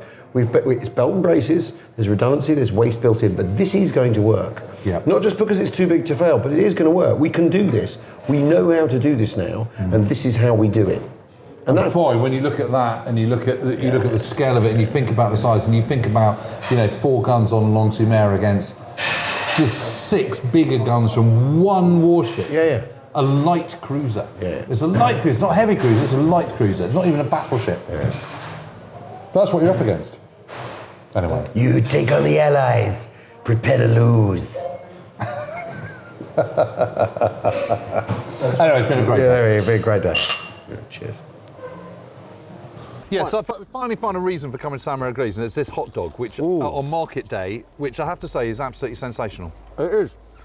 I mean, yes, there's John Steele on the church tower, which is arguable, right? as to whether Might it never have happened. Might never have happened. And it basically, this is a great big tourist hub, isn't it? There's a car park, great big bloody car park. Yep. Museum, nice Sherman tank. But in terms of the action, didn't happen here. No, I mean, the Americans captured it very quickly on the night of D-Day. Well, on the morning of early hours of D-Day. End of, really. I mean, it's just not, it's a complete non-story. Yeah. But, Rotisserie Jean, Yeah. an extremely high quality hot dog. Mustard, very good. Mustard's very good. Lovely crusty French bread. So instead, what we're 4 going out to of do... 5. We're going to... 4 out of 5 for the hot dog. We're going to finish our hot dogs. 2 out of 5 for the tourism. We're going to finish our hot dog. We're going to finish our hot We're going to finish our coffee, and then we're going to go to the Merderet. The Merderet! And we're going to see Jim Gavin's foxhole. Oh, brilliant. Oh, we're going to go see his foxhole, not his... Stop it. Oh, come on. He's the ultimate ladies' man, super soldier, parachutist. Yeah. Sexy, good time, Sexy. hard as nails. Yeah. Anyway, we're going to see where he was. Ladies love Jim Gavin. And his foxhole. His foxhole. Jim Gavin's foxhole. That's where we're going to go. We're going to go look at his foxhole. Yeah. So, finish your hot dog and we'll be on our way. Right, brilliant. I mean, it is amazing with a lot of the, particularly the American areas, they have all been kind of super tarted up. Yeah. Little sort of, you know, laurel hedges put in. Yeah. And neat little paths and all the rest of it. But obviously, this is high ground. Well, yes. There it is again. And right by a bridge. And the thing is the bridge on the Merderet, you wouldn't think twice driving over that if you were bimbling about here on holiday, would you? Not twice. It wouldn't occur to you anything about it. But, No. but quite clearly, and particularly as it's defendable like this from here, Yep. this is obviously a really important place, isn't it? Yep. Yep.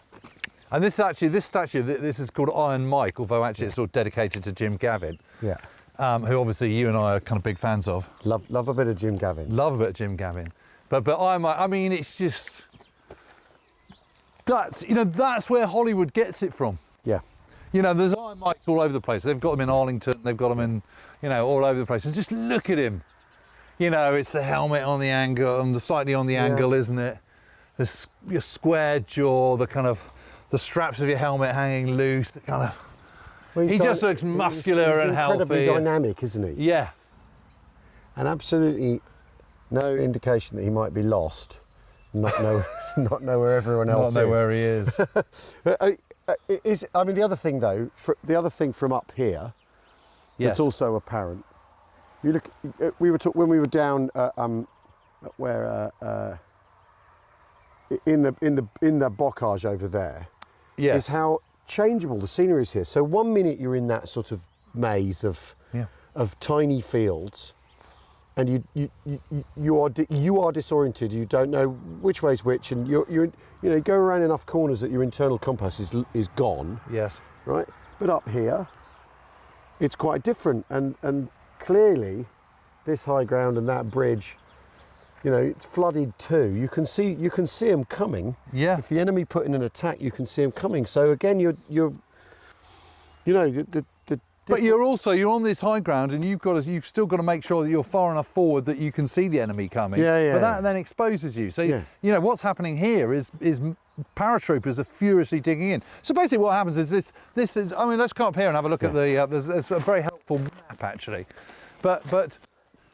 Oh, look at that. If this was southern England, this would be a water meadow. Yes. Okay, yeah. so it's the Merderet there, and you can see it's not very wide. What's that, kind of 10 yards wide, 8 yards, something like that? It's a pretty gentle, lovely little stream. But all this is flooded because the Germans have opened the sluice gates. Yeah. So all that whole area, it just looks like a massive lake. Yeah. In actual fact, it's only about a couple of feet deep. Yeah.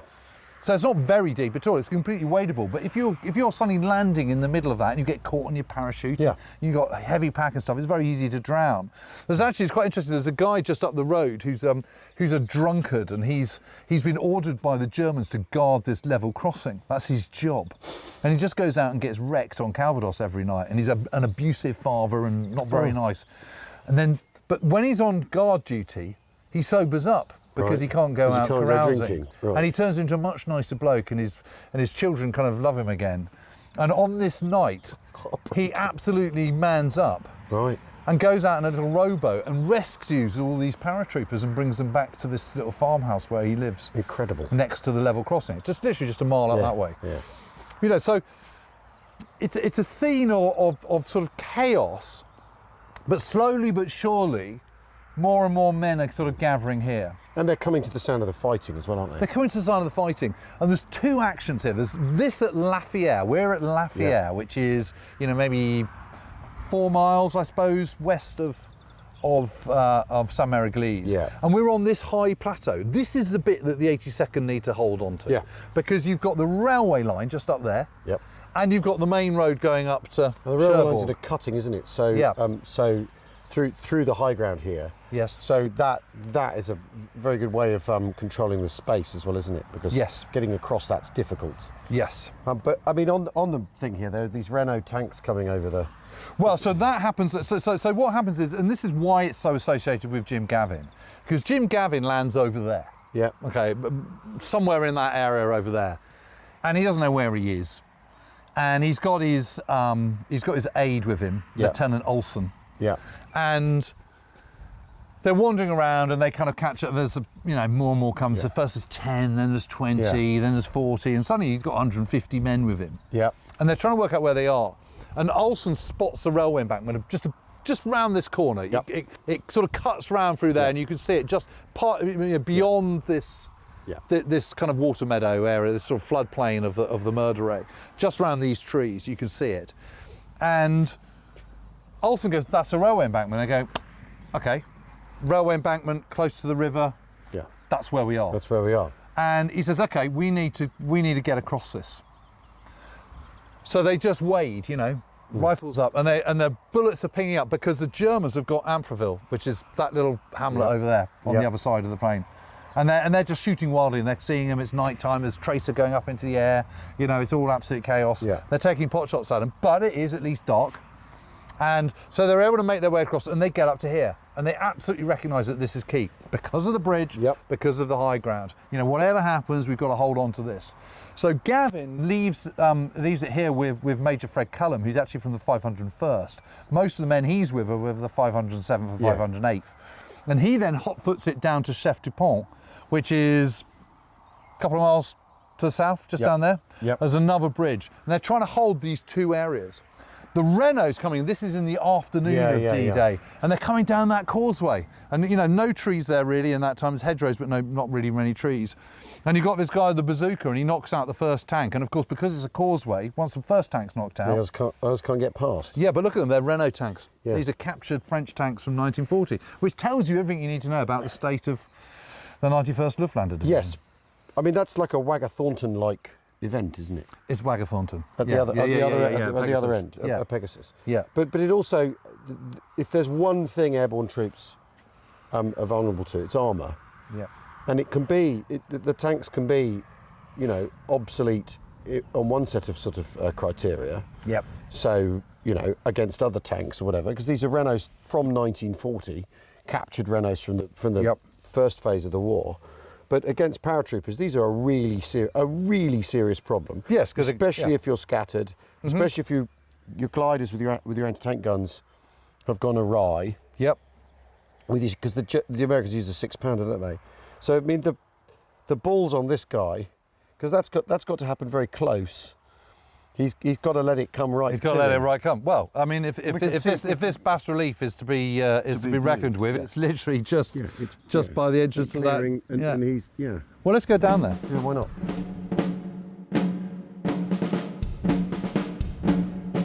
So the other thing about it is that, the Troop Carrier Command, 9 Troop Carrier Command, they were expecting if the weather was remotely bad that it would be off. Right. So they were kind of sighting Lee Mallory's camp, and I think that's also partly because that's the message they probably got from Lee Mallory. Well, so Lee Mallory, for those who don't know, he's head of air, isn't he? Yes, he's the overall Allied Air Commander. He's the brother of the more famous George, who gets lost on Everest in 1924. Right. Yeah. And I'm not a fan. No, I know you're not, but it's interesting, isn't it? Because this is SHAEF, Supreme Headquarters Allied Expeditionary Force. Yes. Ike's the boss, American, and then all the people below him are British, aren't they? Ramsey is a naval commander. Who's running Neptune. Montgomery is the land commander. Yeah, and Lee Mallory's running air. But Lee Mallory doesn't want to do the airborne landings here. Well, because they get the intelligence that 91st Luftlanders have just been moved here. Yeah. So then he has a massive panic on. And he complains to Bradley, and Bradley just goes, no way, son, we're doing it. Yeah. And so then he writes to Eisenhower, and Eisenhower says, I appreciate your concerns and everything, but get it back in your box. Bradley, who had commanded 82nd before it was converted to airborne. Yes, indeed. So he knows exactly. them. He knows the ethos and everything. Yep. Yeah. And, it is absolutely a key part of it. And all paratroopers are volunteers, and they know that they're going to be in the line of danger. That's the kind of the whole point. The problem you've got is, as we were sort of talking about earlier on, is that you've got the best trained troops being delivered by amongst the least trained aircrew. And for a thing that's complicated full stop. Yes, and they're flying Dakotas, which don't have self-sealing tanks. Yeah. So modern fighter planes by 1944 have these self-sealing tanks. If it gets hit, they start to self-seal so they don't catch fire. Yeah. They don't have that in Dakota because fundamentally Dakota is a civilian aircraft that's been... Yeah, it's an airliner. It's an airliner. It's a DC-3. So it's been changed and made fit for purpose, but it's still not 100% fit for purpose. And the optimum height that they're supposed to be released is 600 feet, flying at around 100 and 120 knots. Yeah. Well, the problem you have is, first of all, there's a big cloud bank, which hasn't been anticipated. Secondly, you've got incredibly strong winds. Yeah. Thirdly, you've now got the 91st Luftlanders Division firing tracer at you. Yeah. And it's much darker, visibility is not as good as they think it's going to be, they're expecting it to be. And so what happens is people start going like this and trying to get out of the way, because the other problem is that if you can't see, you could crash into one another, because they're all flying in these Vics, these huge Vics of multiple aircraft. So you can see how this would all go horribly wrong if you're not careful. But even with well-trained crews, that's really, really hard. It's really hard. So and obviously there are some really well-trained crews, but there's a lot that aren't, because they've doubled the size in a matter of a couple of months. Yeah. And so they're just new to it. And also there is rumours gets out around 9th Troop Carrier Command that 40% casualties is acceptable. Yeah. And that's not brilliant for morale. No, that wouldn't. Doesn't make you feel kind of gun for it, does it? And this is, the other thing is, it's a long time ago this now. So, and it's enshrined in the history of airborne warfare. It's entirely experimental. At this point, they've done it once in Sicily properly. There's been some American parachute landings in North Africa as well. But basically, this scale. Yeah, then they do some in Italy, Salerno. Yeah, in Salerno. But basically, a divisional scale airborne operation is new. They've never done it. No one's done it. The Germans have tried it, and it's been a disaster. Yep. This is new. So not only is it complicated, not only have you got crews that aren't quite as trained as they might be. It's never been done before. Not only have you got aircraft which aren't 100% fit for purpose, not only have you got really, really bad weather conditions for doing this kind of thing. I mean, it's a bit like the landings. What you really want is a mill pond sea. What you really want is a kind of breathless... Well, which is the expectation for early June. Which is the expectation for early June, So there's lots of things going wrong, and I think what's amazing about the sticks, and the groupings that you see on those maps is just how many actually do go pretty much where they are. The chaos, as we were saying, comes entirely from the environment. It's not from the failures and shortcomings of 9th Troop Carrier Command. Yeah. And it's all this flooding. I mean, this whole area is flooded. Now, I know, Joe, Jim Gavin, and that's his hill, effectively. He's crossing just up there, across this flooded area, rifle above him. Yeah. And, he is an incredibly experienced guy, by the way. And a deep thinker on warfare and how you do it. I've brought with me this book, Drop Zone Normandy. You can see it's well tattered and battered. It is, isn't it? This is probably one of the first books I remember reading about any of this when I was a lad. Looks great, nice, dense, really small writing. Yeah, really small writing, written by a fellow called Napier Crookenden, who in the sleeve notes on the dust jacket is stood by a portrait of himself. Yes, you can see what he's like. You can absolutely see what he's like. Yes. Well done, everybody. Yes. Airborne element. Carry on, Holland. He'll be one of those people who raises his voice at certain points when he's talking. But there's an amazing picture of Jim Gavin in there. Look at that. Look how cool he is. This is him on his way to Holland, so... you can see why everyone fetishises the American airbornes, can't you? Because they just look so look cool.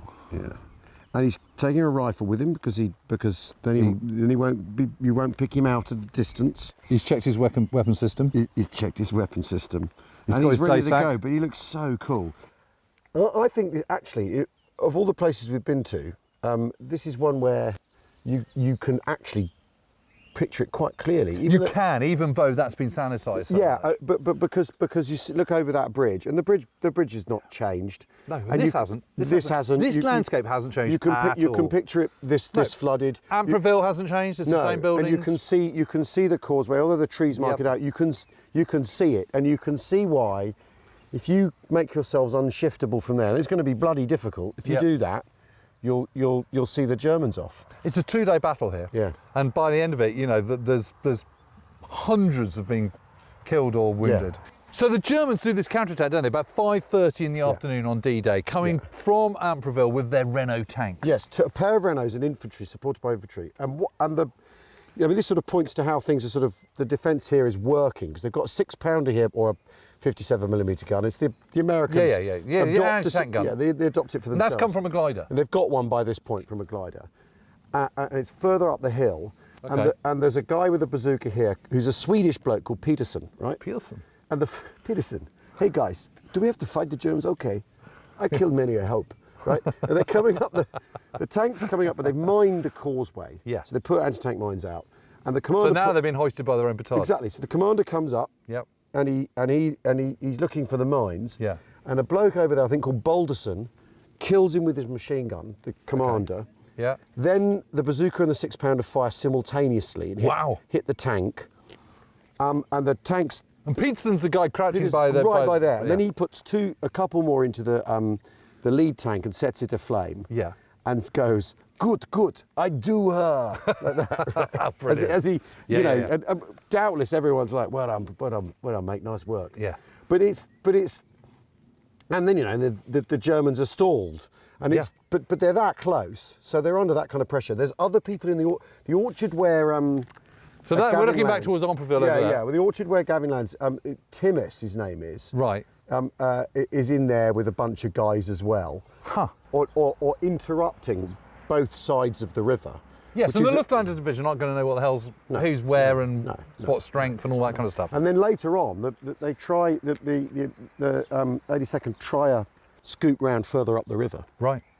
You know, because they're looking for ways to basically join this up, make this area continue. Right. So the bridge is protected rather than covered. Yeah, if you see what I mean. Yeah, held rather than covered. Yeah. Because the Germans can still come up this causeway. But that moment where he's Good. happened over there. Yeah, amazing. Yeah. It's amazing. This is why it's always so exciting kind of walking the ground, because you're here where these events took place, and suddenly everything starts to But also, you see the distances, the range, the kind of But this is why bazookas are called a Purple Heart weapon. Yeah. Because look how close because it's the other side of the bridge that tank gets to. This is how close you've got to be. Yeah. The chances are, if you're the guy with that bazooka, and his mate with the battery, Yeah. that you're going to get brassed up, at least by the infantry that come with these tanks, if not by the tanks themselves. And then you've got Jim Gavin hurtling between the two, between here and Chef Dupont, which is a mile or so down that way, and his little foxhole's just up on the road. Yeah. Shout out to Benneville. Yes. So this is now owned by a friend of mine called Dorothea. Yeah.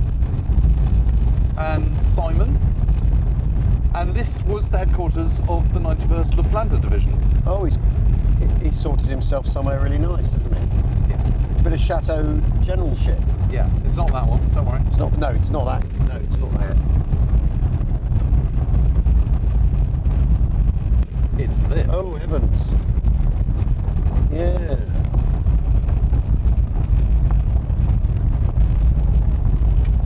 There we go. This is another place that Rommel visited. Oh come on! If what you like is There's a photo. There's a photo. Yeah, I know, but if what you like is wearing leather overcoats and clicking your heels at your superiors, you've got to stay here, haven't you? You got to. You can't stay in some farmhouse. No, exactly. Look at it. So this is it. Wow. Yeah.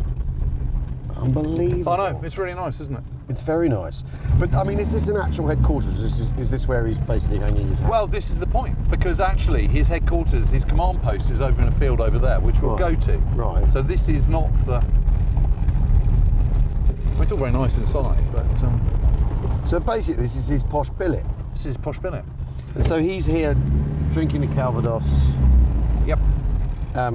smoking cigars. All that. It's a cushy posting. He's not on the Eastern Front, so he's laughing. Yeah, he thinks it's great. He thinks it's great. And so what's happened on the night of the 5th? Yeah. Well, on the 5th, it's been announced there's going to be an exercise in Rennes. Invasion exercise in Rennes. In Rennes. Yeah. And they're all to go down there, but because they're on alert, because General Marks, the 84th Corps Commander, this area is on alert, what happens is that he says, don't go down on the night of the 5th. Yeah. He said, we'll just wait and see how it pans out. Because if you remember, Marks is the one person who says, I think the invasion's going to happen on the 5th. That's right. Marks. He says they'll go to church on Sunday and they'll invade on Monday. Yeah. Yeah. Yeah. So he says, whatever you do, don't drive to Rennes. So what does Fanny do? He drives to Rennes, Jim. He drives to Rennes. And who does he run into? And well, he stops on the way and says, calls back to his command post, goes, everything okay? And they go, no, boss, you need to come back. Yeah. So he's driving back that night. He's driving back that night. Right. Oh my God, it's all been totted up. Oh, look at that. It's all been tarted up. What, it's been restored? Yeah, this was absolutely derelict ruin. Really? That's amazing. So basically, Fally Yep. is driving back. Schnell! Yeah. It's now 5:30 in the morning, and suddenly along here, out steps a whole load of paratroopers. With those baggy Massive. para pants. Yeah, all that. Their rubber sole boots. They're All looking that. really, really cool, aren't they? Helmet slightly. Helmet slightly, the odd Chin strap the odd well done. carbine. Yeah, all that. All that. Oh God. And actually, these paratroopers, this is an ad hoc group. They don't know where they are. No, they do know where they are. Oh, They do now know where they are. Ah. Because this is led by Lieutenant Malcolm Brannan. And he's from... Malcolm Brannan, pleasure to meet you. Exactly, that's him. Idaho. Where's he from? Where you from, Brennan? Yes, that's it. Where you from, soldier? Really great. Idaho, sir. Anyway, I don't know whether he's from Idaho. But anyway, he's American. He might He's be. American, he might be. He might be. There's every chance. From the Midwest. Anyway, so he gathers a bunch of people. He's from the 3rd Battalion Headquarters Company Right. of the 508th Okay. PIR. Okay. And he's landed... They do make it complicated with the just numbers. call them the Devons. Call them the Iowans. Exactly. Yeah. Anyway, so The Idahoans. but he gets them together. He can read a He map. gets together. He figures out what, No, he doesn't. Well, he can read a map. Of course, he can read a map, but he doesn't know where he is. It's the same old problem. Yeah, so how's he and figured I out- think I was just thinking. I was reflecting as I was driving down here. This is a totally different game. Getting lost here Yeah. or being landed here. I mean, look at it. How the hell do you know where you are? well, which leads to the question: how does he know where he is? Well, so what he does is he bangs on a farmhouse. And asks. And just says, yeah, tell me where I am. But that's the thing you're not meant to do. When you do that thing where you're when the SAS are chasing after you, you know, on the celebrity SAS show, they're told, don't ring any doorbells, don't ask for help, Yeah. and all that. Well, do you they do? Stay off the road and all that. But so what he does is he goes basically. The back of the Hello. door, they say, oh no, you're right here. And he goes, oh great, okay, fine. So now I know where I am, got my compass, you know. Yeah. Off he goes. So when he realises what he's trying to do is get to, Je suis Americain. yeah, and he knows that he's kind of 2 miles to the west of the Merderet River, Yeah. and he wants to get onto that high ground on the other side, so he knows where he's going. So he's heading in this direction. Brilliant. And he's down here, and suddenly they hear this car. It's like, by this point, it's 5:30 in the morning. Yeah. Here's a car, and he goes, right, let's stop it. So the Merc is coming down. Brannan is kind of actually pretty much where my car is. This Right. was all kind of jungle. not Okay, so Brannan. I'm Fally in the back of the car. Yeah, you're on the back of the car. She comes out and goes, stop. Passiert. And the car Warum doesn't. haben wir gestoppt? And he goes right out here. The car's coming around that corner. Yeah. Stop. It doesn't. It speeds up. Schnell, schnell! Bam, bam, bam, bam, bam, bam, bam, bam. They all open fire. Aye. Yeah. Aye, got in Himmel. Gott in Himmel. Crash. And that bit of plasterwork is where it hit. No. Yes. It hits here. So one of the guys in the front seat on the offside is killed completely. Yeah. The driver is hit but is wounded, Yeah. and he's still in the car. Slumped over the steering wheel. All that kind of stuff. Yeah. Steam comes And the from guy in the radiator. back is flown out of the car and is on the ground, wounded. And he crawls on the road here, and Bannon comes up and looks over him, kind of looking square-jawed with great teeth, with his Tommy gun. So Bannon's here. Yeah. You're Fally on the ground, and he's going, "Don't kill! I'm not sure I'm... Don't kill! Bitte! Don't kill! Don't But kill. you're also moving towards your Luger." Yes, I will take And Bannon says, "I wouldn't pick that up if I were you, son." And he still goes for it, even while saying, "Don't kill." Right. So he slots him Bloody hell. and kills him, and he's Right dead. here? There, right there, on the ground.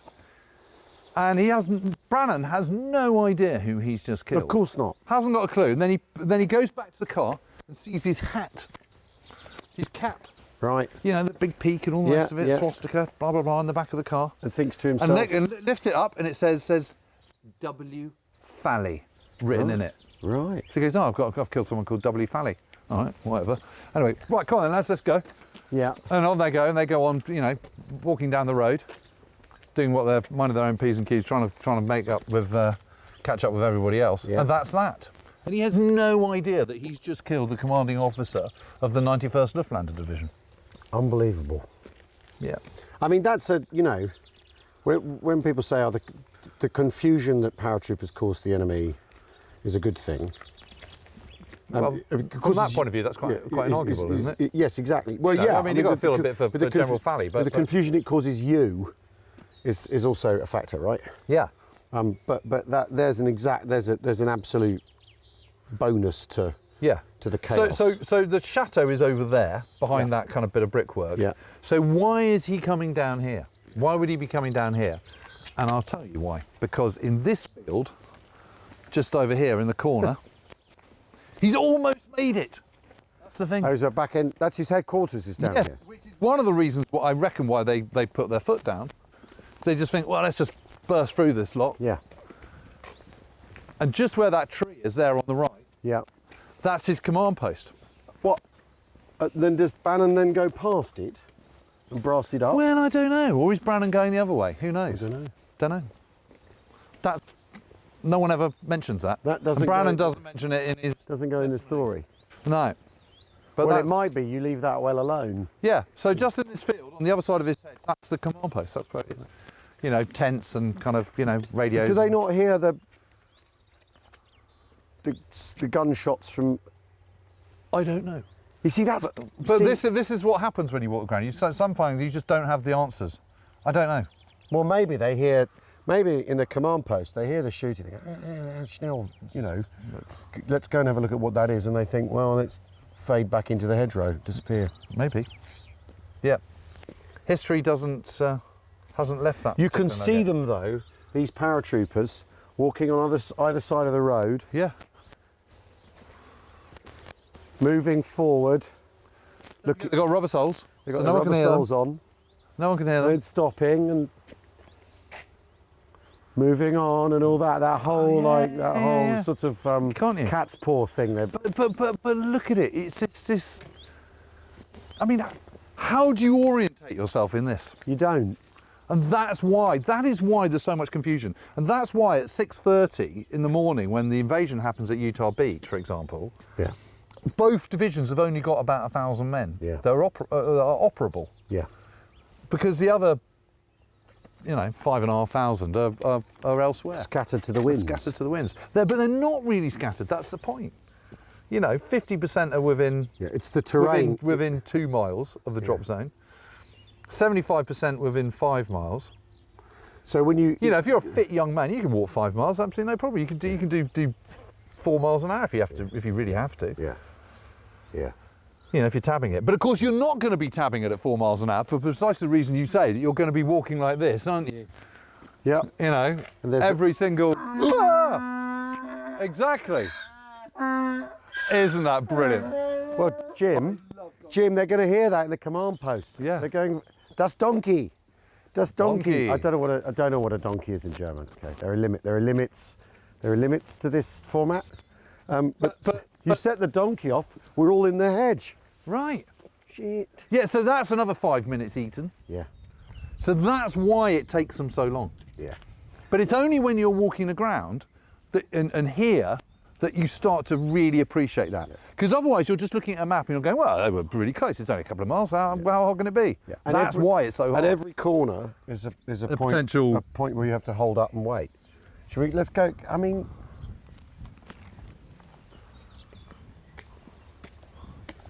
But anyway, it's curtains for Valley. you compare it to. You're absolutely right there. You compare it to where 6 Airborne are. Great big open spaces. The high ground is blindingly obvious. Yeah. From your drop zone, and that's not a quality of planning thing. That's just That's a quirk of the a geography. quirk of the geography.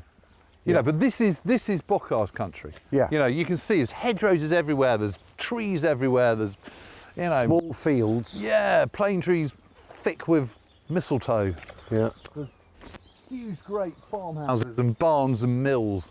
And German generals coming around the corner. And Germans coming around in Mercedes. You know, it's amazing, really. It is. It's incredible.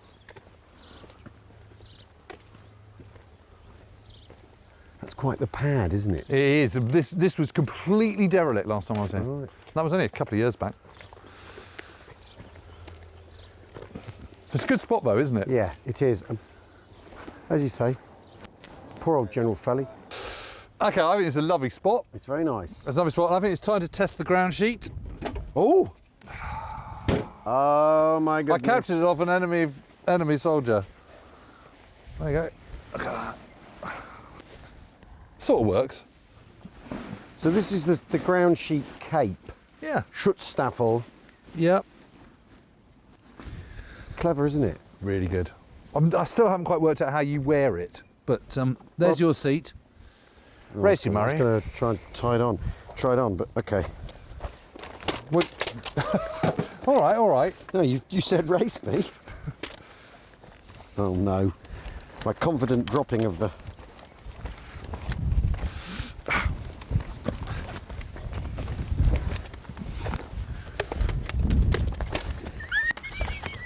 Damn you. No, something's wrong around. Hold on. Oh, there we are. Here we are.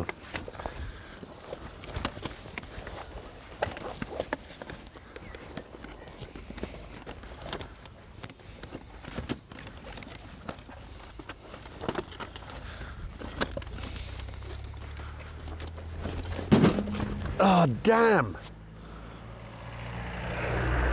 Well, you won that one, Holland. Yes, I did, didn't I? Right. And now, I don't really know. I've got my ground sheet out now. I do. Because you own an extremely cool piece of kit. Okay. And you're not afraid to show it. It's time for our old friend, Hexi burners. the hexi burners. Now, Hexi burner. hexi. And I think today, so Dutch and I decided to brew. Make a brew. It'd have been a hard day. Looking for loopholes in French farmhouses. Oh, I forgot to press the tit. Absolutely.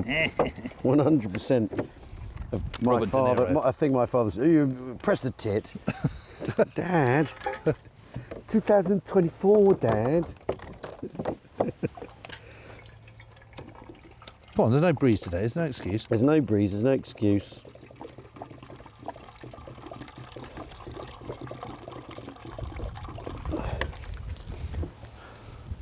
Well, there is a bit of a breeze, to be fair. Well, like the paper. Like I found using the paper as tinder the other day.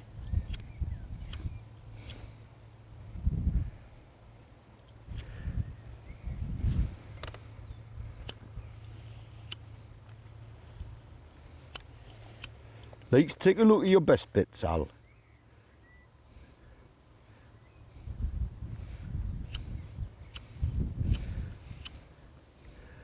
Fieldcraft.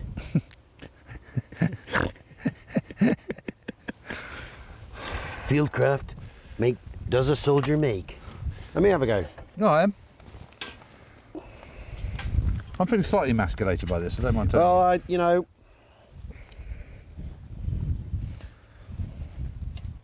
I'll tell you what, I'll focus on opening the kit. Other way round so the wind blows towards it, Al. Come on, Al. We've covered this. There we go. There we go. Oh, you absolute piece. Why am I so bad at this? Well, Because I'm from West London. fieldcraft. Normally get someone in to do it for me. Well, to be fair, you know, there is suddenly, now that we started to try and light something, a breeze. Yeah, yeah. It wasn't there before.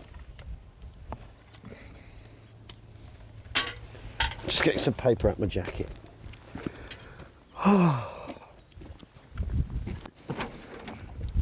Because that lit it last time.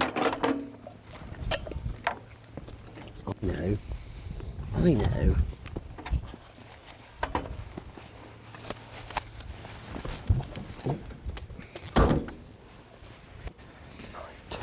Oh yeah, that'll work. Something nicely flammable, old boy. Put it on top. Put it on top. Set the whole thing off in a delicious conflagration. Find kindling of any kind possible. Use this kindling to stimulate the lighting of the firelighter. There we go.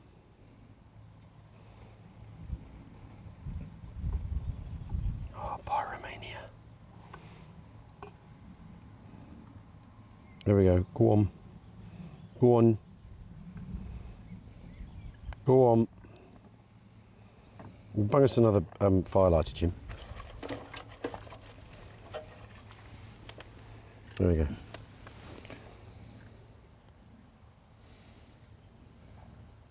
I think we're off. Up there, it's on the way. Right. That's working.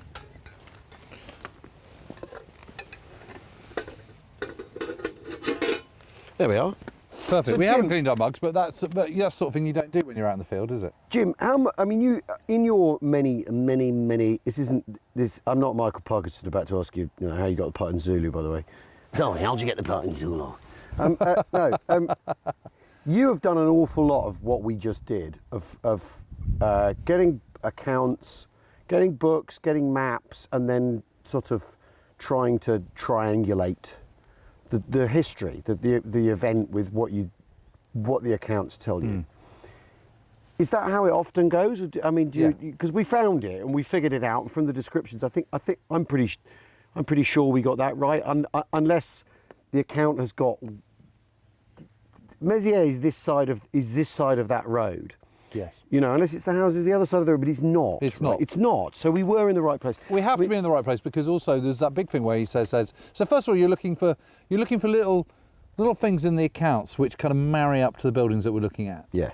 So if it says there's going to be loopholes in the buildings, then there need to be loopholes in the buildings. And what that needs to be is little apertures, little That windows. leaves a trace, doesn't it, in a building, even after 80 years? Because to cut through those stone walls, because these will be big, fat, thick stone, rustic walls, won't they? To cut through those walls, you're going to leave a mark, aren't you? Yeah, completely. So the fact that the buildings where we first went into the village, they didn't have those loopholes on. Yeah. Yeah. So you've got a problem already. Second, it's the wrong end of the village. Yeah. If you've got a whole of battery over there, what you want is the men that are manning that battery. Yeah.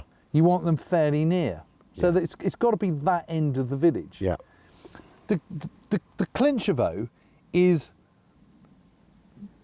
the earthen mound with the hedge on top, and then the field. Yeah. Yeah. And that's the only bit where that works. Yeah. And the thing is, You put it all together. But the rest of the 1st Battalion 502nd, they're fighting on the other side of the road. They've got other stuff going on, so they don't. It's asymmetric warfare that's yeah. going on Yeah, at yeah. this time. Yeah, It's not kind of battle lines. It's all kind of all over the place. And although on the map that we've got, it looks like it's coming from the east into the village, they can't be. They must have approached the village from the south or something. Yeah. And is there? I mean, that's kind of one of my first ever bits of from a book discovery. Yeah. there's so much of that to do, isn't there? Though. Well, I remember that, one of a recent thing I've done was when I was at the Salerno battlefield, and I was trying to work out why is it that the German armoured counterthrust fails. Yeah. And there's all these descriptions about these American field guns shooting into them and stopping them in their tracks. Yeah. But that shouldn't in itself be enough. Yeah. So what was it? So when you go to the ground, you realise that where the Germans are at this confluence of two rivers, the Selle and the Calore, that they can't see the guns on the field guns on the road because it's above them. Yeah. And the other thing is that they're never ever going to cross that river because it's too sunken. Yeah. So the banks are too steep. They're just not going to get, and they haven't got bridging equipment. They're just not going to do it. Yeah. So what's happening is the field guns are lobbing shells down on top of them effectively, and they just can't move. They're stuck there. And the reason they've made this mistake is because they've just looked at a map and they're thinking it's September, rivers will be low, be easily fordable, And they've been told to do it in a rush. They're there. They haven't done any reconnaissance. So they just go there and then they get stuck. Yeah. And that is why that attack stopped. But you wouldn't know that unless you'd gone there. Unless you'd gone there, yeah. Well, the thing is because everything we've looked at so far with the American airborne landing is about confusion and people not knowing where they are. The idea that map It's going to be accurate. It's going to be accurate.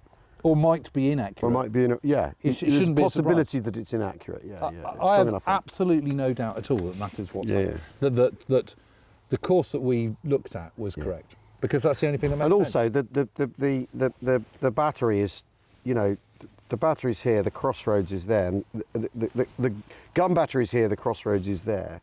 So the barracks are, it makes perfect sense that that's where the barracks would be. Yeah. Across the other corner, rather than further away. Yeah. I also remember this time when I was reading a letter by Michael Howard, who later became Professor Sir Michael Howard, the great kind of author of strategic histories. He did, several of the grand strategy official histories of the Second World War, and